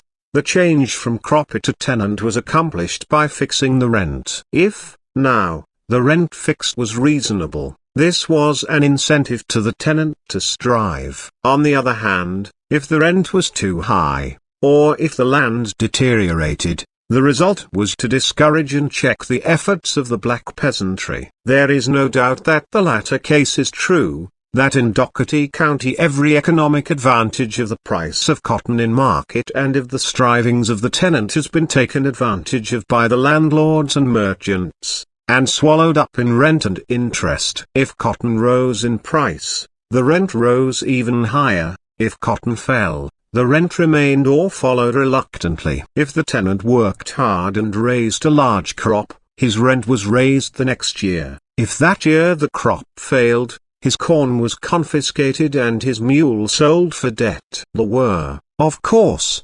exceptions to this common cases of personal kindness and forbearance, but in the vast majority of cases the rule was to extract the uttermost farthing from the mass of the black farm laborers. The average metua pays from 20 to 30% of his crop in rent. The result of such rack rent can only be evil abuse and neglect of the soil, deterioration in the character of the laborers, and a widespread sense of injustice. Wherever the country is poor, cried Arthur Young, it is in the hands of metuas, and their condition is more wretched than that of day laborers. He was talking of Italy a century ago, but he might have been talking of Dougherty County today. And especially is that true today which he declares was true in France before the Revolution. The metuas are considered as little better than menial servants, removable at pleasure, and obliged to conform in all things to the will of the landlords. On this slow plain half the black population of Dougherty County, perhaps more than half the black millions of this land, are today struggling.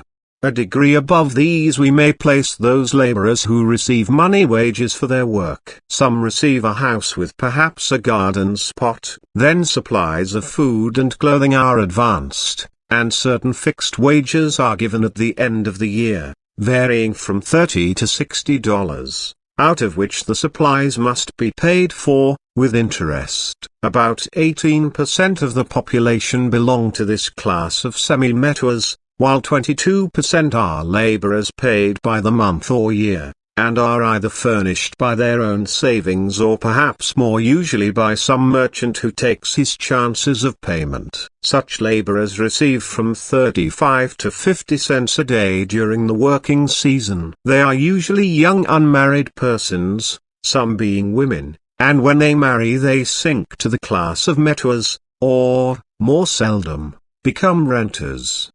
The renters for fixed money rentals are the first of the emerging classes, and form 5% of the families. The sole advantage of this small class is their freedom to choose their crops, and the increased responsibility which comes through having money transactions. While some of the renters differ little in condition from the metuas, yet on the whole they are more intelligent and responsible persons, and are the ones who eventually become landowners. Their better character and greater shrewdness enable them to gain, perhaps to demand, better terms in rents. Rented farms, varying from 40 to 100 acres, bear an average rental of about $54 a year. The men who conduct such farms do not long remain renters. Either they sink to metuas, or with a successful series of harvests rise to be landowners. In 1870 the tax books of Doherty report no Negroes as landholders. If there were any such at that time, and there may have been a few, their land was probably held in the name of some white patron, a method not uncommon during slavery. In 1875 ownership of land had begun with 750 acres. 10 years later this had increased to over 6,500 acres, to 9,000 acres in 1890 and 10,000 in 1900. The total assessed property has in this same period risen from $80,000 in 1875 to $240,000 in 1900. Two circumstances complicate this development and make it in some respects difficult to be sure of the real tendencies. They are the Panic of 1893, and the low price of cotton in 1898. Besides this, the system of assessing property in the country districts of Georgia is somewhat antiquated and of uncertain statistical value. There are no assessors, and each man makes a sworn return to a tax receiver. Thus public opinion plays a large part, and the returns vary strangely from year to year. Certainly these figures show the small amount of accumulated capital among the Negroes, and the consequent large dependence of their property on temporary prosperity. They have little to tide over a few years of economic depression, and are at the mercy of the cotton market far more than the whites, and thus the landowners, despite their marvelous efforts, are really a transient class, continually being depleted by those who fall back into the class of renters or metuas, and augmented by newcomers from the masses. Of 100 landowners in 1898, half had bought their land since 1893, a fourth between 1890 and 1893, a fifth between 1884 and 1890, and the rest between 1870 and 1884. In all, 185 Negroes have owned land in this county since 1875. If all the black landowners who had ever held land here had kept it or left it in the hands of black men, the Negroes would have owned nearer 30,000 acres than the 15,000 they now hold. And yet these 15,000 acres are a creditable showing, a proof of no little weight of the worth and ability of the Negro people. If they had been given an economic start at emancipation, if they had been in an enlightened and rich community which really desired their best good, then we might perhaps call such a result small or even insignificant. But for a few thousand poor ignorant field hands, in the face of poverty, a falling market, and social stress, to save and capitalize $200,000 in a generation has meant a tremendous effort. The rise of a nation, the pressing forward of a social class, means a bitter struggle, a hard and soul-sickening battle with the world such as few of the more favored classes know or appreciate.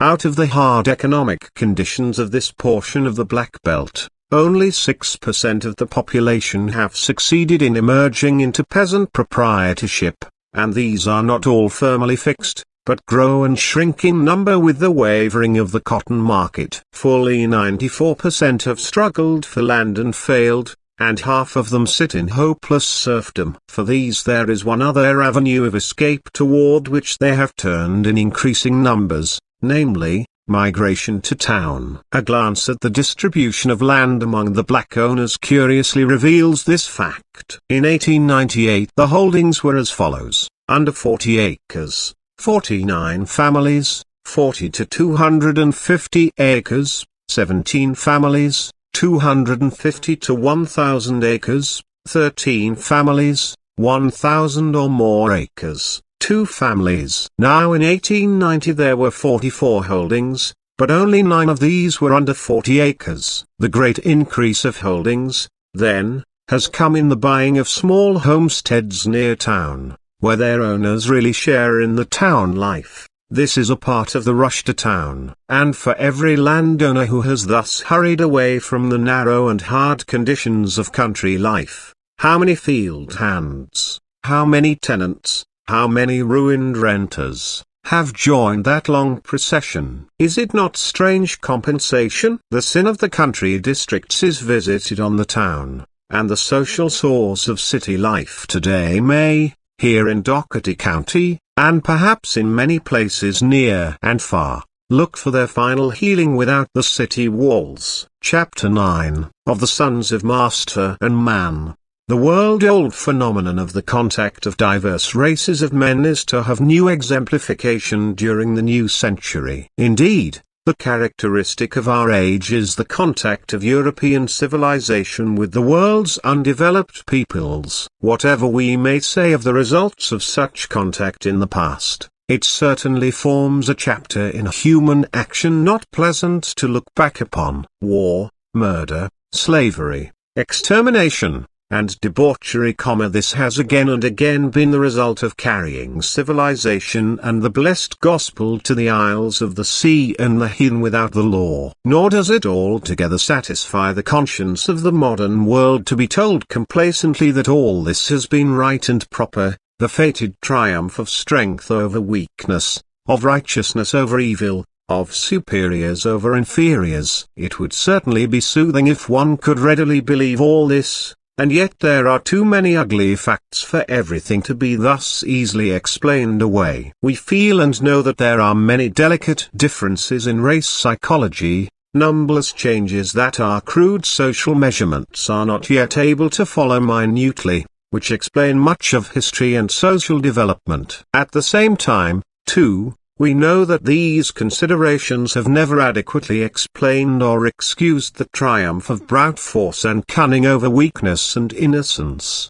It is, then, the strife of all honorable men of the 20th century to see that in the future competition of races the survival of the fittest shall mean the triumph of the good, the beautiful, and the true, that we may be able to preserve for future civilization all that is really fine and noble and strong, and not continue to put a premium on greed and impudence and cruelty. To bring this hope to fruition, we are compelled daily to turn more and more to a conscientious study of the phenomena of race contact, to a study frank and fair, and not falsified and colored by our wishes or our fears. And we have in the South as fine a field for such a study as the world affords, a field, to be sure, which the average American scientist deems somewhat beneath his dignity, and which the average man who is not a scientist knows all about, but nevertheless a line of study which by reason of the enormous race complications with which God seems about to punish this nation must increasingly claim our sober attention,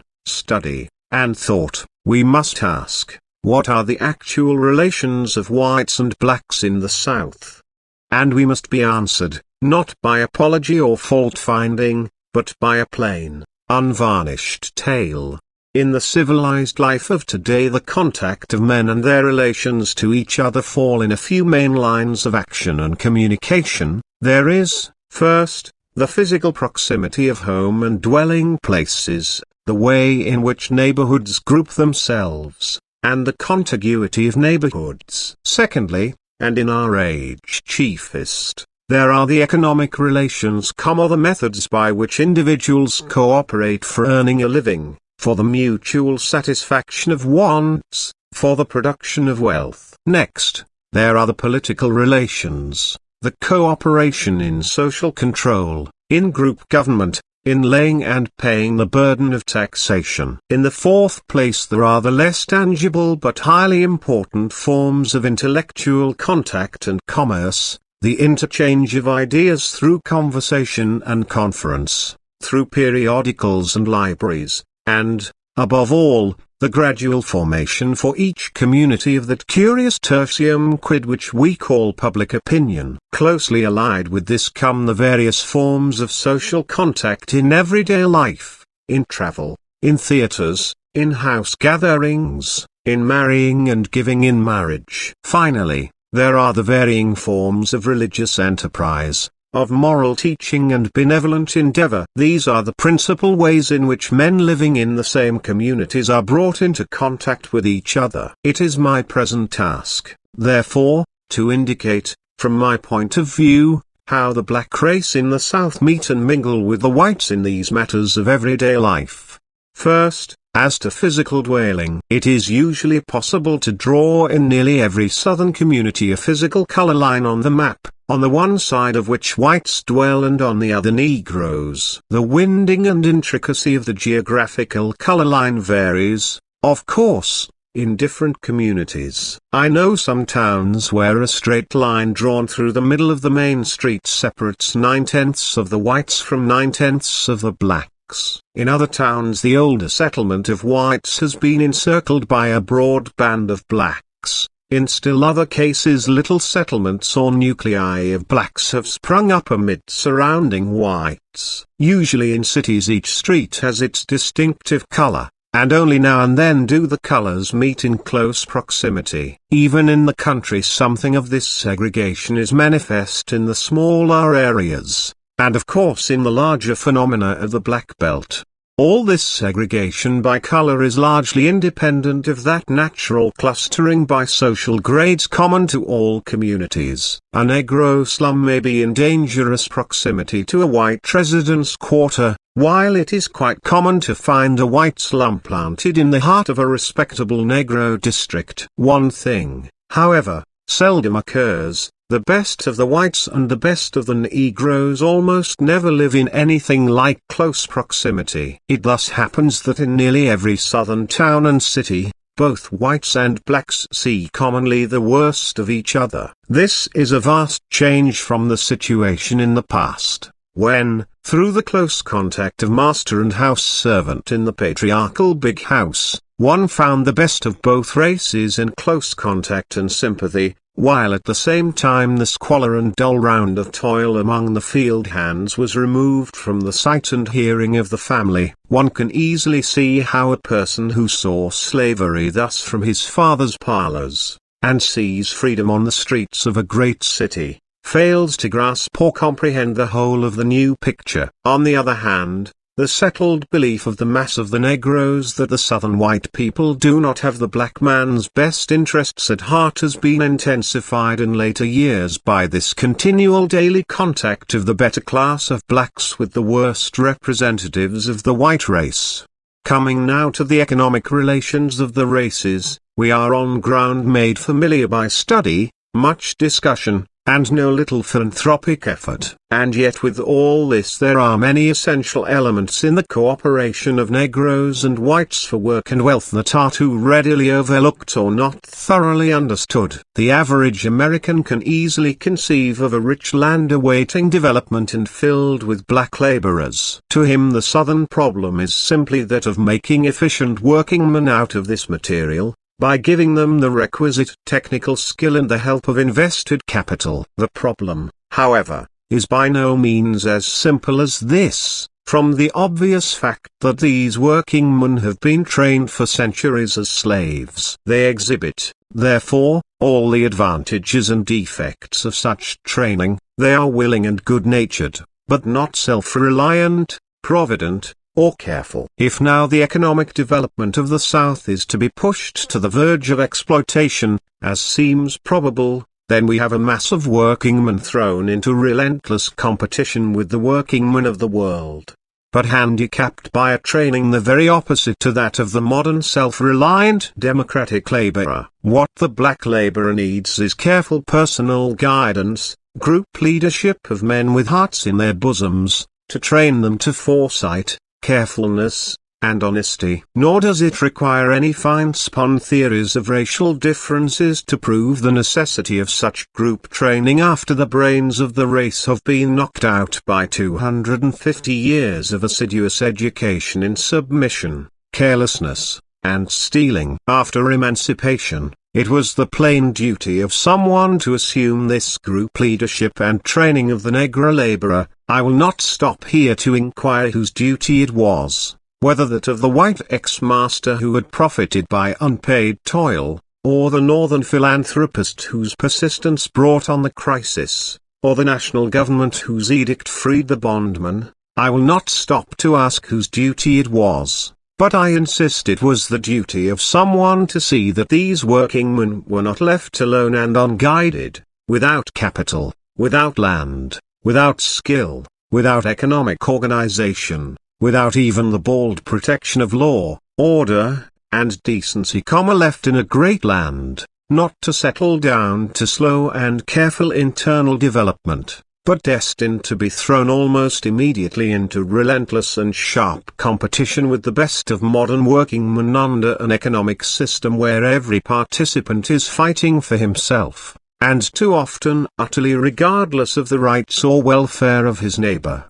For we must never forget that the economic system of the South today, which has succeeded the old regime, is not the same system as that of the old industrial North, of England, or of France, with their trade unions, their restrictive laws, their written and unwritten commercial customs, and their long experience. It is, rather, a copy of that England of the early 19th century, before the Factory Acts, the England that wrung pity from thinkers and fired the wrath of Carlyle. The rod of empire that passed from the hands of Southern gentlemen in 1865, partly by force, partly by their own petulance, has never returned to them. Rather it has passed to those men who have come to take charge of the industrial exploitation of the New South, the sons of poor whites fired with a new thirst for wealth and power, thrifty and avaricious Yankees, and unscrupulous immigrants. Into the hands of these men the Southern laborers,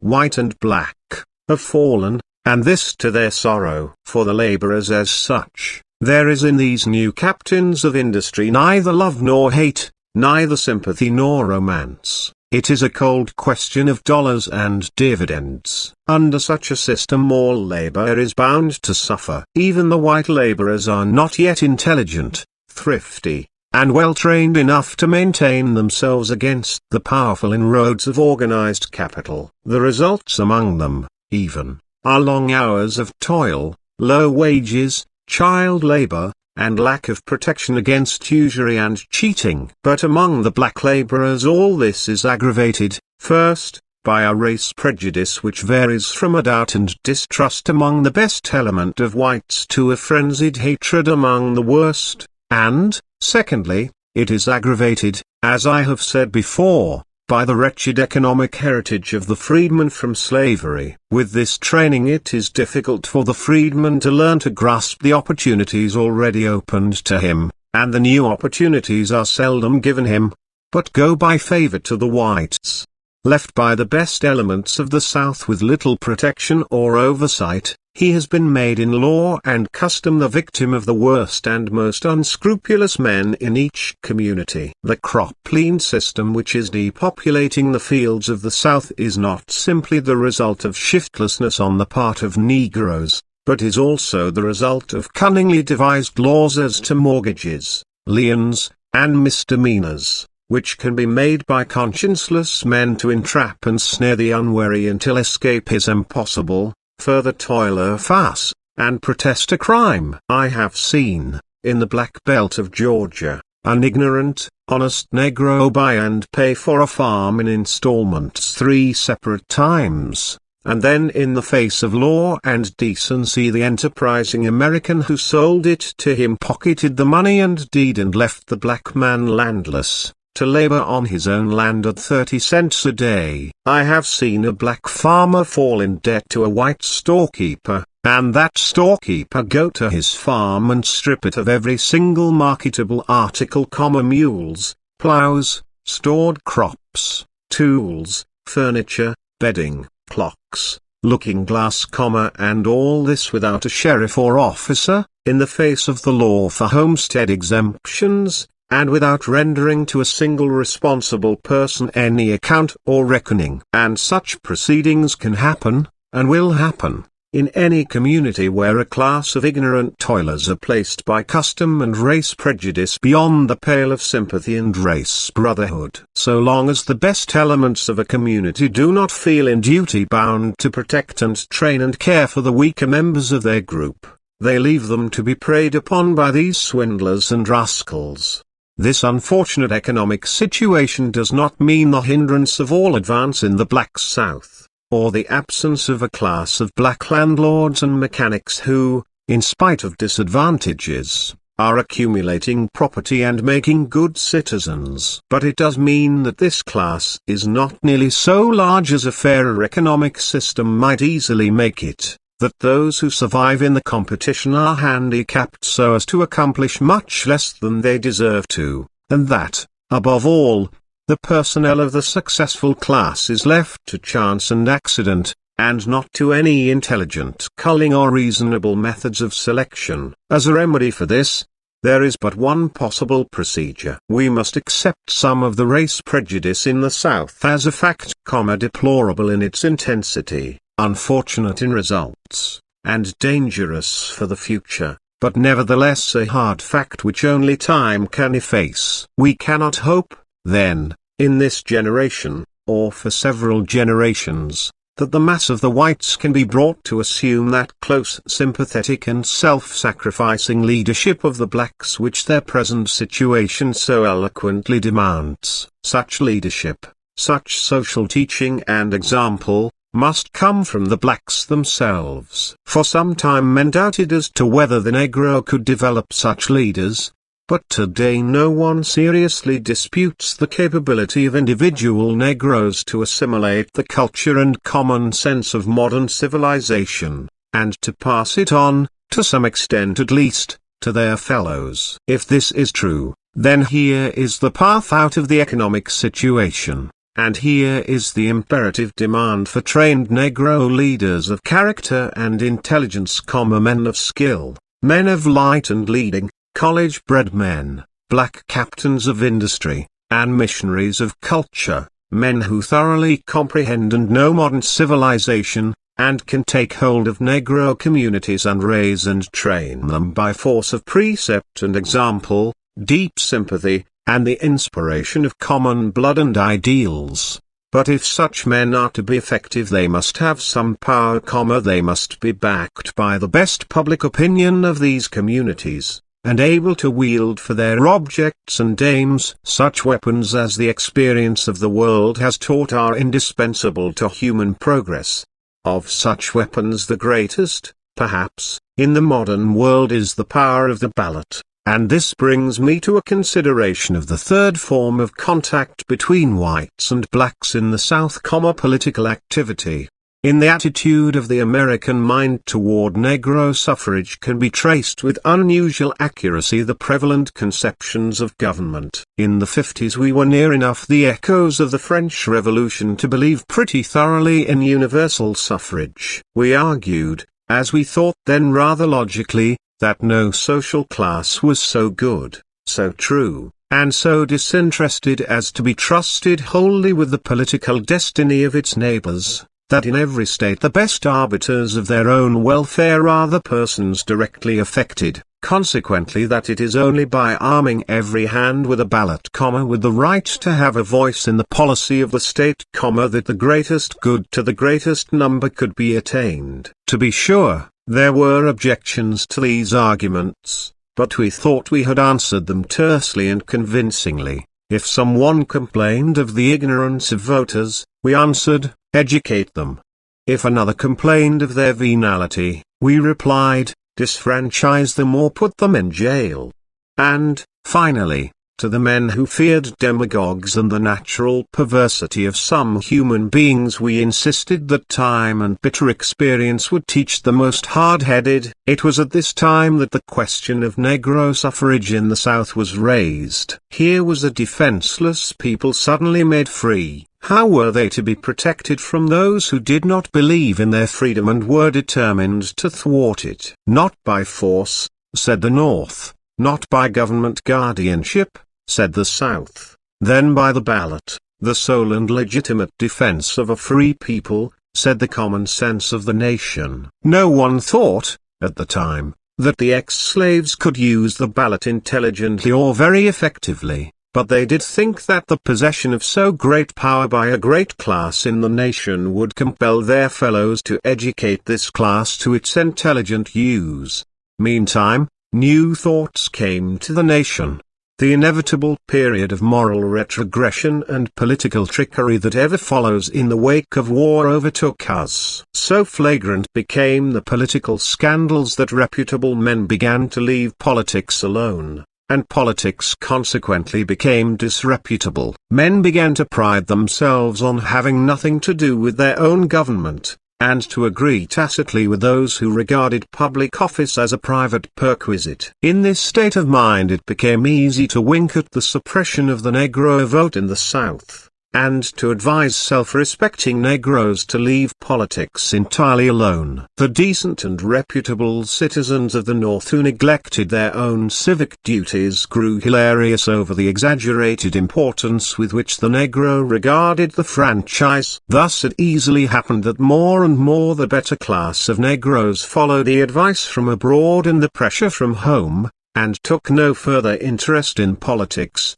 leaving to the careless and the venal of their race the exercise of their rights as voters. The black vote that still remained was not trained and educated, but further debauched by open and unblushing bribery, or force and fraud, until the Negro voter was thoroughly inoculated with the idea that politics was a method of private gain by disreputable means. And finally, now, today, when we are awakening to the fact that the perpetuity of republican institutions on this continent depends on the purification of the ballot, the civic training of voters, and the raising of voting to the plane of a solemn duty which a patriotic citizen neglects to his peril and to the peril of his children's children, in this day, when we are striving for a renaissance of civic virtue, what are we going to say to the black voter of the South? Are we going to tell him still that politics is a disreputable and useless form of human activity? Are we going to induce the best class of Negroes to take less and less interest in government, and to give up their right to take such an interest, without a protest? I am not saying a word against all legitimate efforts to purge the ballot of ignorance, pauperism, and crime. But few have pretended that the present movement for disfranchisement in the South is for such a purpose. It has been plainly and frankly declared in nearly every case that the object of the disfranchising laws is the elimination of the black man from politics. Now, is this a minor matter which has no influence on the main question of the industrial and intellectual development of the Negro? Can we establish a mass of black laborers and artisans and landholders in the South who, by law and public opinion, have absolutely no voice in shaping the laws under which they live and work? Can the modern organization of industry, assuming as it does free democratic government and the power and ability of the laboring classes to compel respect for their welfare, can this system be carried out in the South when half its laboring force is voiceless in the public councils and powerless in its own defense? Today the black man of the South has almost nothing to say as to how much he shall be taxed, or how those taxes shall be expended, as to who shall execute the laws, and how they shall do it, as to who shall make the laws, and how they shall be made. It is pitiable that frantic efforts must be made at critical times to get lawmakers in some states even to listen to the respectful presentation of the black man's side of a current controversy. Daily the Negro is coming more and more to look upon law and justice, not as protecting safeguards, but as sources of humiliation and oppression. The laws are made by men who have little interest in him, they are executed by men who have absolutely no motive for treating the black people with courtesy or consideration, and, finally, the accused lawbreaker is tried, not by his peers, but too often by men who would rather punish 10 innocent Negroes than let one guilty one escape. I should be the last one to deny the patent weaknesses and shortcomings of the Negro people. I should be the last to withhold sympathy from the white South in its efforts to solve its intricate social problems. I freely acknowledged that it is possible, and sometimes best, that a partially undeveloped people should be ruled by the best of their stronger and better neighbors for their own good. until such time as they can start and fight the world's battles alone. I have already pointed out how sorely in need of such economic and spiritual guidance the emancipated Negro was. And I am quite willing to admit that if the representatives of the best white Southern public opinion were the ruling and guiding powers in the South today, the conditions indicated would be fairly well fulfilled. But the point I have insisted upon and now emphasize again, is that the best opinion of the South today is not the ruling opinion. That to leave the Negro helpless and without a ballot today is to leave him not to the guidance of the best, but rather to the exploitation and debauchement of the worst. That this is no truer of the South than of the North, of the North than of Europe, in any land, in any country under modern free competition, to lay any class of weak and despised people, be they white, black, or blue, at the political mercy of their stronger, richer, and more resourceful fellows, is a temptation which human nature seldom has withstood and seldom will withstand. Moreover, the political status of the Negro in the South is closely connected with the question of Negro crime. There can be no doubt that crime among Negroes has sensibly increased in the last 30 years, and that there has appeared in the slums of great cities a distinct criminal class among the blacks. In explaining this unfortunate development, we must note two things. 1. That the inevitable result of emancipation was to increase crime and criminals, and 2. That the police system of the South was primarily designed to control slaves. As to the first point, we must not forget that under a strict slave system there can scarcely be such a thing as crime. But when these variously constituted human particles are suddenly thrown broadcast on the sea of life, some swim, some sink, and some hang suspended, to be forced up or down by the chance currents of a busy hurrying world. So great an economic and social revolution as swept the South in '63 meant a weeding out among the Negroes of the incompetent and vicious, the beginning of a differentiation of social grades. Now a rising group of people are not lifted bodily from the ground like an inert solid mass, but rather stretch upward like a living plant with its roots still clinging in the mold. The appearance, therefore, of the Negro criminal was a phenomenon to be awaited, and while it causes anxiety, it should not occasion surprise. Here again the hope for the future depended peculiarly on careful and delicate dealing with these criminals. Their offenses at first were those of laziness, carelessness, and impulse, rather than of malignity or ungoverned viciousness. Such misdemeanors needed discriminating treatment, firm but reformatory, with no hint of injustice, and full proof of guilt. For such dealing with criminals, white or black, the South had no machinery, no adequate jails or reformatories. Its police system was arranged to deal with blacks alone, and tacitly assumed that every white man was ipso facto a member of that police. Thus grew up a double system of justice, which erred on the white side by undue leniency and the practical immunity of red-handed criminals, and erred on the black side by undue severity, injustice, and lack of discrimination. For,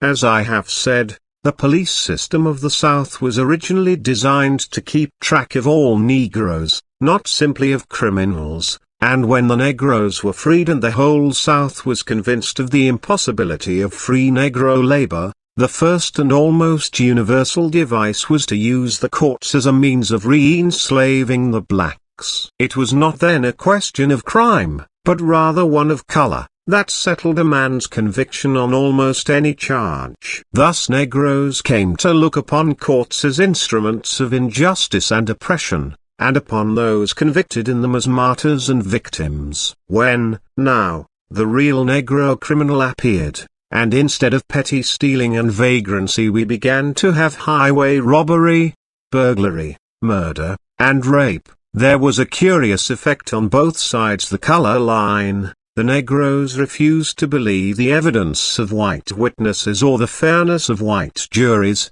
so that the greatest deterrent to crime, the public opinion of one's own social caste, was lost, and the criminal was looked upon as crucified rather than hanged. On the other hand, the whites, used to being careless as to the guilt or innocence of accused Negroes, were swept in moments of passion beyond law, reason, and decency. Such a situation is bound to increase crime, and has increased it. To natural viciousness and vagrancy are being daily added motives of revolt and revenge which stir up all the latent savagery of both races and make peaceful attention to economic development often impossible.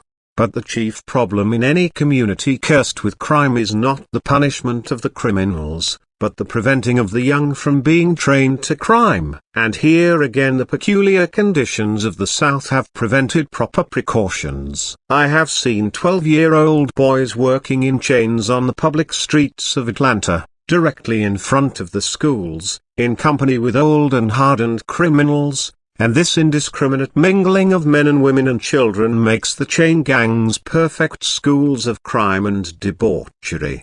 The struggle for reformatories, which has gone on in Virginia, Georgia, and other states, is the one encouraging sign of the awakening of some communities to the suicidal results of this policy.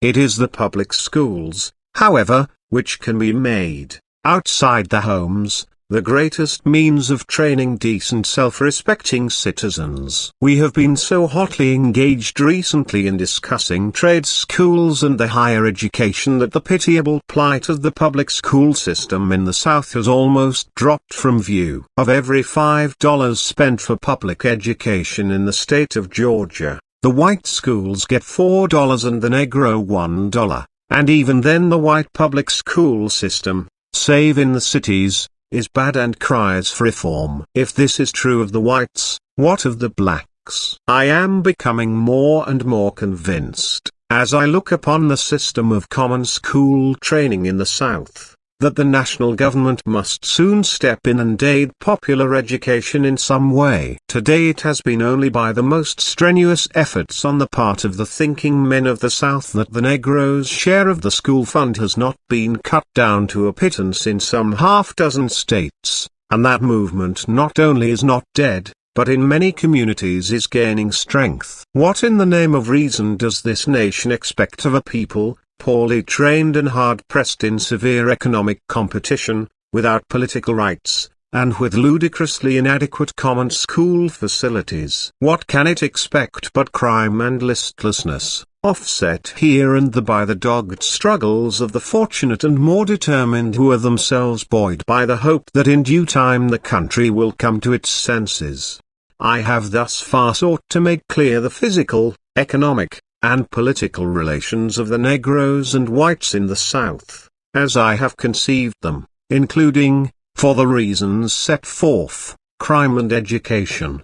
But after all that has been said on these more tangible matters of human contact, there still remains a part essential to a proper description of the South which it is difficult to describe or fix in terms easily understood by strangers. It is, in fine, the atmosphere of the land, the thought and feeling, the 1,001 little actions which go to make up life. In any community or nation it is these little things which are most elusive to the grasp and yet most essential to any clear conception of the group life taken as a whole. What is thus true of all communities is peculiarly true of the South, where, outside of written history and outside of printed law, there has been going on for a generation as deep a storm and stress of human souls, as intense a ferment of feeling, as intricate a writhing of spirit, as ever a people experienced. Within and without the somber veil of color vast social forces have been at work, common efforts for human betterment, movements toward disintegration and despair, tragedies and comedies in social and economic life, and a swaying and lifting and sinking of human hearts which have made this land a land of mingled sorrow and joy, of change and excitement and unrest. The center of this spiritual turmoil has ever been the millions of black freedmen and their sons, whose destiny is so fatefully bound up with that of the nation. And yet the casual observer visiting the South sees at first little of this. He notes the growing frequency of dark faces as he rides along, but otherwise the days slip lazily on, the sun shines, and this little world seems as happy and contented as other worlds he has visited. Indeed, on the question of questions, the Negro problem, he hears so little that there almost seems to be a conspiracy of silence. The morning papers seldom mention it, and then usually in a far-fetched academic way, and indeed almost everyone seems to forget and ignore the darker half of the land, until the astonished visitor is inclined to ask if after all there is any problem here. But if he lingers long enough there comes the awakening, perhaps in a sudden whirl of passion which leaves him gasping at its bitter intensity, more likely in a gradually dawning sense of things he had not at first noticed. Slowly but surely his eyes begin to catch the shadows of the color line. Here he meets crowds of Negroes and whites. Then he is suddenly aware that he cannot discover a single dark face, or again at the close of a day's wandering he may find himself in some strange assembly, where all faces are tinged brown or black, and where he has the vague, uncomfortable feeling of the stranger. He realizes at last that silently, resistlessly, the world about flows by him in two great streams. They ripple on in the same sunshine, they approach and mingle their waters in seeming carelessness, then they divide and flow wide apart. It is done quietly, no mistakes are made, or if one occurs, the swift arm of the law and of public opinion swings down for a moment, as when the other day a black man and a white woman were arrested for talking together on Whitehall Street in Atlanta. Now if one notices carefully one will see that between these two worlds, despite much physical contact and daily intermingling, there is almost no community of intellectual life or point of transference where the thoughts and feelings of one race can come into direct contact and sympathy with the thoughts and feelings of the other. Before and directly after the war, when all the best of the Negroes were domestic servants in the best of the white families, there were bonds of intimacy, affection, and sometimes blood relationship between the races. They lived in the same home, shared in the family life, often attended the same church, and talked and conversed with each other. But the increasing civilization of the Negro since then has naturally meant the development of higher classes. There are increasing numbers of ministers, teachers, physicians, merchants, mechanics, and independent farmers, who by nature and training are the aristocracy and leaders of the blacks. Between them, however, and the best element of the whites, there is little or no intellectual commerce. They go to separate churches, they live in separate sections, they are strictly separated in all public gatherings, they travel separately, and they are beginning to read different papers and books. To most libraries, lectures, concerts, and museums, Negroes are either not admitted at all, or on terms peculiarly galling to the pride of the very classes who might otherwise be attracted. The daily paper chronicles the doings of the black world from afar with no great regard for accuracy, and so on. Throughout the category of means for intellectual communication, schools, conferences, efforts for social betterment, and the like, it is usually true that the very representatives of the two races, who for mutual benefit and the welfare of the land ought to be in complete understanding and sympathy, are so far strangers that one side thinks all whites are narrow and prejudiced, and the other thinks educated Negroes dangerous and insolent. Moreover, in a land where the tyranny of public opinion and the intolerance of criticism is for obvious historical reasons so strong as in the South, such a situation is extremely difficult to correct. The white man, as well as the Negro, is bound and barred by the color line, and many a scheme of friendliness and philanthropy, of broad-minded sympathy and generous fellowship between the two has dropped stillborn because some busybody has forced the color question to the front and brought the tremendous force of unwritten law against the innovators.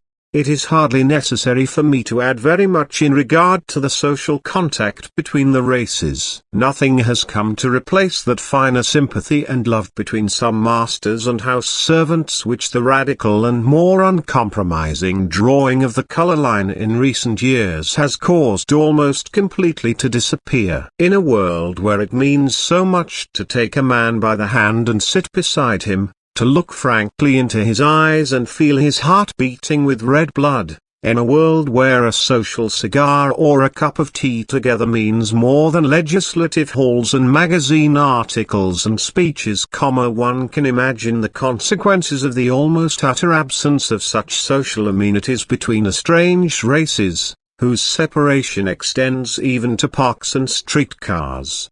Here there can be none of that social going down to the people, the opening of heart and hand of the best to the worst, in generous acknowledgment of a common humanity and a common destiny. On the other hand, in matters of simple almsgiving, where there can be no question of social contact, and in the succor of the aged and sick, the South, as if stirred by a feeling of its unfortunate limitations, is generous to a fault. The black beggar is never turned away without a good deal more than a crust, and a call for help for the unfortunate meets quick response. I remember, one cold winter, in Atlanta, when I refrained from contributing to a public relief fund lest Negroes should be discriminated against, I afterward inquired of a friend, were any black people receiving aid?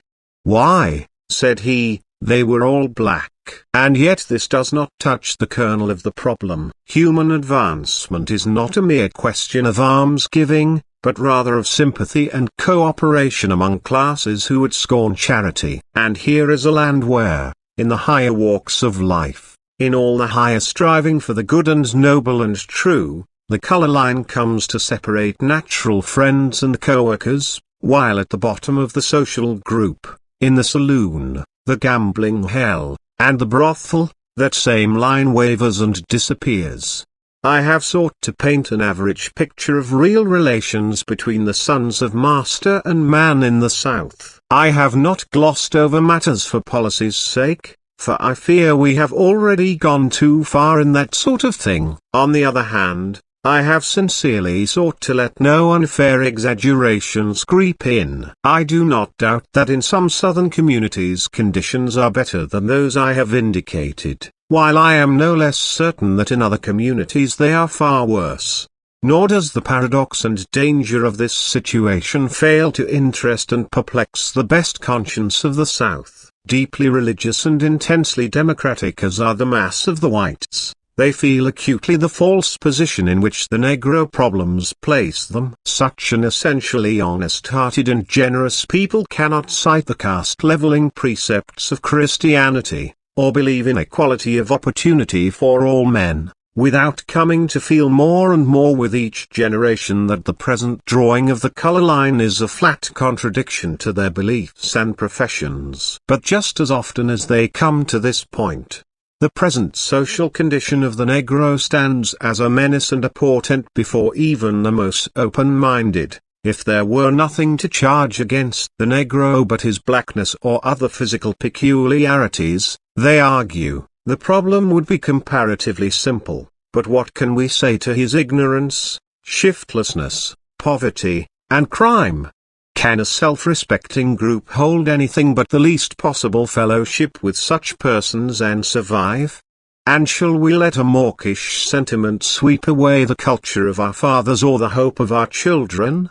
The argument so put is of great strength, but it is not a whit stronger than the argument of thinking Negroes. Granted, they reply, that the condition of our masses is bad. There is certainly on the one hand adequate historical cause for this, and unmistakable evidence that no small number have, in spite of tremendous disadvantages, risen to the level of American civilization. And when, by prescription and prejudice, these same Negroes are classed with and treated like the lowest of their people, simply because they are Negroes. Such a policy not only discourages thrift and intelligence among black men, but puts a direct premium on the very things you complain of: inefficiency and crime. Draw lines of crime, of incompetency, of vice, as tightly and uncompromisingly as you will, for these things must be prescribed. But a color line not only does not accomplish this purpose,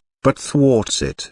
In the face of two such arguments, the future of the South depends on the ability of the representatives of these opposing views to see and appreciate and sympathize with each other's position, for the Negro to realize more deeply than he does at present the need of uplifting the masses of his people, for the white people to realize more vividly than they have yet done the deadening and disastrous effect of a color prejudice that classes Phyllis Wheatley and Sam Hose in the same despised class.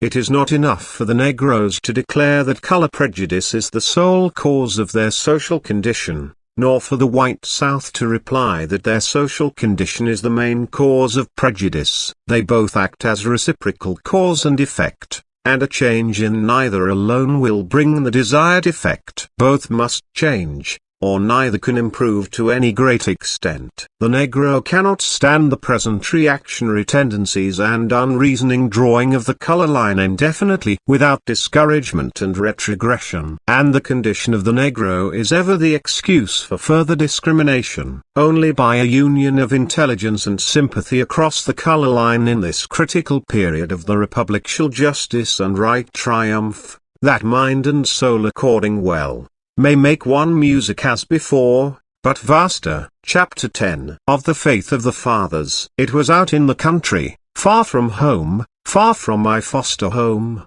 on a dark Sunday night. The road wandered from our rambling log house up the stony bed of a creek, past wheat and corn, until we could hear dimly across the fields a rhythmic cadence of song, soft, thrilling, powerful, that swelled and died sorrowfully in our ears. I was a country school teacher then, fresh from the East, and had never seen a Southern Negro revival. To be sure, we in Berkshire were not perhaps as stiff and formal as they in Suffolk of olden time, yet we were very quiet and subdued, and I know not what would have happened those clear Sabbath mornings had someone punctuated the sermon with a wild scream, or interrupted the long prayer with a loud Amen. And so most striking to me, as I approached the village and a little plain church perched aloft, was the air of intense excitement that possessed that mass of black folk. A sort of suppressed terror hung in the air and seemed to seize us a Pythian madness,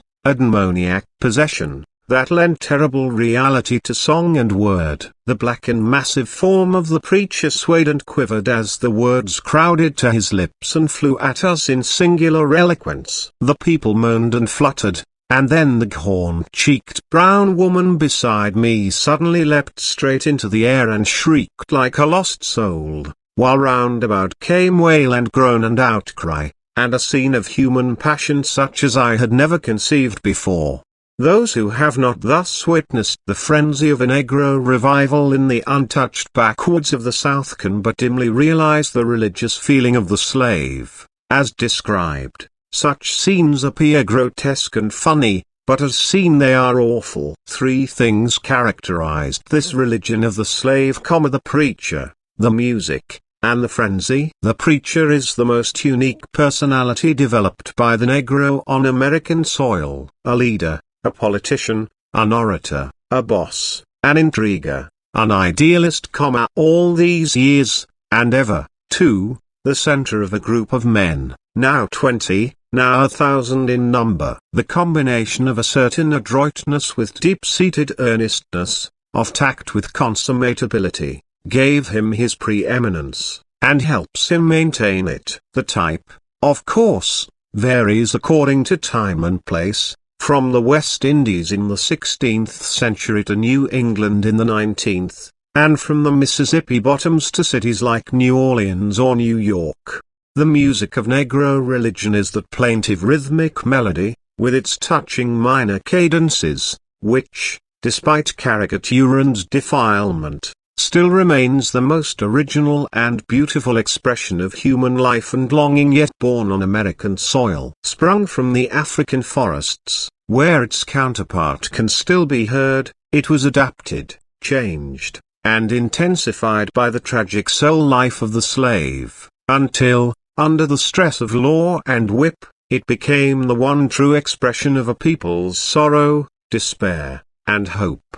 Finally, the frenzy of shouting, when the Spirit of the Lord passed by, and, seizing the devotee, made him mad with supernatural joy, was the last essential of Negro religion and the one more devoutly believed in than all the rest. It varied in expression from the silent rapt countenance or the low murmur and moan to the mad abandon of physical fervor, the stamping, shrieking, and shouting, the rushing to and fro and wild waving of arms, the weeping and laughing, the vision and the trance. All this is nothing new in the world, but old as religion, as Delphian Ender. And so firm a hold did it have on the Negro, that many generations firmly believed that without this visible manifestation of the God there could be no true communion with the invisible. These were the characteristics of Negro religious life as developed up to the time of emancipation. Since under the peculiar circumstances of the black man's environment they were the one expression of his higher life, they are of deep interest to the student of his development, both socially and psychologically. Numerous are the attractive lines of inquiry that here group themselves. What did slavery mean to the African savage? What was his attitude toward the world and life? What seemed to him good and evil, God and devil? Whither went his longings and strivings? And wherefore were his heart-burnings and disappointments? Answers to such questions can come only from a study of Negro religion as a development, through its gradual changes from the heathenism of the Gold Coast to the institutional Negro Church of Chicago. Moreover, the religious growth of millions of men, even though they be slaves, cannot be without potent influence upon their contemporaries. The Methodists and Baptists of America owe much of their condition to the silent but potent influence of their millions of Negro converts. Especially is this noticeable in the South, where theology and religious philosophy are on this account a long way behind the North, and where the religion of the whites is a plain copy of Negro thought and methods. The mass of gospel hymns which has swept through American churches and well-nigh ruined our sense of song consists largely of debased imitations of Negro melodies made by ears that caught the jingle but not the music, the body but not the soul, of the Jubilee songs. It is thus clear that the study of Negro religion is not only a vital part of the history of the Negro in America, but no uninteresting part of American history. The Negro Church of today is the social center of Negro life in the United States, and the most characteristic expression of African character. Take a typical church in a small Virginia town. It is the First Baptist, a roomy brick edifice seating 500 or more persons, tastefully finished in Georgia pine, with a carpet, a small organ, and stained glass windows. Underneath is a large assembly room with benches. This building is the central clubhouse of a community of 1,000 or more Negroes. Various organizations meet here, the church proper, the Sunday school, 2 or 3 insurance societies, women's societies, secret societies, and mass meetings of various kinds. Entertainments, suppers, and lectures are held beside the 5 or 6 regular weekly religious services. Considerable sums of money are collected and expended here. Employment is found for the idle, strangers are introduced, news is disseminated and charity distributed. At the same time, this social, intellectual, and economic center is a religious center of great power. Depravity, sin, redemption, heaven, hell, and damnation are preached twice a Sunday after the crops are laid by, and few indeed of the community have the hardihood to withstand conversion. Back of this more formal religion, the church often stands as a real conserver of morals, a strengthener of family life, and the final authority on what is good and right. Thus one can see in the Negro Church today, reproduced in microcosm, all the great world from which the Negro is cut off by color prejudice and social condition. In the great city churches the same tendency is noticeable and in many respects emphasized. A great church like the Bethel of Philadelphia has over 1,100 members, an edifice seating 1,500 persons and valued at $100,000, an annual budget of $5,000. And a government consisting of a pastor with several assisting local preachers, an executive and legislative board, financial boards and tax collectors, general church meetings for making laws, subdivided groups led by class leaders, a company of militia, and 24 auxiliary societies. The activity of a church like this is immense and far-reaching, and the bishops who preside over these organizations throughout the land are among the most powerful Negro rulers in the world. Such churches are really governments of men, and consequently a little investigation reveals the curious fact that, in the South, at least, practically every American Negro is a church member. Some, to be sure, are not regularly enrolled, and a few do not habitually attend services, but, practically, a prescribed people must have a social center. And that center for this people is the Negro Church. The census of 1890 showed nearly 24,000 Negro churches in the country, with a total enrolled membership of over 2.5 million, or 10 actual church members to every 28 persons, and in some southern states 1 in every 2 persons. Besides these there is the large number who, while not enrolled as members, attend and take part in many of the activities of the church. There is an organized Negro church for every 60 black families in the nation, and in some states for every 40 families, owning, on an average, $1,000 worth of property each, or nearly $26 million in all. Such, then, is the large development of the Negro church since emancipation. The question now is, what have been the successive steps of this social history and what are the present tendencies? First, we must realize that no such institution as the Negro Church could rear itself without definite historical foundations. These foundations we can find if we remember that the social history of the Negro did not start in America. He was brought from a definite social environment, the polygamous clan life under the headship of the chief and the potent influence of the priest. His religion was nature worship, with profound belief in invisible surrounding influences, good and bad, and his worship was through incantation and sacrifice. The first rude change in this life was the slave ship and the West Indian sugar fields. The plantation organization replaced the clan and tribe, and the white master replaced the chief with far greater and more despotic powers. Forced and long-continued toil became the rule of life. The old ties of blood relationship and kinship disappeared, and instead of the family appeared a new polygamy and polyandry, which, in some cases, almost reached promiscuity. It was a terrific social revolution, and yet some traces were retained of the former group life, and the chief remaining institution was the priest or medicine man. He early appeared on the plantation and found his function as the healer of the sick, the interpreter of the unknown,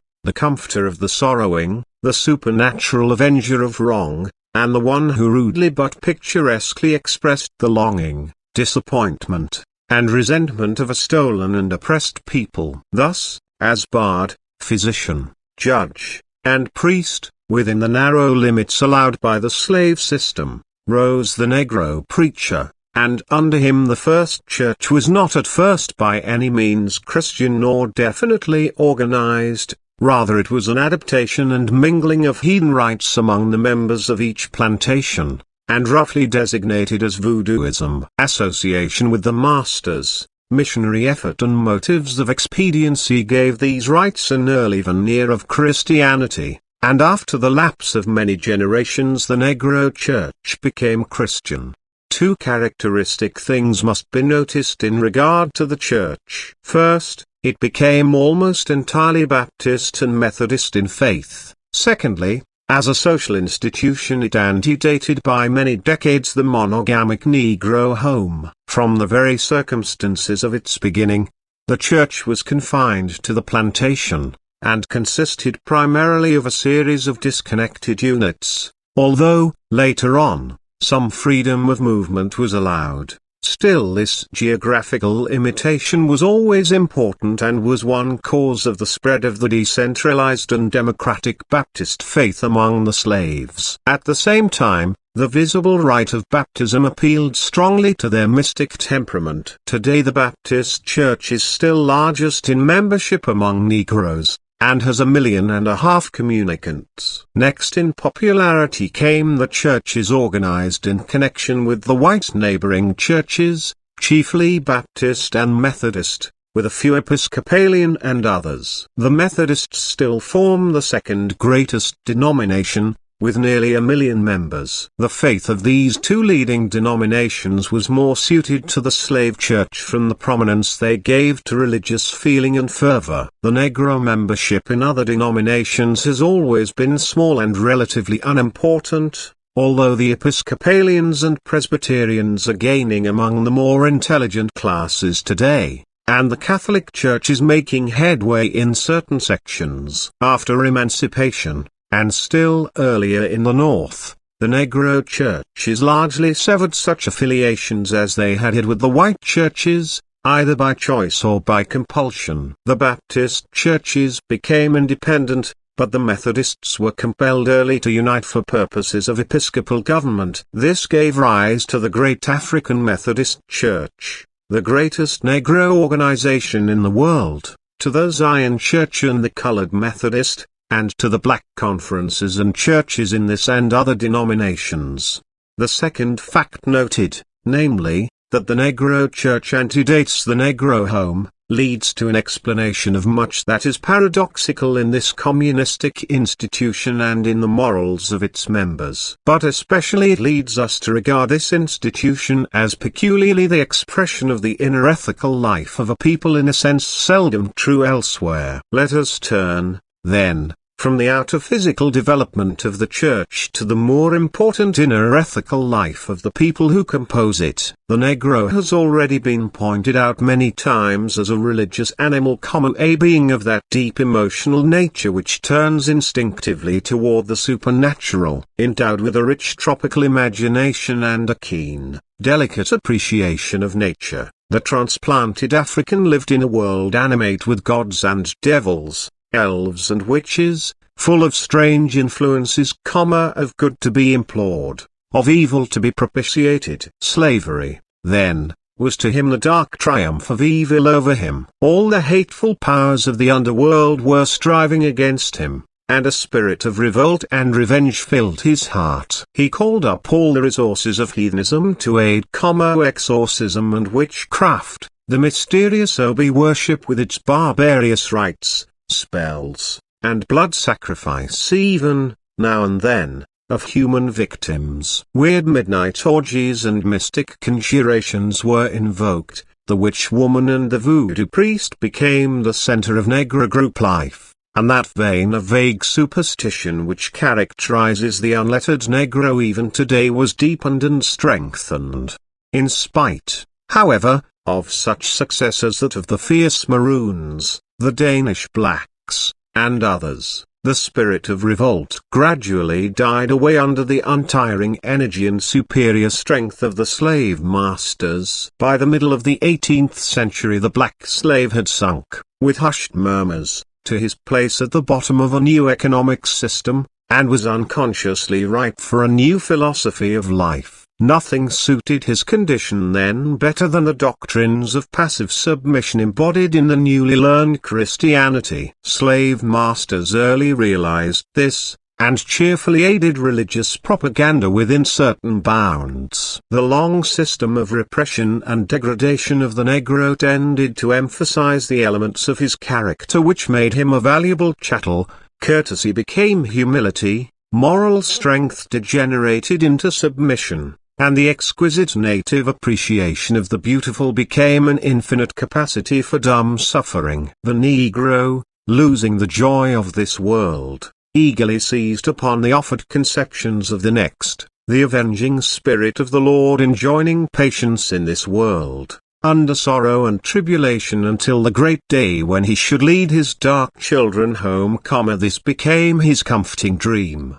His preacher repeated the prophecy, and his bards sang, "Children, we all shall be free when the Lord shall appear." This deep religious fatalism, painted so beautifully in Uncle Tom, came soon to breed, as all fatalistic faiths will, the sensualists side by side with the martyr. Under the lax moral life of the plantation, where marriage was a farce, laziness a virtue, and property a theft, a religion of resignation and submission degenerated easily, in less strenuous minds, into a philosophy of indulgence and crime. Many of the worst characteristics of the Negro masses of today had their seed in this period of the slave's ethical growth. Here it was that the home was ruined under the very shadow of the church, white and black. Here habits of shiftlessness took root, and sullen hopelessness replaced helpful strife. With the beginning of the abolition movement and the gradual growth of a class of free Negroes came a change. We often neglect the influence of the freedman before the war, because of the paucity of his numbers and the small weight he had in the history of the nation. But we must not forget that his chief influence was internal, was exerted on the black world, and that there he was the ethical and social leader. Huddled as he was in a few centers like Philadelphia, New York, and New Orleans, the masses of the freedmen sank into poverty and listlessness, but not all of them. The free Negro leader early arose, and his chief characteristic was intense earnestness and deep feeling on the slavery question. Freedom became to him a real thing and not a dream. His religion became darker and more intense, and into his ethics crept a note of revenge, into his songs a day of reckoning close at hand. The coming of the Lord swept this side of death, and came to be a thing to be hoped for in this day. Through fugitive slaves and irrepressible discussion, this desire for freedom seized the black millions still in bondage, and became their one ideal of life. The black bards caught new notes, and sometimes even dared to sing, "Oh freedom, oh freedom, oh freedom over me. Before I'll be a slave, I'll be buried in my grave, and go home to my Lord and be free." For 50 years Negro religion thus transformed itself and identified itself with the dream of abolition, until that which was a radical fad in the white North and an anarchistic plot in the white South had become a religion to the black world. Thus, when emancipation finally came, it seemed to the freedman a literal coming of the Lord. His fervid imagination was stirred as never before, by the tramp of armies, the blood and dust of battle, and the wail and whirl of social upheaval. He stood dumb and motionless before the whirlwind. What had he to do with it? Was it not the Lord's doing, and marvelous in his eyes? Joyed and bewildered with what came, he stood awaiting new wonders till the inevitable age of reaction swept over the nation and brought the crisis of today. It is difficult to explain clearly the present critical stage of Negro religion. First, we must remember that living as the blacks do in close contact with a great modern nation, and sharing, although imperfectly, the soul life of that nation, they must necessarily be affected more or less directly by all the religious and ethical forces that are today moving the United States. These questions and movements are, however, overshadowed and dwarfed by the, to them, all-important question of their civil, political, and economic status. They must perpetually discuss the Negro problem, must live, move, and have their being in it, and interpret all else in its light or darkness. With this come, too, peculiar problems of their inner life, of the status of women, the maintenance of home, the training of children, the accumulation of wealth, and the prevention of crime. All this must mean a time of intense ethical ferment, of religious heart-searching and intellectual unrest. From the double life every American Negro must live, as a Negro and as an American, as swept on by the current of the 19th while yet struggling in the eddies of the 15th century. From this must arise a painful self-consciousness, an almost morbid sense of personality and a moral hesitancy which is fatal to self-confidence. The worlds within and without the veil of color are changing, and changing rapidly, but not at the same rate, not in the same way, and this must produce a peculiar wrenching of the soul, a peculiar sense of doubt and bewilderment. Such a double life, with double thoughts, double duties, and double social classes, must give rise to double words and double ideals, and tempt the mind to pretense or revolt, to hypocrisy or radicalism.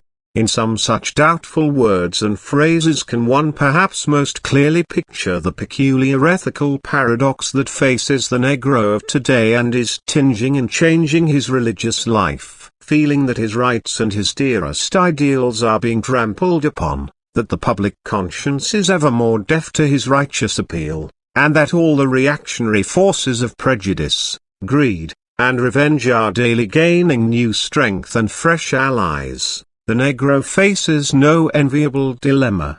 Conscious of his impotence, and pessimistic, he often becomes bitter and vindictive, and his religion, instead of a worship, is a complaint and a curse, a wail rather than a hope, a sneer rather than a faith. On the other hand, another type of mind, shrewder and keener and more tortuous too, sees in the very strength of the anti-Negro movement its patent weaknesses, and with Jesuitic casuistry is deterred by no ethical considerations in the endeavor to turn this weakness to the black man's strength. Thus we have two great and hardly reconcilable streams of thought and ethical strivings. The danger of the one lies in anarchy, that of the other in hypocrisy. The one type of Negro stands almost ready to curse God and die, and the other is too often found a traitor to right and a coward before force. The one is wedded to ideals remote, whimsical, perhaps impossible of realization. The other forgets that life is more than meat and the body more than raiment. But, after all, is not this simply the writhing of the age translated into black, the triumph of the lie which today, with its false culture, faces the hideousness of the anarchist assassin? Today the two groups of Negroes, the one in the North, the other in the South, represent these divergent ethical tendencies, the first tending toward radicalism, the other toward hypocritical compromise. It is no idle regret with which the white South mourns the loss of the old-time Negro, the frank, honest, simple old servant who stood for the earlier religious age of submission and humility. With all his laziness and lack of many elements of true manhood, he was at least open-hearted, faithful, and sincere. Today he is gone, but who is to blame for his going? Is it not those very persons who mourn for him? Is it not the tendency, born of Reconstruction and reaction, to found a society on lawlessness and deception, to tamper with the moral fiber of a naturally honest and straightforward people until the whites threaten to become ungovernable tyrants and the blacks criminals and hypocrites?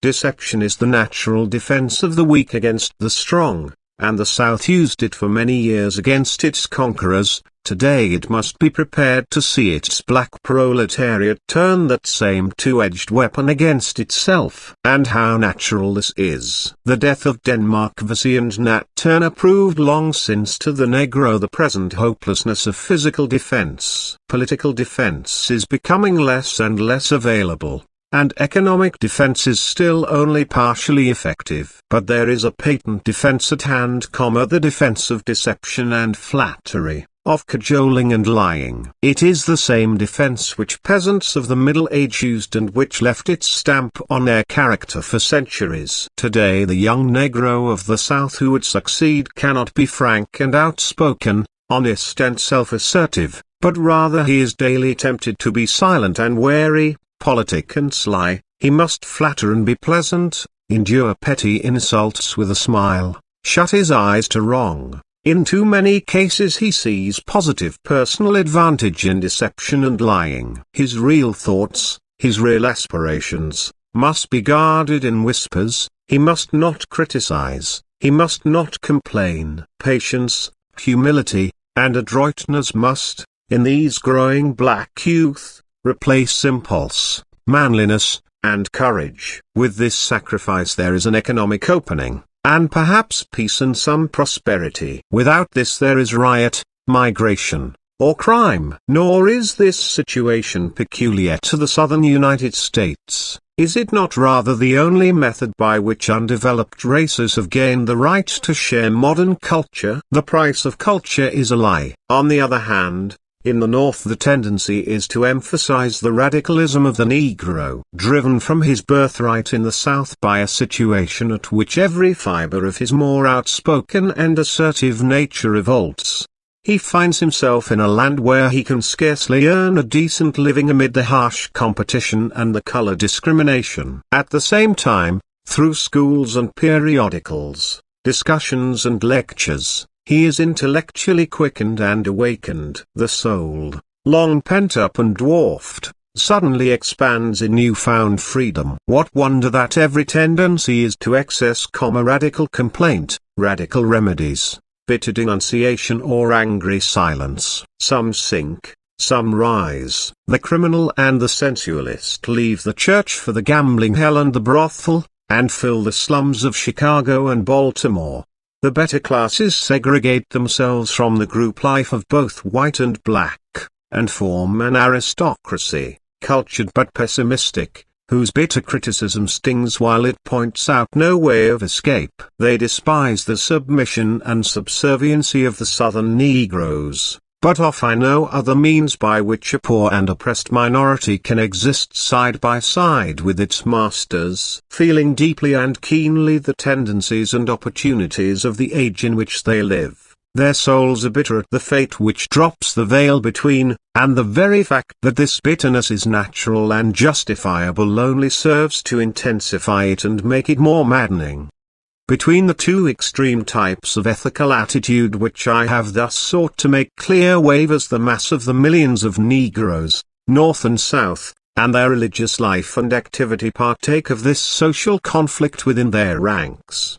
Their churches are differentiating now into groups of cold, fashionable devotees, in no way distinguishable from similar white groups save in color of skin, now into large social and business institutions catering to the desire for information and amusement of their members, warily avoiding unpleasant questions both within and without the black world, and preaching in effect if not in word, dum vivimus, vivimus.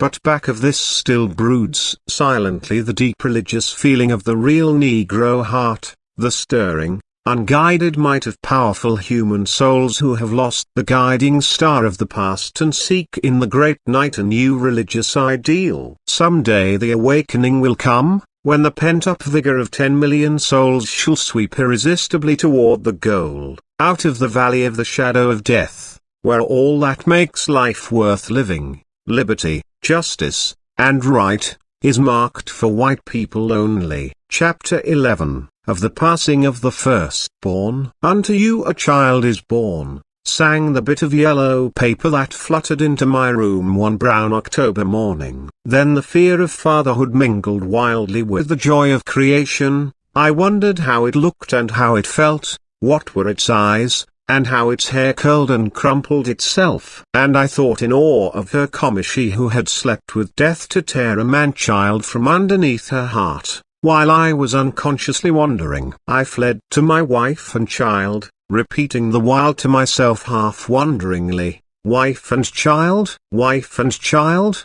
Fled fast and faster than boat and steam car, and yet must ever impatiently await them, away from the hard-voiced city, away from the flickering sea into my own Berkshire hills that sit all sadly guarding the gates of Massachusetts.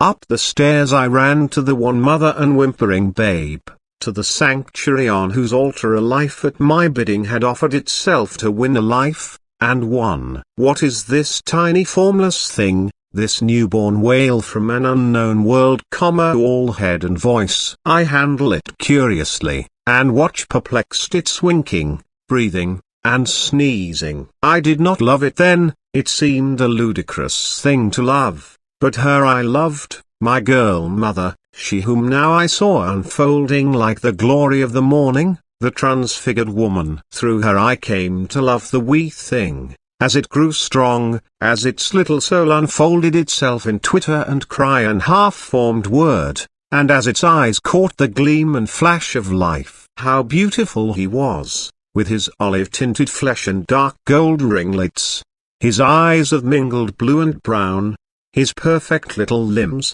and the soft voluptuous roll which the blood of Africa had moulded into his features. I held him in my arms, after we had sped far away from our southern home, held him, and glanced at the hot red soil of Georgia and the breathless city of 100 hills, and felt a vague unrest. Why was his hair tinted with gold? An evil omen was golden hair in my life. Why had not the brown of his eyes crushed out and killed the blue? For brown were his father's eyes, and his father's father's. And thus in the land of the color line I saw, as it fell across my baby, the shadow of the veil. Within the veil was he born, said I, and there within shall he live, a negro and a negro's son. Holding in that little head, bitterly ! He unbowed pride of a hunted race, clinging with that tiny dimpled hand, wearily ! To a hope not helpless but unhopeful, and seeing with those bright wandering eyes that peer into my soul a land whose freedom is to us a mockery and whose liberty a lie. I saw the shadow of the veil as it passed over my baby, I saw the cold city towering above the blood-red land. I held my face beside his little cheek, showed him the star children and the twinkling lights as they began to flash, and stilled with an even song the unvoiced terror of my life. So sturdy and masterful he grew, so filled with bubbling life, so tremulous with the unspoken wisdom of a life but 18 months distant from the all-life, we were not far from worshipping this revelation of the divine, my wife and I. Her own life builded and molded itself upon the child. He tinged her every dream and idealized her every effort. No hands but hers must touch and garnish those little limbs, no dress or frill must touch them that had not wearied her fingers, no voice but hers could coax him off to dreamland, and she and he together spoke some soft and unknown tongue and in it held communion. I too mused above his little white bed, saw the strength of my own arm stretched onward through the ages through the newer strength of his, saw the dream of my black fathers stagger a step onward in the wild phantasm of the world, heard in his baby voice the voice of the prophet that was to rise within the veil. And so we dreamed and loved and planned by fall and winter, and the full flush of the long southern spring, till the hot winds rolled from the fetid gulf, till the roses shivered and the still stern sun quivered its awful light over the hills of Atlanta. And then one night the little feet pattered wearily to the wee white bed, and the tiny hands trembled, and a warm flushed face tossed on the pillow, and we knew baby was sick. 10 days he lay a swift week and 3 endless days, wasting away. Cheerily the mother nursed him the first days, and laughed into the little eyes that smiled again. Tenderly then she hovered round him, till the smile fled away and fear crouched beside the little bed. Then the day ended not, and night was a dreamless terror, and joy and sleep slipped away. I hear now that voice at midnight calling me from dull and dreamless trance, crying, "The shadow of death, the shadow of death." Out into the starlight I crept, to rouse the grey physician, the shadow of death, the shadow of death. The hours trembled on, the night listened, the ghastly dawn glided like a tired thing across the lamplight. Then we two alone looked upon the child as he turned toward us with great eyes, and stretched his string-like hands, the shadow of death. And we spoke no word, and turned away. He died at eventide, when the sun lay like a brooding sorrow above the western hills. veiling its face, when the winds spoke not, and the trees, the great green trees he loved, stood motionless. I saw his breath beat quicker and quicker, pause, and then his little soul leapt like a star that travels in the night and left a world of darkness in its train. The day changed not, the same tall trees peeped in at the windows, the same green grass glinted in the setting sun. Only in the chamber of death writhed the world's most piteous thing, a childless mother. I shirk not. I long for work. I pant for a life full of striving. I am no coward, to shrink before the rugged rush of the storm, nor even quail before the awful shadow of the veil. But hearken, O death. Is not this my life hard enough, is not that dull land that stretches its sneering web about me cold enough, is not all the world beyond these four little walls pitiless enough, but that thou must needs enter here, thou, O death? About my head the thundering storm beat like a heartless voice, and the crazy forest pulsed with the curses of the weak, but what cared I? Within my home beside my wife and baby boy. Wast thou so jealous of one little coin of happiness that thou must needs enter there, thou, O death? A perfect life was his, all joy and love, with tears to make it brighter, sweet as a summer's day beside the house at Onick. The world loved him, the women kissed his curls, the men looked gravely into his wonderful eyes, and the children hovered and fluttered about him. I can see him now, changing like the sky from sparkling laughter to darkening frowns, and then to wondering thoughtfulness as he watched the world. He knew no color line, poor dear, and the veil, though it shadowed him, had not yet darkened half his sun. He loved the white matron, he loved his black nurse, and in his little world walked souls alone, unculled and unclothed. Yea, all men, are larger and purer by the infinite breadth of that one little life. She who in simple clearness of vision sees beyond the stars said when he had flown, he will be happy there, he ever loved beautiful things. And I, far more ignorant, and blind by the web of mine own weaving, sit alone winding words and muttering, if still he be, and he be there, and the be there, let him be happy, O fate. Blithe was the morning of his burial, with bird and song and sweet-smelling flowers. The trees whispered to the grass, but the children sat with hushed faces. And yet it seemed a ghostly unreal day, the wraith of life. We seemed to rumble down an unknown street behind a little white bundle of posies, with the shadow of a song in our ears. The busy city dinned about us. They did not say much. Those pale-faced hurrying men and women, they did not say much, they only glanced and said, niggers. We could not lay him in the ground there in Georgia, for the earth there is strangely red, so we bore him away to the northward, with his flowers and his little folded hands. In vain, for where, O God? Beneath thy broad blue sky shall my dark baby rest in peace, where reverence dwells, and goodness, and a freedom that is free? All that day and all that night there sat an awful gladness in my heart, nay, blame me not if I see the world thus darkly through the veil, and my soul whispers ever to me saying, not dead, but escaped, not bond, but free.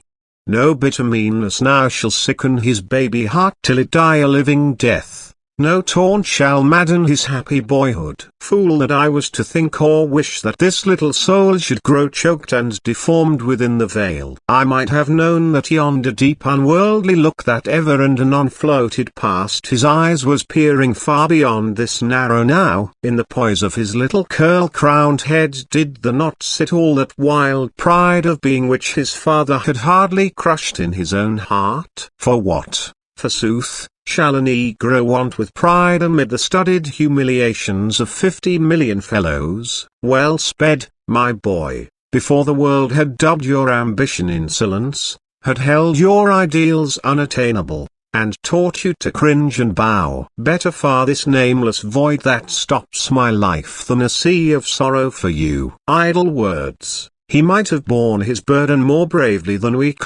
I, and found it lighter too, some day, for surely this is not the end. Surely there shall yet dawn some mighty morning to lift the veil and set the prison free. Not for me, I shall die in my bonds, but for fresh young souls who have not known the night and wake into the morning, a morning when men ask of the workman, not is he white, but can he work? When men ask artists, not are they black, but do they know? Some morning this may be, long years to come. But now the wails, on that dark shore within the veil, the same deep voice, thou shalt forego. And all have I foregone at that command, and with small complaint, all save that fair young form that lies so coldly wed with death in the nest I had builded. If one must have gone, why not I? Why may I not rest me from this restlessness and sleep from this wide waking? Was not the world's alembic, time, in his young hands, and is not my time waning? Are there so many workers in the vineyard that the fair promise of this little body could lightly be tossed away? The wretched of my race that line the alleys of the nation sit fatherless and unmothered, but love sat beside his cradle, and in his ear wisdom waited to speak. Perhaps now he knows the all-love, and needs not to be wise. Sleep, then, child, sleep till I sleep and waken to a baby voice and the ceaseless patter of little feet, above the veil. Chapter 12 of Alexander Crummell. This is the story of a human heart, the tale of a black boy who many long years ago began to struggle with life that he might know the world and know himself. 3 temptations he met on those dark dunes that lay grey and dismal before the wonder eyes of the child. The temptation of hate, that stood out against the red dawn. The temptation of despair, that darkened noonday. And the temptation of doubt, that ever steals along with twilight. Above all, you must hear of the vales he crossed, the valley of humiliation and the valley of the shadow of death. I saw Alexander Crummell first at a Wilberforce commencement season, amid its bustle and crush. Tall, frail, and black he stood, with simple dignity and an unmistakable air of good breeding. I talked with him apart, where the storming of the lusty young orators could not harm us. I spoke to him politely, then curiously, then eagerly, as I began to feel the fineness of his character, his calm courtesy, the sweetness of his strength, and his fair blending of the hope and truth of life. Instinctively I bowed before this man, as one bows before the prophets of the world. Some seer he seemed, that came not from the crimson past or the greater come, but from the pulsing now, that mocking world which seemed to me at once so light and dark, so splendid and sordid. 80 years had he wandered in this same world of mine, within the veil. He was born with the Missouri Compromise and lay dying amid the echoes of Manila and El Caney, stirring times for living, times dark to look back upon, darker to look forward to. The black-faced lad that paused over his mud and marbles 70 years ago saw puzzling vistas as he looked down the world. The slave ship still groaned across the Atlantic, faint cries burdened the southern breeze, and the great black father whispered mad tales of cruelty into those young ears. From the low doorway the mother silently watched her boy at play, and at nightfall sought him eagerly lest the shadows bear him away to the land of slaves. So his young mind worked and winced and shaped curiously a vision of life, and in the midst of that vision ever stood one dark figure alone, ever with the hard, thick countenance of that bitter father, and a form that fell in vast and shapeless folds. Thus the temptation of hate grew and shadowed the growing child, gliding stealthily into his laughter, fading into his play, and seizing his dreams by day and night with rough, rude turbulence. So the black boy asked of sky and sun and flower the never answered why, and loved, as he grew, neither the world nor the world's rough ways. Strange temptation for a child, you may think, and yet in this wide land today 1,000 dark children brood before this same temptation, and feel its cold and shuddering arms for them. Perhaps someone will someday lift the veil, will come tenderly and cheerily into those sad little lives and brush the brooding hate away, just as Bois Green strode in upon the life of Alexander Crummell. And before the bluff, kind-hearted man the shadow seemed less dark. Bois Green had a school in Oneida County, New York, with a score of mischievous boys. "I'm going to bring a black boy here to educate," said Bois Green, as only a crank and an abolitionist would have dared to say. "Oh," laughed the boys. "Yes," said his wife, and Alexander came. Once before, the black boy had sought a school, had traveled, cold and hungry, 400 miles up into free New Hampshire, to Canaan. But the godly farmers hitched 90 yoke of oxen to the abolition schoolhouse and dragged it into the middle of the swamp. The black boy trudged away. The 19th was the first century of human sympathy, the age when half-wonderingly we began to descry in others that transfigured spark of divinity which we call myself, when clodhoppers and peasants, and tramps and thieves, and millionaires and, sometimes, Negroes, became throbbing souls whose warm pulsing life touched us so nearly that we half gasped with surprise, crying, "Thou too! Hast thou seen sorrow and the dull waters of hopelessness? Hast thou known life?"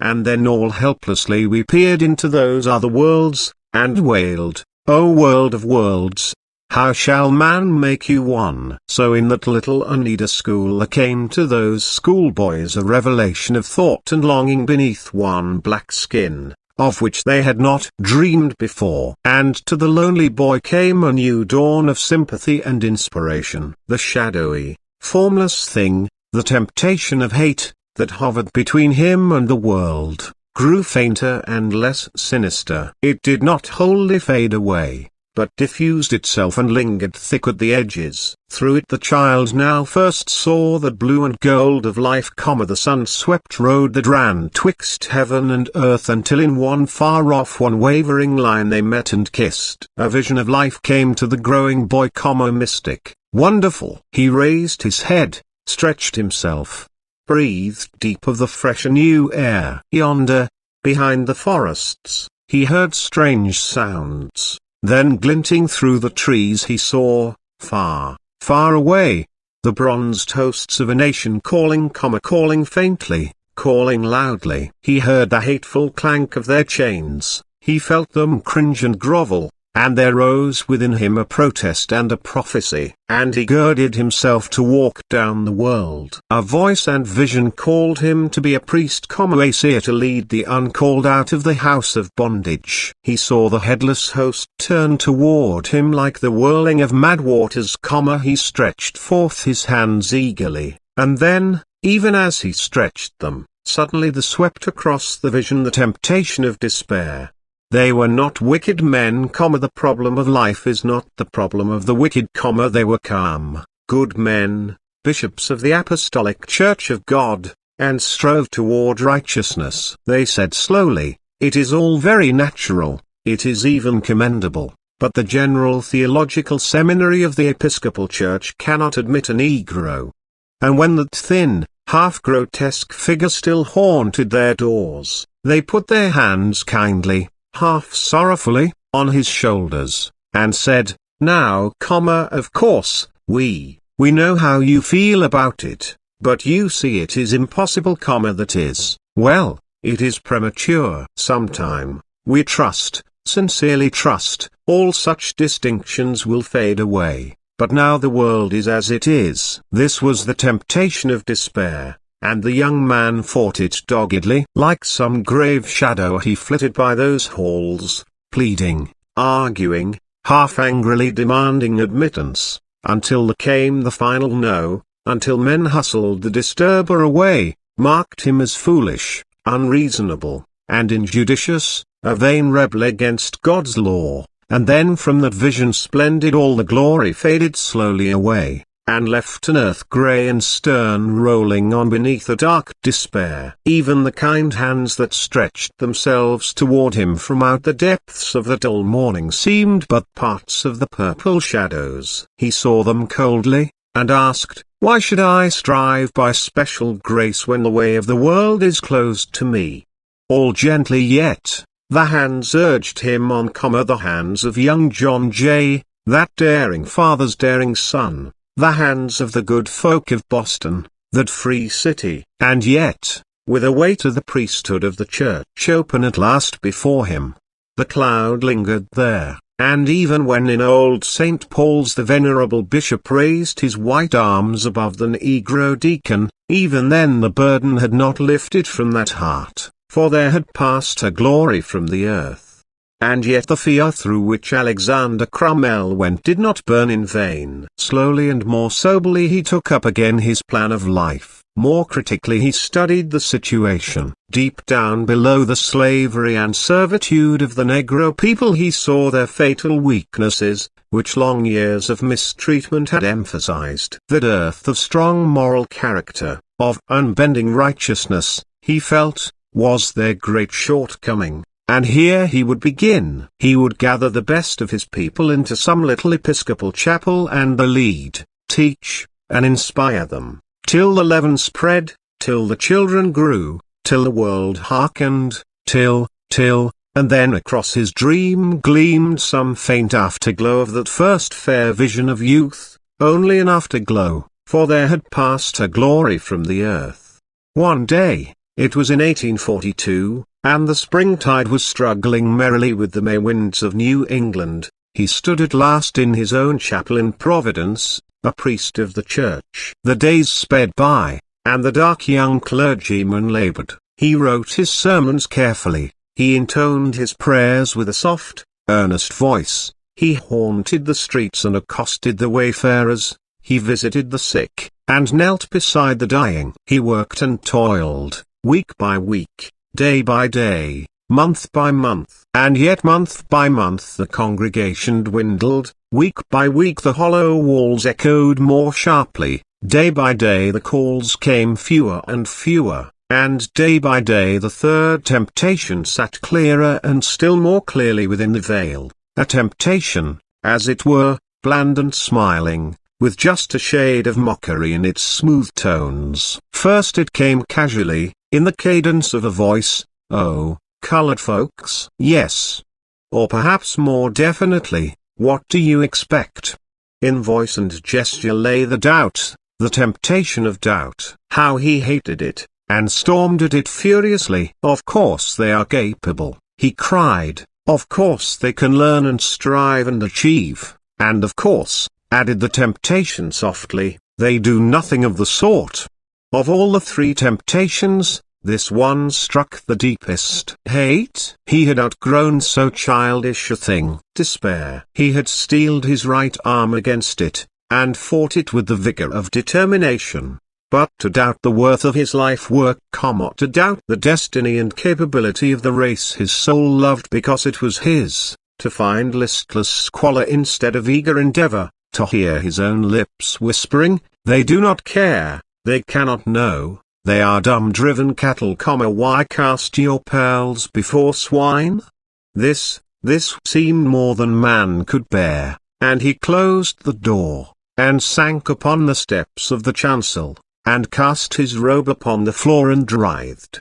The evening sunbeams had set the dust to dancing in the gloomy chapel when he arose. He folded his vestments, put away the hymn books, and closed the great Bible. He stepped out into the twilight, looked back upon the narrow little pulpit with a weary smile, and locked the door. Then he walked briskly to the bishop, and told the bishop what the bishop already knew. "I have failed," he said simply. And gaining courage by the confession, he added, "What I need is a larger constituency. There are comparatively few Negroes here, and perhaps they are not of the best. I must go where the field is wider, and try again."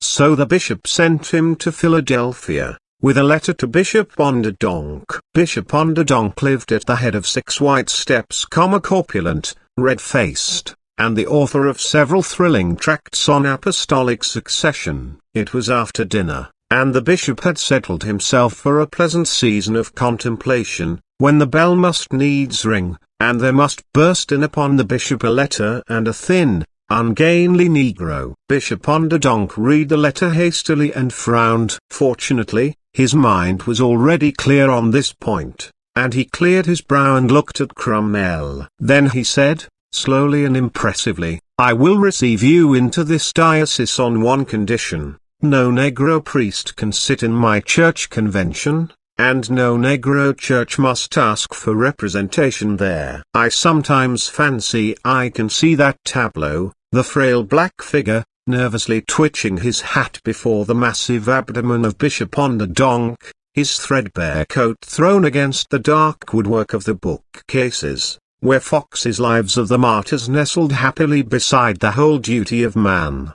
I seem to see the wide eyes of the Negro wander past the bishop's broadcloth to where the swinging glass doors of the cabinet glow in the sunlight. A little blue fly is trying to cross the yawning keyhole. He marches briskly up to it, peers into the chasm in a surprised sort of way, and rubs his feelers reflectively. Then he essays its depths, and, finding it bottomless, draws back again. The dark-faced priest finds himself wondering if the fly too has faced its valley of humiliation, and if it will plunge into it, when lo!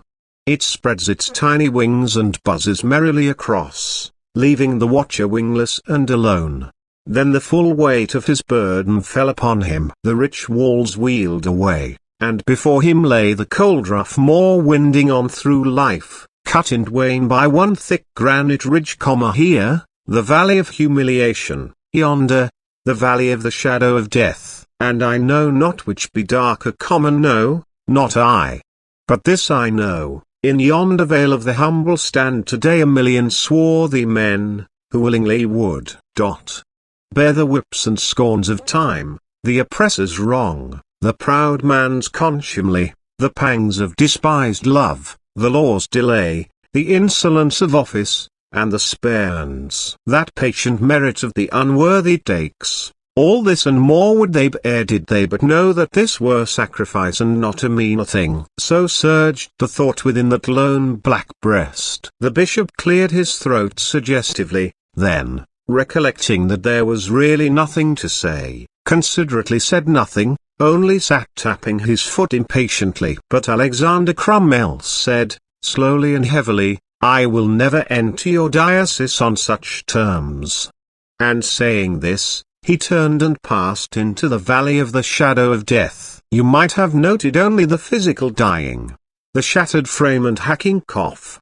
But in that soul lay deeper death than that. He found a chapel in New York, the church of his father. He labored for it in poverty and starvation, scorned by his fellow priests. Half in despair, he wandered across the sea, a beggar with outstretched hands. Englishmen clasped them, Wilberforce and Stanley, Thirlwell and Dingles, and even Froude and Macaulay. Sir Benjamin Brodie bade him rest a while at Queen's College in Cambridge, and there he lingered, struggling for health of body and mind, until he took his degree in '53. Restless still, and unsatisfied, he turned toward Africa, and for long years, amid the spawn of the slave smugglers, sought a new heaven and a new earth.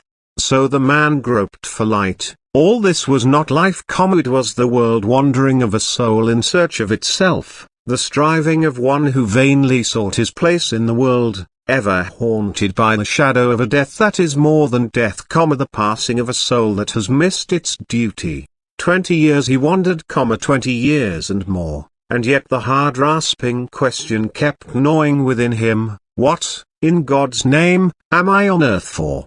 In the narrow New York parish his soul seemed cramped and smothered. In the fine old air of the English University he heard the millions wailing over the sea. In the wild fever-cursed swamps of West Africa he stood helpless and alone. You will not wonder at his weird pilgrimage, you who in the swift whirl of living, amid its cold paradox and marvelous vision, affronted life and asked its riddle face to face. And if you find that riddle hard to read, remember that yonder black boy finds it just a little harder. If it is difficult for you to find and face your duty, it is a shade more difficult for him. If your heart sickens in the blood and dust of battle, remember that to him the dust is thicker and the battle fiercer. No wonder the wanderers fall. No wonder we point to thief and murderer, and haunting prostitute, and the never-ending throng of unhearsed dead. The valley of the shadow of death gives few of its pilgrims back to the world. But Alexander Crummell it gave back. Out of the temptation of hate, and burned by the fire of despair, triumphant over doubt, and steeled by sacrifice against humiliation, he turned at last home across the waters, humble and strong, gentle and determined. He bent to all the jibes and prejudices, to all hatred and discrimination, with that rare courtesy which is the armor of pure souls. He fought among his own, the low, the grasping, and the wicked, with that unbending righteousness which is the sword of the just. He never faltered, he seldom complained, he simply worked, inspiring the young, rebuking the old, helping the weak, guiding the strong. So he grew, and brought within his wide influence all that was best of those who walk within the veil. They who live without knew not nor dreamed of that full power within, that mighty inspiration which the dull gauze of caste decreed that most men should not know. And now that he is gone, I sweep the veil away and cry, lo! The soul to whose dear memory I bring this little tribute. I can see his face still, dark and heavy lined beneath his snowy hair, lighting and shading, now with inspiration for the future, now in innocent pain at some human wickedness, now with sorrow at some hard memory from the past. The more I met Alexander Crummell, the more I felt how much that world was losing which knew so little of him. In another age he might have sat among the elders of the land in purple-bordered toga, in another country mothers might have sung him to the cradles. He did his work, he did it nobly and well, and yet I sorrow that here he worked alone, with so little human sympathy. His name today, in this broad land, means little, and comes to 50 million years laden with no incense of memory or emulation. And herein lies the tragedy of the age, not that men are poor, all men know something of poverty, not that men are wicked, who is good? Not that men are ignorant, what is truth? Nay, but that men know so little of men. He sat one morning gazing toward the sea. He smiled and said, "The gate is rusty on the hinges." That night at Starrise a wind came moaning out of the west to blow the gate ajar, and then the soul I loved fled like a flame across the seas, and in its seat sat death. I wonder where he is today. I wonder if in that dim world beyond, as he came gliding in, there rose on some one throne a king, a dark and pierced Jew, who knows the writhings of the earthly damned, saying, as he laid those heart-wrung talents down, "Well done."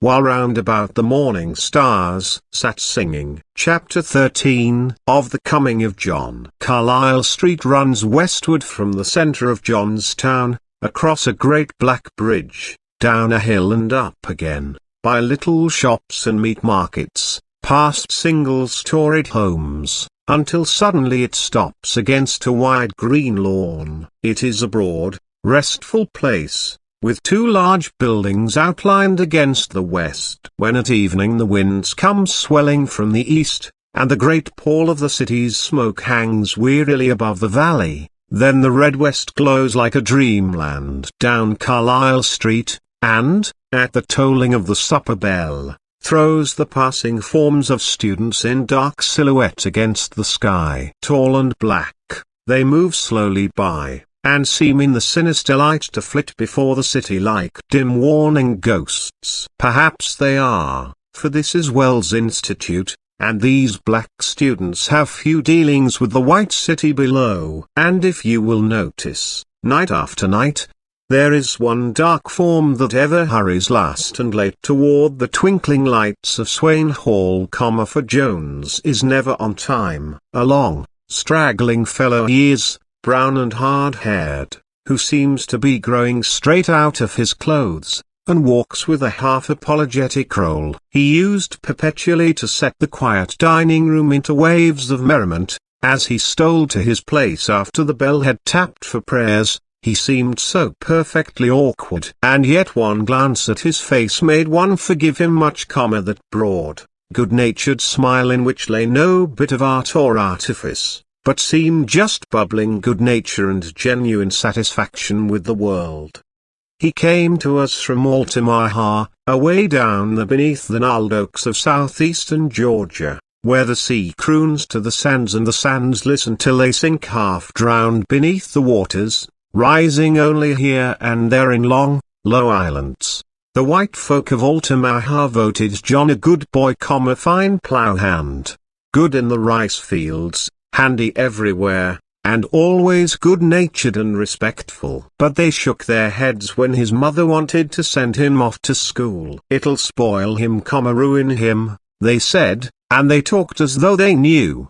But full half the black folk followed him proudly to the station, and carried his queer little trunk and many bundles. And there they shook and shook hands, and the girls kissed him shyly and the boys clapped him on the back. So the train came, and he pinched his little sister lovingly, and put his great arms about his mother's neck, and then was away with a puff and a roar into the great yellow world that flamed and flared about the doubtful pilgrim. Up the coast they hurried, past the squares and palmettos of Savannah, through the cotton fields and through the weary night, to Millville, and came with the morning to the noise and bustle of Johnstown.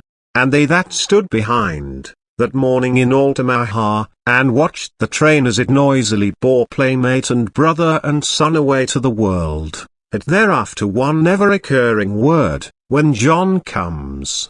Then what parties were to be, and what speakings in the churches, what new furniture in the front room, perhaps even a new front room, and there would be a new schoolhouse, with John as teacher, and then perhaps a big wedding, all this and more, when John comes. But the white people shook their heads. At first he was coming at Christmas time, but the vacation proved too short, and then, the next summer, but times were hard and schooling costly, and so, instead, he worked in Johnstown, and so it drifted to the next summer, and the next, till playmates scattered, and mother grew grey, and sister went up to the judge's kitchen to work. And still the legend lingered, "When John comes." Up at the judge's they rather liked this refrain, for they too had a John, a fair-haired, smooth-faced boy, who had played many a long summer's day to its close with his darker namesake. "Yes, sir. John is at Princeton, sir," said the broad-shouldered grey-haired judge every morning as he marched down to the post office. "Showing the Yankees what a Southern gentleman can do," he added, and strode home again with his letters and papers. Up at the great pillared house they lingered long over the Princeton letter, the judge and his frail wife, his sister and growing daughters. "It'll make a man of him," said the judge. "College is the place." And then he asked the shy little waitress, "Well, Jenny, how's your John?" And added reflectively, too bad your mother sent him off, it will spoil him." And the waitress wondered. Thus in the far-away southern village the world lay waiting, half-consciously, the coming of two young men, and dreamed in an inarticulate way of new things that would be done and new thoughts that all would think. And yet it was singular that few thought of two Johns, for the black folk thought of one John, and he was black, and the white folk thought of another John, and he was white, and neither world thought the other world's thought, save with a vague unrest. Up in Johnstown, at the Institute, we were long puzzled at the case of John Jones. For a long time the clay seemed unfit for any sort of molding. He was loud and boisterous, always laughing and singing, and never able to work consecutively at anything. He did not know how to study, he had no idea of thoroughness, and with his tardiness, carelessness, and appalling good humor, we were sore perplexed. One night we sat in faculty meeting, worried and serious, for Jones was in trouble again. This last escapade was too much, and so we solemnly voted that Jones, on account of repeated disorder and inattention to work, be suspended for the rest of the term. It seemed to us that the first time life ever struck Jones as a really serious thing was when the dean told him he must leave school. He stared at the grey-haired man blankly, with great eyes. Why, he faltered, but, I haven't graduated. Then the dean slowly and clearly explained, reminding him of the tardiness and the carelessness, of the poor lessons and neglected work, of the noise and disorder, until the fellow hung his head in confusion. Then he said quickly, but you won't tell Mammy and Sister, you won't write Mammy, now will you? For if you won't, I'll go out into the city and work, and come back next term and show you something. So the dean promised faithfully, and John shouldered his little trunk, giving neither word nor look to the giggling boys, and walked down Carlisle Street to the great city, with sober eyes and a set and serious face. Perhaps we imagined it, but some way it seemed to us that the serious look that crept over his boyish face that afternoon never left it again. When he came back to us, he went to work with all his rugged strength. It was a hard struggle, for things did not come easily to him. A few crowding memories of early life and teaching came to help him on his new way, but all the world toward which he strove was of his own building, and he builded slow and hard. As the light dawned lingeringly on his new creations, he sat rapt and silent before the vision, or wandered alone over the green campus, peering through and beyond the world of men into a world of thought. And the thoughts at times puzzled him sorely. He could not see just why the circle was not square, and carried it out 56 decimal places. One midnight comma would have gone further, indeed, had not the matron rapped for lights out. He caught terrible colds lying on his back in the meadows of nights, trying to think out the solar system. He had grave doubts as to the ethics of the fall of Rome, and strongly suspected the Germans of being thieves and rascals, despite his textbooks. He pondered long over every new Greek word, and wondered why this meant that and why it couldn't mean something else, and how it must have felt to think all things in Greek. So he thought and puzzled along for himself, pausing perplexed where others skipped merrily, and walking steadily through the difficulties where the rest stopped and surrendered. Thus he grew in body and soul, and with him his clothes seemed to grow and arrange themselves. Coat sleeves got longer, cuffs appeared, and collars got less soiled. Now and then his boots shone, and a new dignity crept into his walk, and we who saw daily a new thoughtfulness growing in his eyes began to expect something of this plodding boy. Thus he passed out of the preparatory school into college, and we who watched him felt 4 more years of change, which almost transformed the tall, grave man who bowed to us commencement morning. He had left his queer thought world and come back to a world of motion and of men. He looked now for the first time sharply about him, and wondered he had seen so little before. He grew slowly to feel almost for the first time the veil that lay between him and the white world. He first noticed now the oppression that had not seemed oppression before, differences that erstwhile seemed natural, restraints and slights that in his boyhood days had gone unnoticed or been greeted with a laugh. He felt angry now when men did not call him Mr. He clenched his hands at the Jim Crow cars, and chafed at the color line that hemmed in him and his. A tinge of sarcasm crept into his speech, and a vague bitterness into his life, and he sat long hours wondering and planning a way around these crooked things. Daily he found himself shrinking from the choked and narrow life of his native town. And yet he always planned to go back to Altamaha, always planned to work there. Still, more and more as the day approached he hesitated with a nameless dread, and even the day after graduation he seized with eagerness the offer of the dean to send him north with the quartet during the summer vacation, to sing for the institute. A breath of air before the plunge, he said to himself in half apology. It was a bright September afternoon, and the streets of New York were brilliant with moving men. They reminded John of the sea, as he sat in the square and watched them, so changelessly changing, so bright and dark, so grave and gay. He scanned their rich and faultless clothes, the way they carried their hands, the shape of their hats. He peered into the hurrying carriages. Then, leaning back with a sigh, he said, "This is the world." The notion suddenly seized him to see where the world was going, since many of the richer and brighter seemed hurrying all one way. So when a tall, light-haired young man and a little talkative lady came by, he rose half hesitatingly and followed them. Up the street they went, past stores and gay shops, across a broad square, until with 100 others they entered the high portal of a great building. He was pushed toward the ticket office with the others, and felt in his pocket for the new $5 bill he had hoarded. There seemed really no time for hesitation, so he drew it bravely out, passed it to the busy clerk, and received simply a ticket but no change. When at last he realized that he had paid $5 to enter he knew not what, he stood stock-still amazed. "Be careful," said a low voice behind him. "You must not lynch the colored gentleman simply because he's in your way," and a girl looked up roguishly into the eyes of her fair-haired escort. A shade of annoyance passed over the escort's face. "You will not understand us at the South," he said half impatiently, as if continuing an argument. "With all your professions, one never sees in the North so cordial and intimate relations between white and black as are everyday occurrences with us. Why, I remember my closest playfellow in boyhood was a little Negro named after me,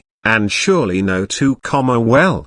The man stopped short and flushed to the roots of his hair, for directly beside his reserved orchestra chairs sat the Negro he had stumbled over in the hallway. He hesitated and grew pale with anger, called the usher and gave him his card, with a few peremptory words, and slowly sat down. The lady deftly changed the subject. All this John did not see, for he sat in a half-daze minding the scene about him, the delicate beauty of the hall, the faint perfume, the moving myriad of men, the rich clothing and low hum of talking seemed all a part of a world so different from his, so strangely more beautiful than anything he had known, that he sat in dreamland, and started when, after a hush, rose high and clear the music of Lohengrin's Swan. The infinite beauty of the way lingered and swept through every muscle of his frame, and put it all a-tune. He closed his eyes and grasped the elbows of the chair, touching unwittingly the lady's arm, and the lady drew away. A deep longing swelled in all his heart to rise with that clear music out of the dirt and dust of that low life that held him prisoned and befouled. If he could only live up in the free air where birds sang and setting suns had no touch of blood, who had called him to be the slave and butt of all? And if he had called, what right had he to call when a world like this lay open before men? Then the movement changed, and fuller, mightier harmony swelled away. He looked thoughtfully across the hall, and wondered why the beautiful grey-haired woman looked so listless, and what the little man could be whispering about. He would not like to be listless and idle, he thought, for he felt with the music the movement of power within him. If he but had some master work, some life service, hard, aye, bitter hard, but without the cringing and sickening servility,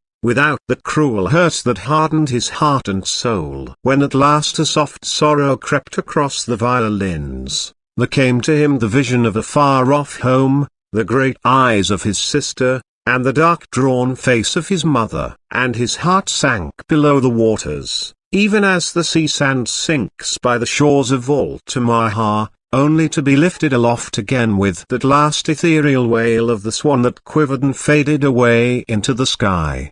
It left John sitting so silent and rapt that he did not for some time notice the usher tapping him lightly on the shoulder and saying politely, "Will you step this way, please, sir?" A little surprised, he arose quickly at the last tap, and, turning to leave his seat, looked full into the face of the fair-haired young man. For the first time the young man recognized his dark boyhood playmate, and John knew that it was the judge's son. The white John started, lifted his hand, and then froze into his chair. The black John smiled lightly, then grimly, and followed the usher down the aisle. The manager was sorry, very, very sorry, but he explained that some mistake had been made in selling the gentleman a seat already disposed of. He would refund the money, of course, and indeed felt the matter keenly, and so forth, and, before he had finished, John was gone, walking hurriedly across the square and down the broad streets, and as he passed the park he buttoned his coat and said, "John Jones, you're a natural-born fool." Then he went to his lodgings and wrote a letter, and tore it up. He wrote another, and threw it in the fire. Then he seized a scrap of paper and wrote, "Dear mother and sister, I'm coming, John." "Perhaps," said John, as he settled himself on the train, "perhaps I am to blame myself in struggling against my manifest destiny simply because it looks hard and unpleasant. Here is my duty to all Omaha plain before me. Perhaps they'll let me help settle the Negro problems, perhaps they won't. I will go into the king, which is not according to the law, and if I perish, I perish." And then he mused and dreamed, and planned a life work, and the train flew south. Down in Omaha, after 7 long years, all the world knew John was coming.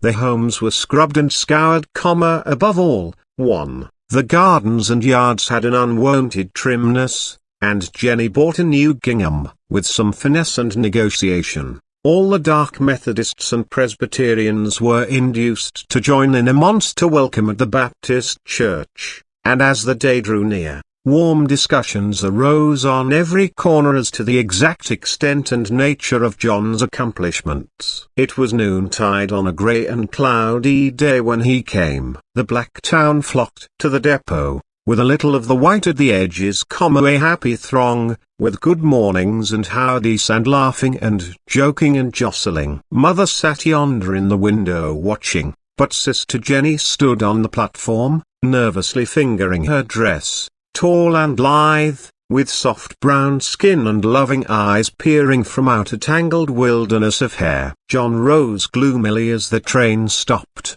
for he was thinking of the Jim Crow car. He stepped to the platform, and paused. A little dingy station, a black crowd, gaudy and dirty, a half-mile of dilapidated shanties along a straggling ditch of mud. An overwhelming sense of the sordidness and narrowness of it all seized him. He looked in vain for his mother, kissed coldly the tall, strange girl who called him brother, spoke a short, dry word here and there, then, lingering neither for handshaking nor gossip, started silently up the street, raising his hat merely to the last eager rolled auntie, to her open-mouthed astonishment. The people were distinctly bewildered. This silent, cold man, was this John? Where was his smile and hearty hand grasp? "Peered down in the move," said the Methodist preacher thoughtfully. "Seemed monstrous stuck up," complained a Baptist sister. But the white postmaster from the edge of the crowd expressed the opinion of his folks plainly. "That damn nigger,"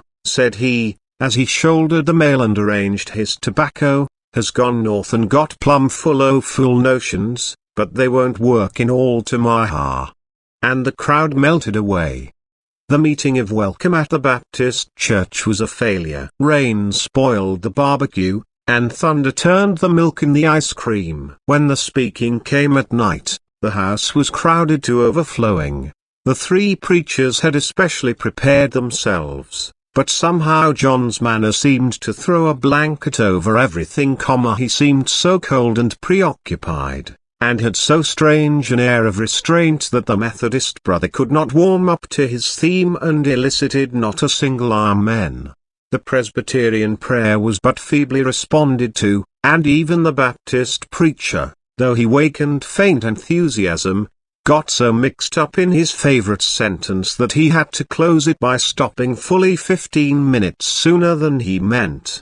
The people moved uneasily in their seats as John rose to reply. He spoke slowly and methodically. The age, he said, demanded new ideas. We were far different from those men of the 17th and 18th centuries, with broader ideas of human brotherhood and destiny. Then he spoke of the rise of charity and popular education, and particularly of the spread of wealth and work. The question was, then, he added reflectively, looking at the low discolored ceiling, what part the Negroes of this land would take in the striving of the new century. He sketched in vague outline the new industrial school that might rise among these pines. He spoke in detail of the charitable and philanthropic work that might be organized, of money that might be saved for banks and business. Finally he urged unity, and deprecated especially religious and denominational bickering. Today, he said,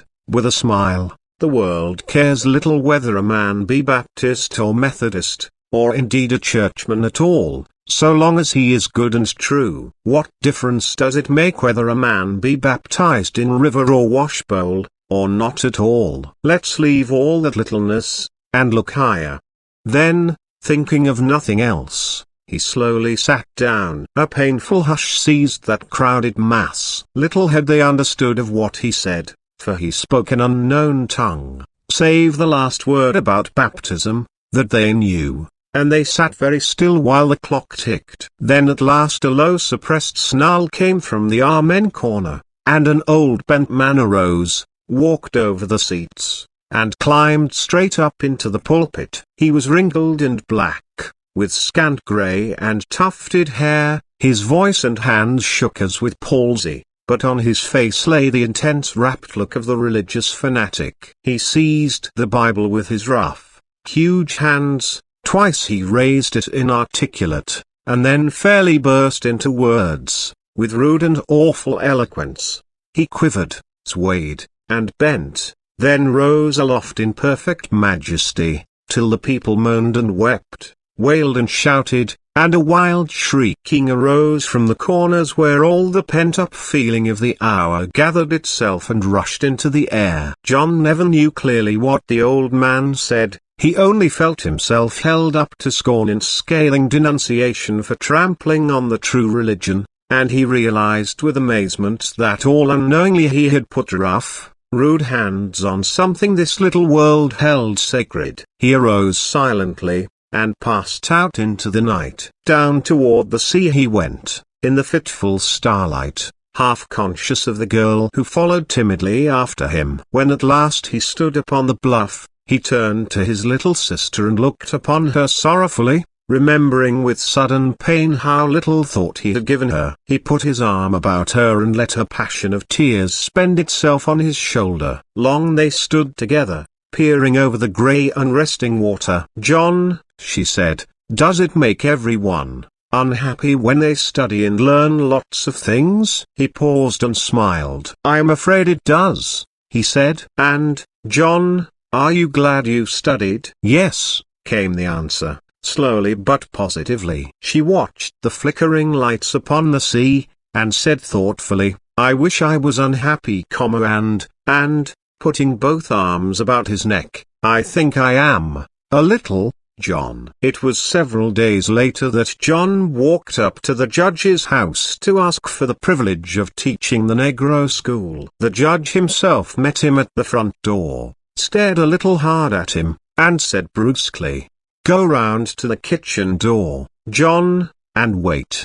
Sitting on the kitchen steps, John stared at the corn, thoroughly perplexed. What on earth had come over him? Every step he made offended someone. He had come to save his people, and before he left the depot he had hurt them. He sought to teach them at the church, and had outraged their deepest feelings. He had schooled himself to be respectful to the judge, and then blundered into his front door. And all the time he had meant right, and yet, somehow he found it so hard and strange to fit his old surroundings again, to find his place in the world about him. He could not remember that he used to have any difficulty in the past, when life was glad and gay. The world seemed smooth and easy then. Perhaps, but his sister came to the kitchen door just then and said the judge awaited him. The judge sat in the dining room amid his morning's mail, and he did not ask John to sit down. He plunged squarely into the business. "You've come for the school, I suppose." "Well, John, I want to speak to you plainly. You know I'm a friend to your people. I've helped you and your family, and would have done more if you hadn't got the notion of going off. Now I like the colored people, and sympathize with all their reasonable aspirations, but you and I both know, John, that in this country the Negro must remain subordinate, and can never expect to be the equal of white men. In their place, your people can be honest and respectful, and God knows, I'll do what I can to help them. But when they want to reverse nature, and rule white men, and marry white women, and sit in my parlor, then, by God, we'll hold them under if we have to lynch every nigger in the land." Now, John, the question is, are you, with your education and northern notions, going to accept the situation and teach the darkies to be faithful servants and laborers as your fathers were, I knew your father, John, he belonged to my brother, and he was a good nigger. Well, are you going to be like him, or are you going to try to put fool ideas of rising and equality into these folks' heads, and make them discontented and unhappy? "I am going to accept the situation, Judge Henderson," answered John, with a brevity that did not escape the keen old man. He hesitated a moment, and then said shortly, "Very well, we'll try you a while. Good morning." It was a full month after the opening of the Negro school that the other John came home, tall, gay, and headstrong. The mother wept, the sisters sang. The whole white town was glad. A proud man was the judge, and it was a goodly sight to see the two swinging down Main Street together. And yet all did not go smoothly between them, for the younger man could not and did not veil his contempt for the little town, and plainly had his heart set on New York. Now the one cherished ambition of the judge was to see his son mayor of Altamaha, representative to the legislature, and, who could say, governor of Georgia. So the argument often waxed hot between them. "Good heavens, father," the younger man would say after dinner, as he lighted a cigar and stood by the fireplace, "you surely don't expect a young fellow like me to settle down permanently in this God-forgotten town with nothing but mud and Negroes?" "I did," the judge would answer laconically, and on this particular day it seemed from the gathering scowl that he was about to add something more emphatic, but neighbors had already begun to drop in to admire his son, and the conversation drifted. "He that John is livening things up at the darky school," volunteered the postmaster, after a pause. "What now?" asked the judge, sharply. "Oh, nothing in particular, just his almighty air and uppish ways. Believe I did he something about his giving talks on the French Revolution, equality, and such like. He's what I call a dangerous nigger. Have you heard him say anything out of the way?" "Why, no, but Sally, our girl, told my wife a lot of rot." "Then, too, I don't need to he, a nigger what won't say sir to a white man, or, who is this John?" interrupted the son. "Why, it's little black John, Peggy's son, your old playfellow." The young man's face flushed angrily, and then he laughed. "Oh," said he, "it's the darky that tried to force himself into a seat beside the lady I was escorting." But Judge Henderson waited to hear no more. He had been nettled all day, and now at this he rose with a half-smothered oath, took his hat and cane, and walked straight to the schoolhouse. For John, it had been a long, hard pull to get things started in the rickety old shanty that sheltered his school. The Negroes went into factions for and against him. The parents were careless, the children irregular and dirty, and books, pencils, and slates largely missing. Nevertheless, he struggled hopefully on, and seemed to see at last some glimmering of dawn. The attendance was larger and the children were a shade cleaner this week. Even the booby class in reading showed a little comforting progress. So John settled himself with renewed patience this afternoon. "Now, Mandy," he said cheerfully, "that's better, but you mustn't chop your words up so. If their man goes, why, your little brother even wouldn't tell a story that way, now would he? Nor, Sue, he can't talk." "All right, now let's try again. If the man, John." The whole school started in surprise, and the teacher half arose, as the red, angry face of the judge appeared in the open doorway. "John, this school is closed. You children can go home and get to work. The white people of Altamaha are not spending their money on black folks to have their heads crammed with impudence and lies. Clear out. I'll lock the door myself." Up at the great pillared house the tall young son wandered aimlessly about after his father's abrupt departure. In the house there was little to interest him. The books were old and stale, the local newspaper flat, and the women had retired with headaches and sewing. He tried a nap, but it was too warm. So he sauntered out into the fields, complaining disconsolately, "Good Lord! How long will this imprisonment last?" He was not a bad fellow, just a little spoiled and self-indulgent, and as headstrong as his proud father. He seemed a young man pleasant to look upon, as he sat on the great black stump at the edge of the pines idly swinging his legs and smoking. "Why, there isn't even a girl worth getting up a respectable flirtation with," he growled. Just then his eye caught a tall, willowy figure hurrying toward him on the narrow path. He looked with interest at first, and then burst into a laugh as he said, "Well, I declare, if it isn't Jenny, the little brown kitchen maid. Why, I never noticed before what a trim little body she is. Hello, Jenny." "Why, you haven't kissed me since I came home," he said gaily. The young girl stared at him in surprise and confusion, faltered something inarticulate, and attempted to pass. But a willful mood had seized the young idler,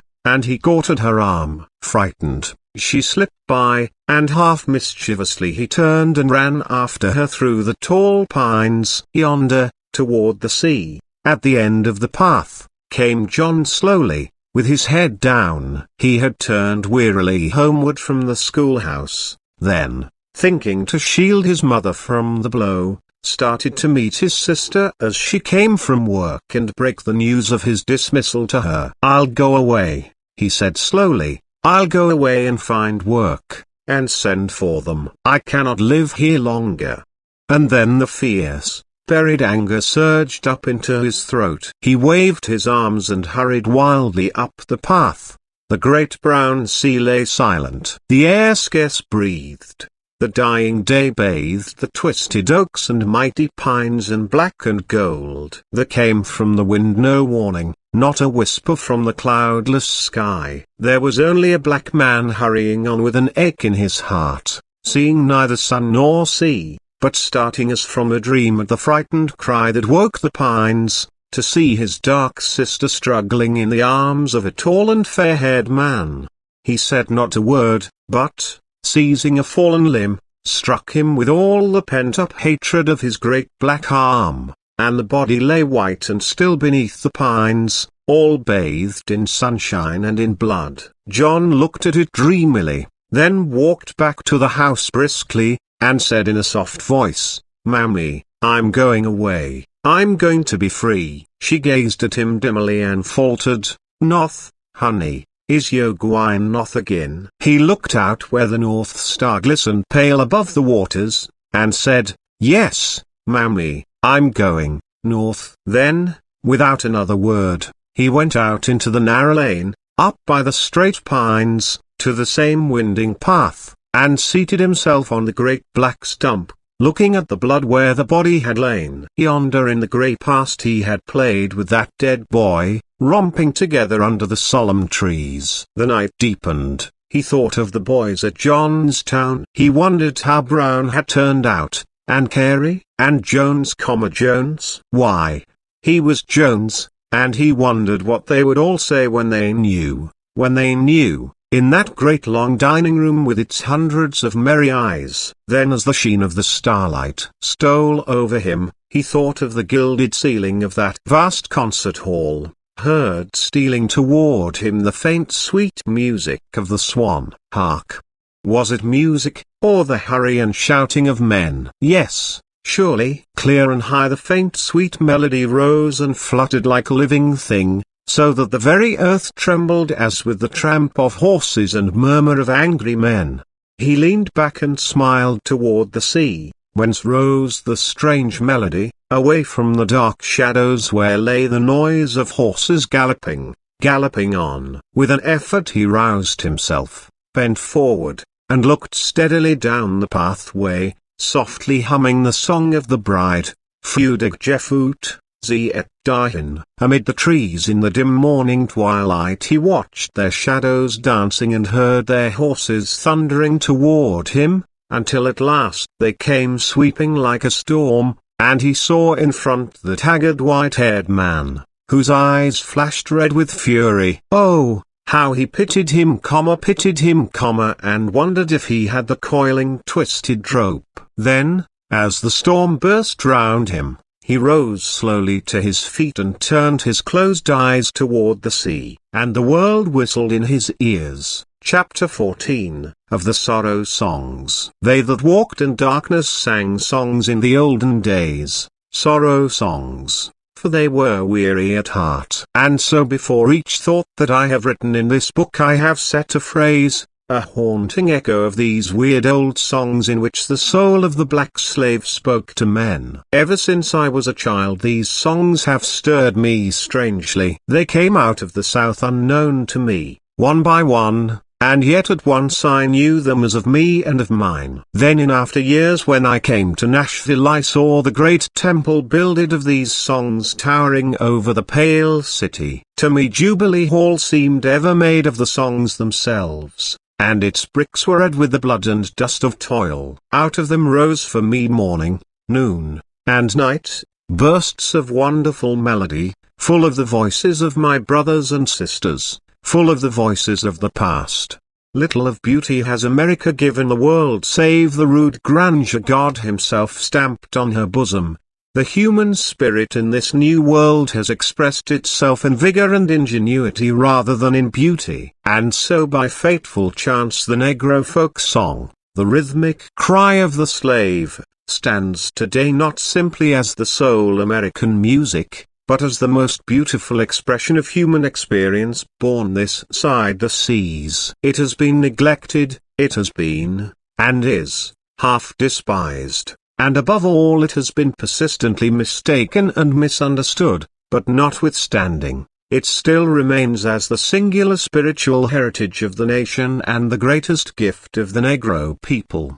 Away back in the 30s the melody of these slave songs stirred the nation. But the songs were soon half forgotten. Some, like Near the Lake Where Drooped the Willow, passed into current airs and their source was forgotten. Others were caricatured on the minstrel stage and their memory died away. Then in wartime came the singular Port Royal experiment after the capture of Hilton Head, and perhaps for the first time the North met the Southern slave face to face and heart to heart with no third witness. The sea islands of the Carolinas, where they met, were filled with a black folk of primitive type, touched and molded less by the world about them than any others outside the Black Belt. Their appearance was uncouth, their language funny, but their hearts were human and their singing stirred men with a mighty power. Thomas Wentworth Higginson hastened to tell of these songs, and Ms. McKim and others urged upon the world their rare beauty. But the world listened only half-credulously until the Fisk Jubilee singers sang the slave songs so deeply into the world's heart that it can never wholly forget them again.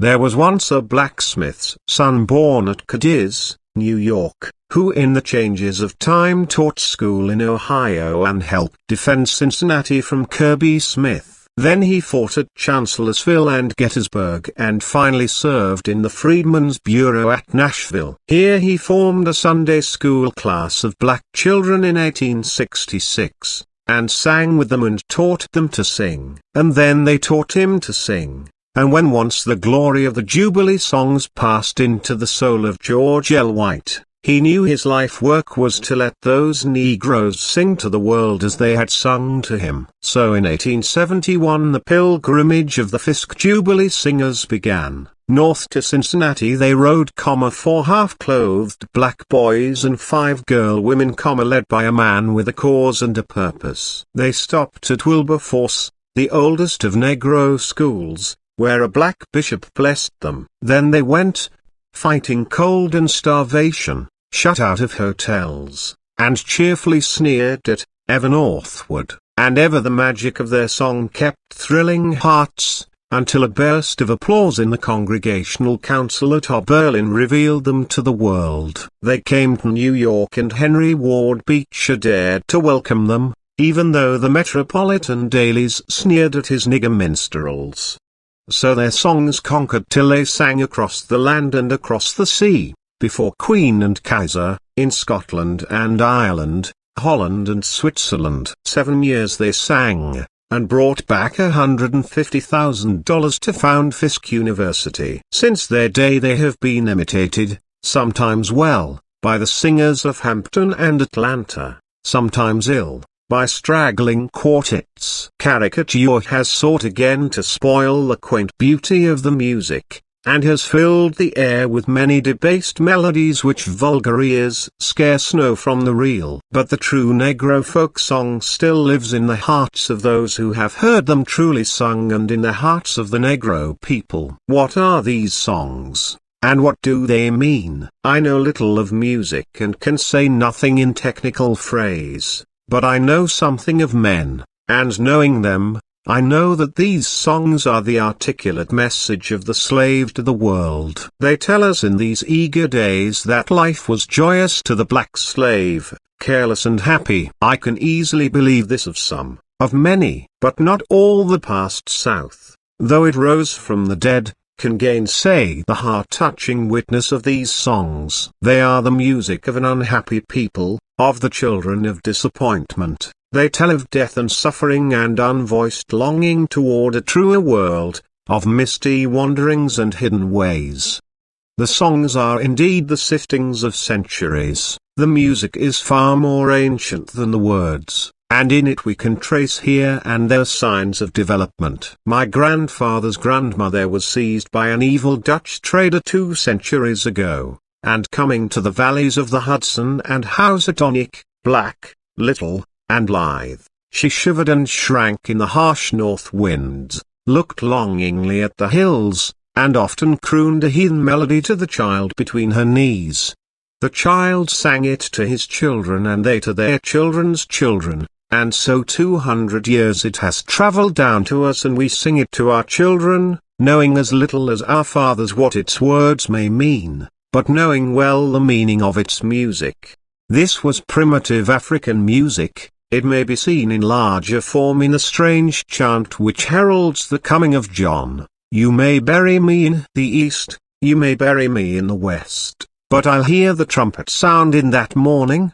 The voice of exile. 10 master songs, more or less, one may pluck from the forest of melody songs of undoubted Negro origin and wide popular currency, and songs peculiarly characteristic of the slave. One of these I have just mentioned. Another whose strains begin this book is Nobody Knows the Trouble I've Seen.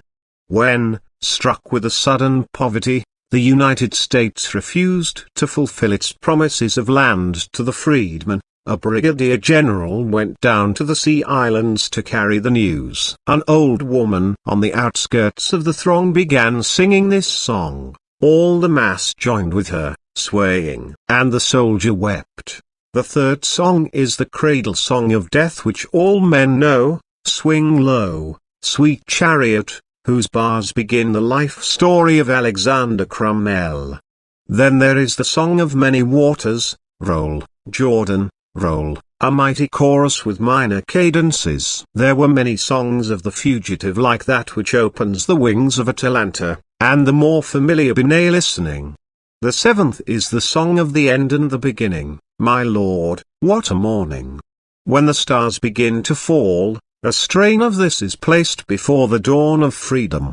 The song of groping, my ways cloudy, begins the meaning of progress. The ninth is the song of this chapter, Wrestlin' Jacob. The day is a-breaking, a paean of hopeful strife.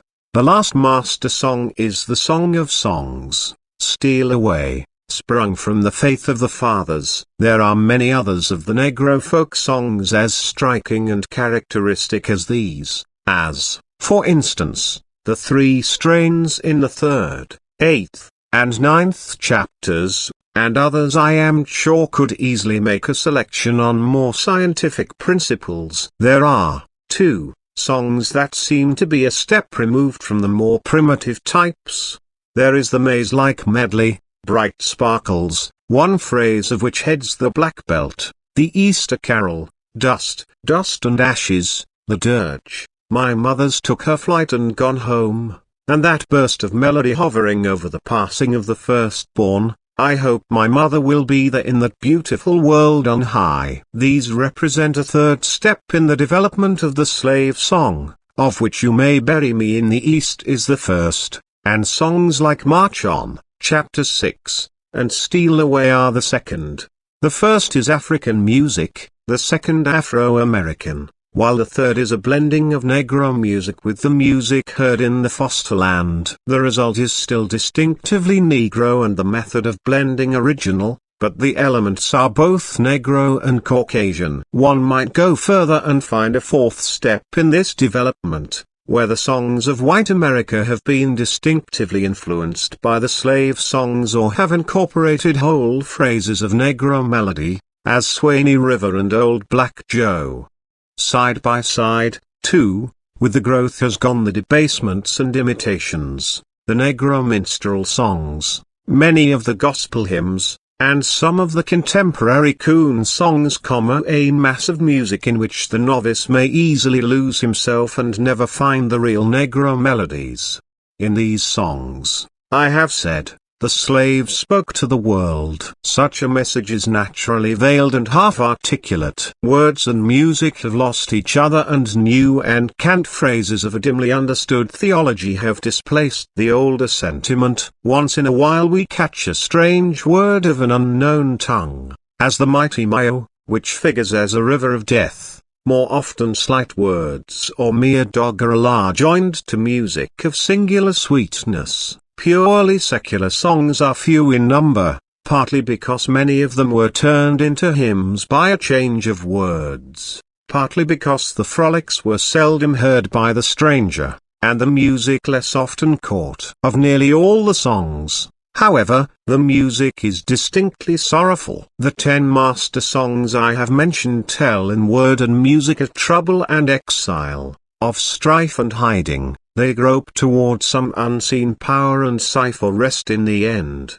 The words that are left to us are not without interest, and, cleared of evident dross, they conceal much of real poetry and meaning beneath conventional theology and unmeaning rhapsody. Like all primitive folk, the slave stood near to nature's heart. Life was a rough and rolling sea like the brown Atlantic of the sea islands. The wilderness was the home of God, and the lonesome valley led to the way of life. Winter'll soon be over, was the picture of life and death to a tropical imagination. The sudden wild thunderstorms of the south awed and impressed the Negroes, at times the rumbling seemed to them mournful, at times imperious. My Lord calls me, he calls me by the thunder, The trumpet sounds it in my soul. The monotonous toil and exposure is painted in many words. One sees the ploughman in the hot, moist furrow, singing, "'Tis no rain to wet you,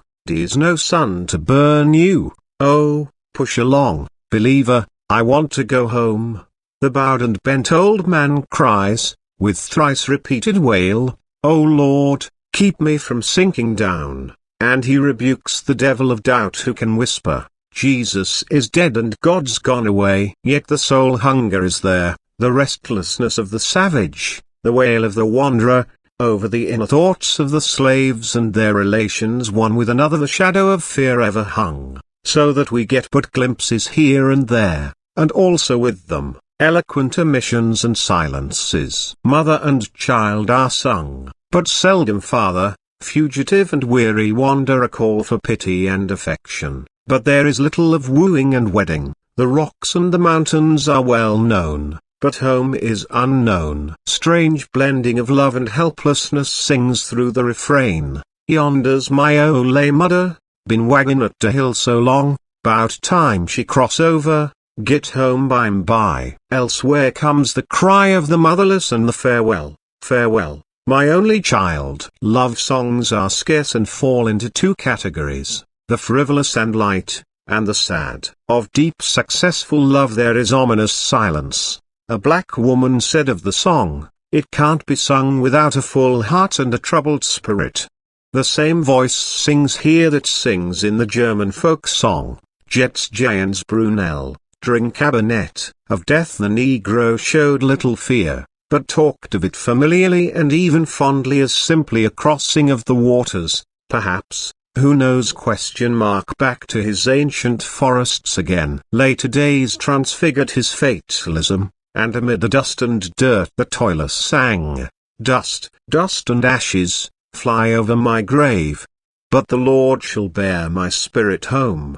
The things evidently borrowed from the surrounding world undergo characteristic change when they enter the mouth of the slave. Especially is this true of Bible phrases. "Weep, O captive daughter of Zion," is quaintly turned into Zion, "weep below," and the wheels of Ezekiel are turned every way in the mystic dreaming of the slave, till he says, "There's a little wheel a turnin' in my heart." As in olden time, the words of these hymns were improvised by some leading minstrel of the religious band. The circumstances of the gathering, however, the rhythm of the songs, and the limitations of allowable thought, confined the poetry for the most part to single or double lines, and they seldom were expanded to quatrains or longer tales, although there are some few examples of sustained efforts, chiefly paraphrases of the Bible. Three short series of verses have always attracted me, the one that heads this chapter,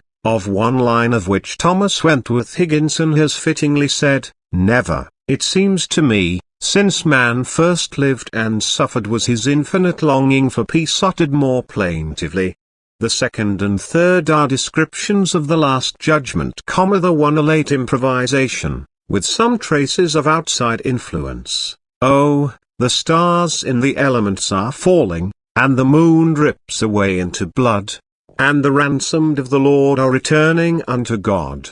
Blessed be the name of the Lord." And the other earlier and homelier picture from the low-coast lands, "Michael, haul the boat ashore, then you'll hear the horn they blow, then you'll hear the trumpet sound the world around, trumpet sound for rich and poor, trumpet sound the Jubilee, trumpet sound for you and me." Through all the sorrow of the sorrow songs there breathes a hope, a faith in the ultimate justice of things. The minor cadences of despair change often to triumph and calm confidence. Sometimes it is faith in life, sometimes a faith in death, sometimes assurance of boundless justice in some fair world beyond. But whichever it is, the meaning is always clear, that sometime, somewhere, men will judge men by their souls and not by their skins. Is such a hope justified? Do the sorrow songs sing true? The silently growing assumption of this age is that the probation of races is past, and that the backward races of today are of proven inefficiency and not worth the saving. Such an assumption is the arrogance of peoples irreverent toward time and ignorant of the deeds of men. 1,000 years ago such an assumption, easily possible, would have made it difficult for the Teuton to prove his right to life. 2,000 years ago such dogmatism, readily welcome, would have scouted the idea of blonde races ever leading civilization. So awfully unorganized is sociological knowledge that the meaning of progress, the meaning of swift and slow in human doing, and the limits of human perfectibility, are veiled, unanswered sphinxes on the shores of science. Why should Aeschylus have sung 2,000 years before Shakespeare was born? Why has civilization flourished in Europe, and flickered, flamed, and died in Africa? So long as the world stands meekly dumb before such questions, shall this nation proclaim its ignorance and unhallowed prejudices by denying freedom of opportunity to those who brought the sorrow songs to the seats of the mighty? Your country? How came it yours? Before the pilgrims landed we were here. Here we have brought our three gifts and mingled them with yours, a gift of story and song, soft, stirring melody in an ill-harmonized and unmelodious land, the gift of sweat and brawn to beat back the wilderness, conquer the soil, and lay the foundations of this vast economic empire 200 years earlier than your weak hands could have done it.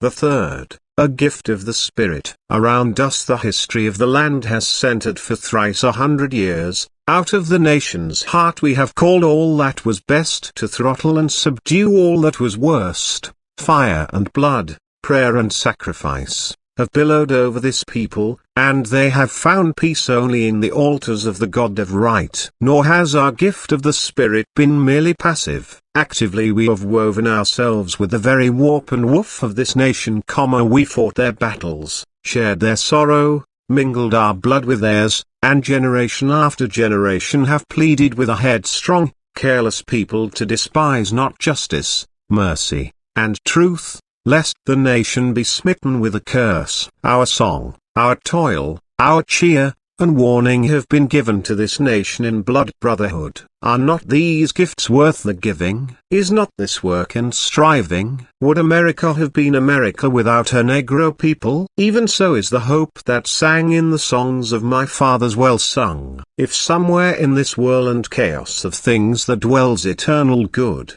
pitiful yet masterful, then anon in his good time America shall rend the veil and the prison shall go free, free, free as the sunshine trickling down the morning into these high windows of mine, free as yonder fresh young voice is welling up to me from the caverns of brick and mortar below, swelling with song, instinct with life, tremulous treble and darkening bass. My children, my little children, are singing to the sunshine. And the traveller girds himself, and sets his face toward the morning, and goes his way. The afterthought, hear my cry, O God. The reader, vouchsafe that this my book fall not stillborn into the world wilderness. Let there spring, gentle one, from out its leaves vigour of thought and thoughtful deed to reap the harvest wonderful. Let the ears of a guilty people tingle with truth, and 70 millions sigh for the righteousness which exalteth nations,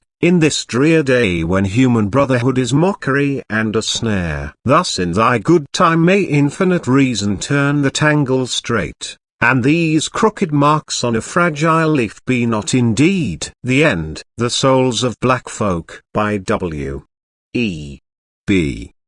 Du Bois. The forethought. Herein lie buried many things which if read with patience may show the strange meaning of being black here at the dawning of the 20th century. This meaning is not without interest to you, gentle reader, for the problem of the 20th century is the problem of the color line. I pray you, then, receive my little book in all charity, studying my words with me, forgiving mistake and foible for sake of the faith and passion that is in me, and seeking the grain of truth hidden there.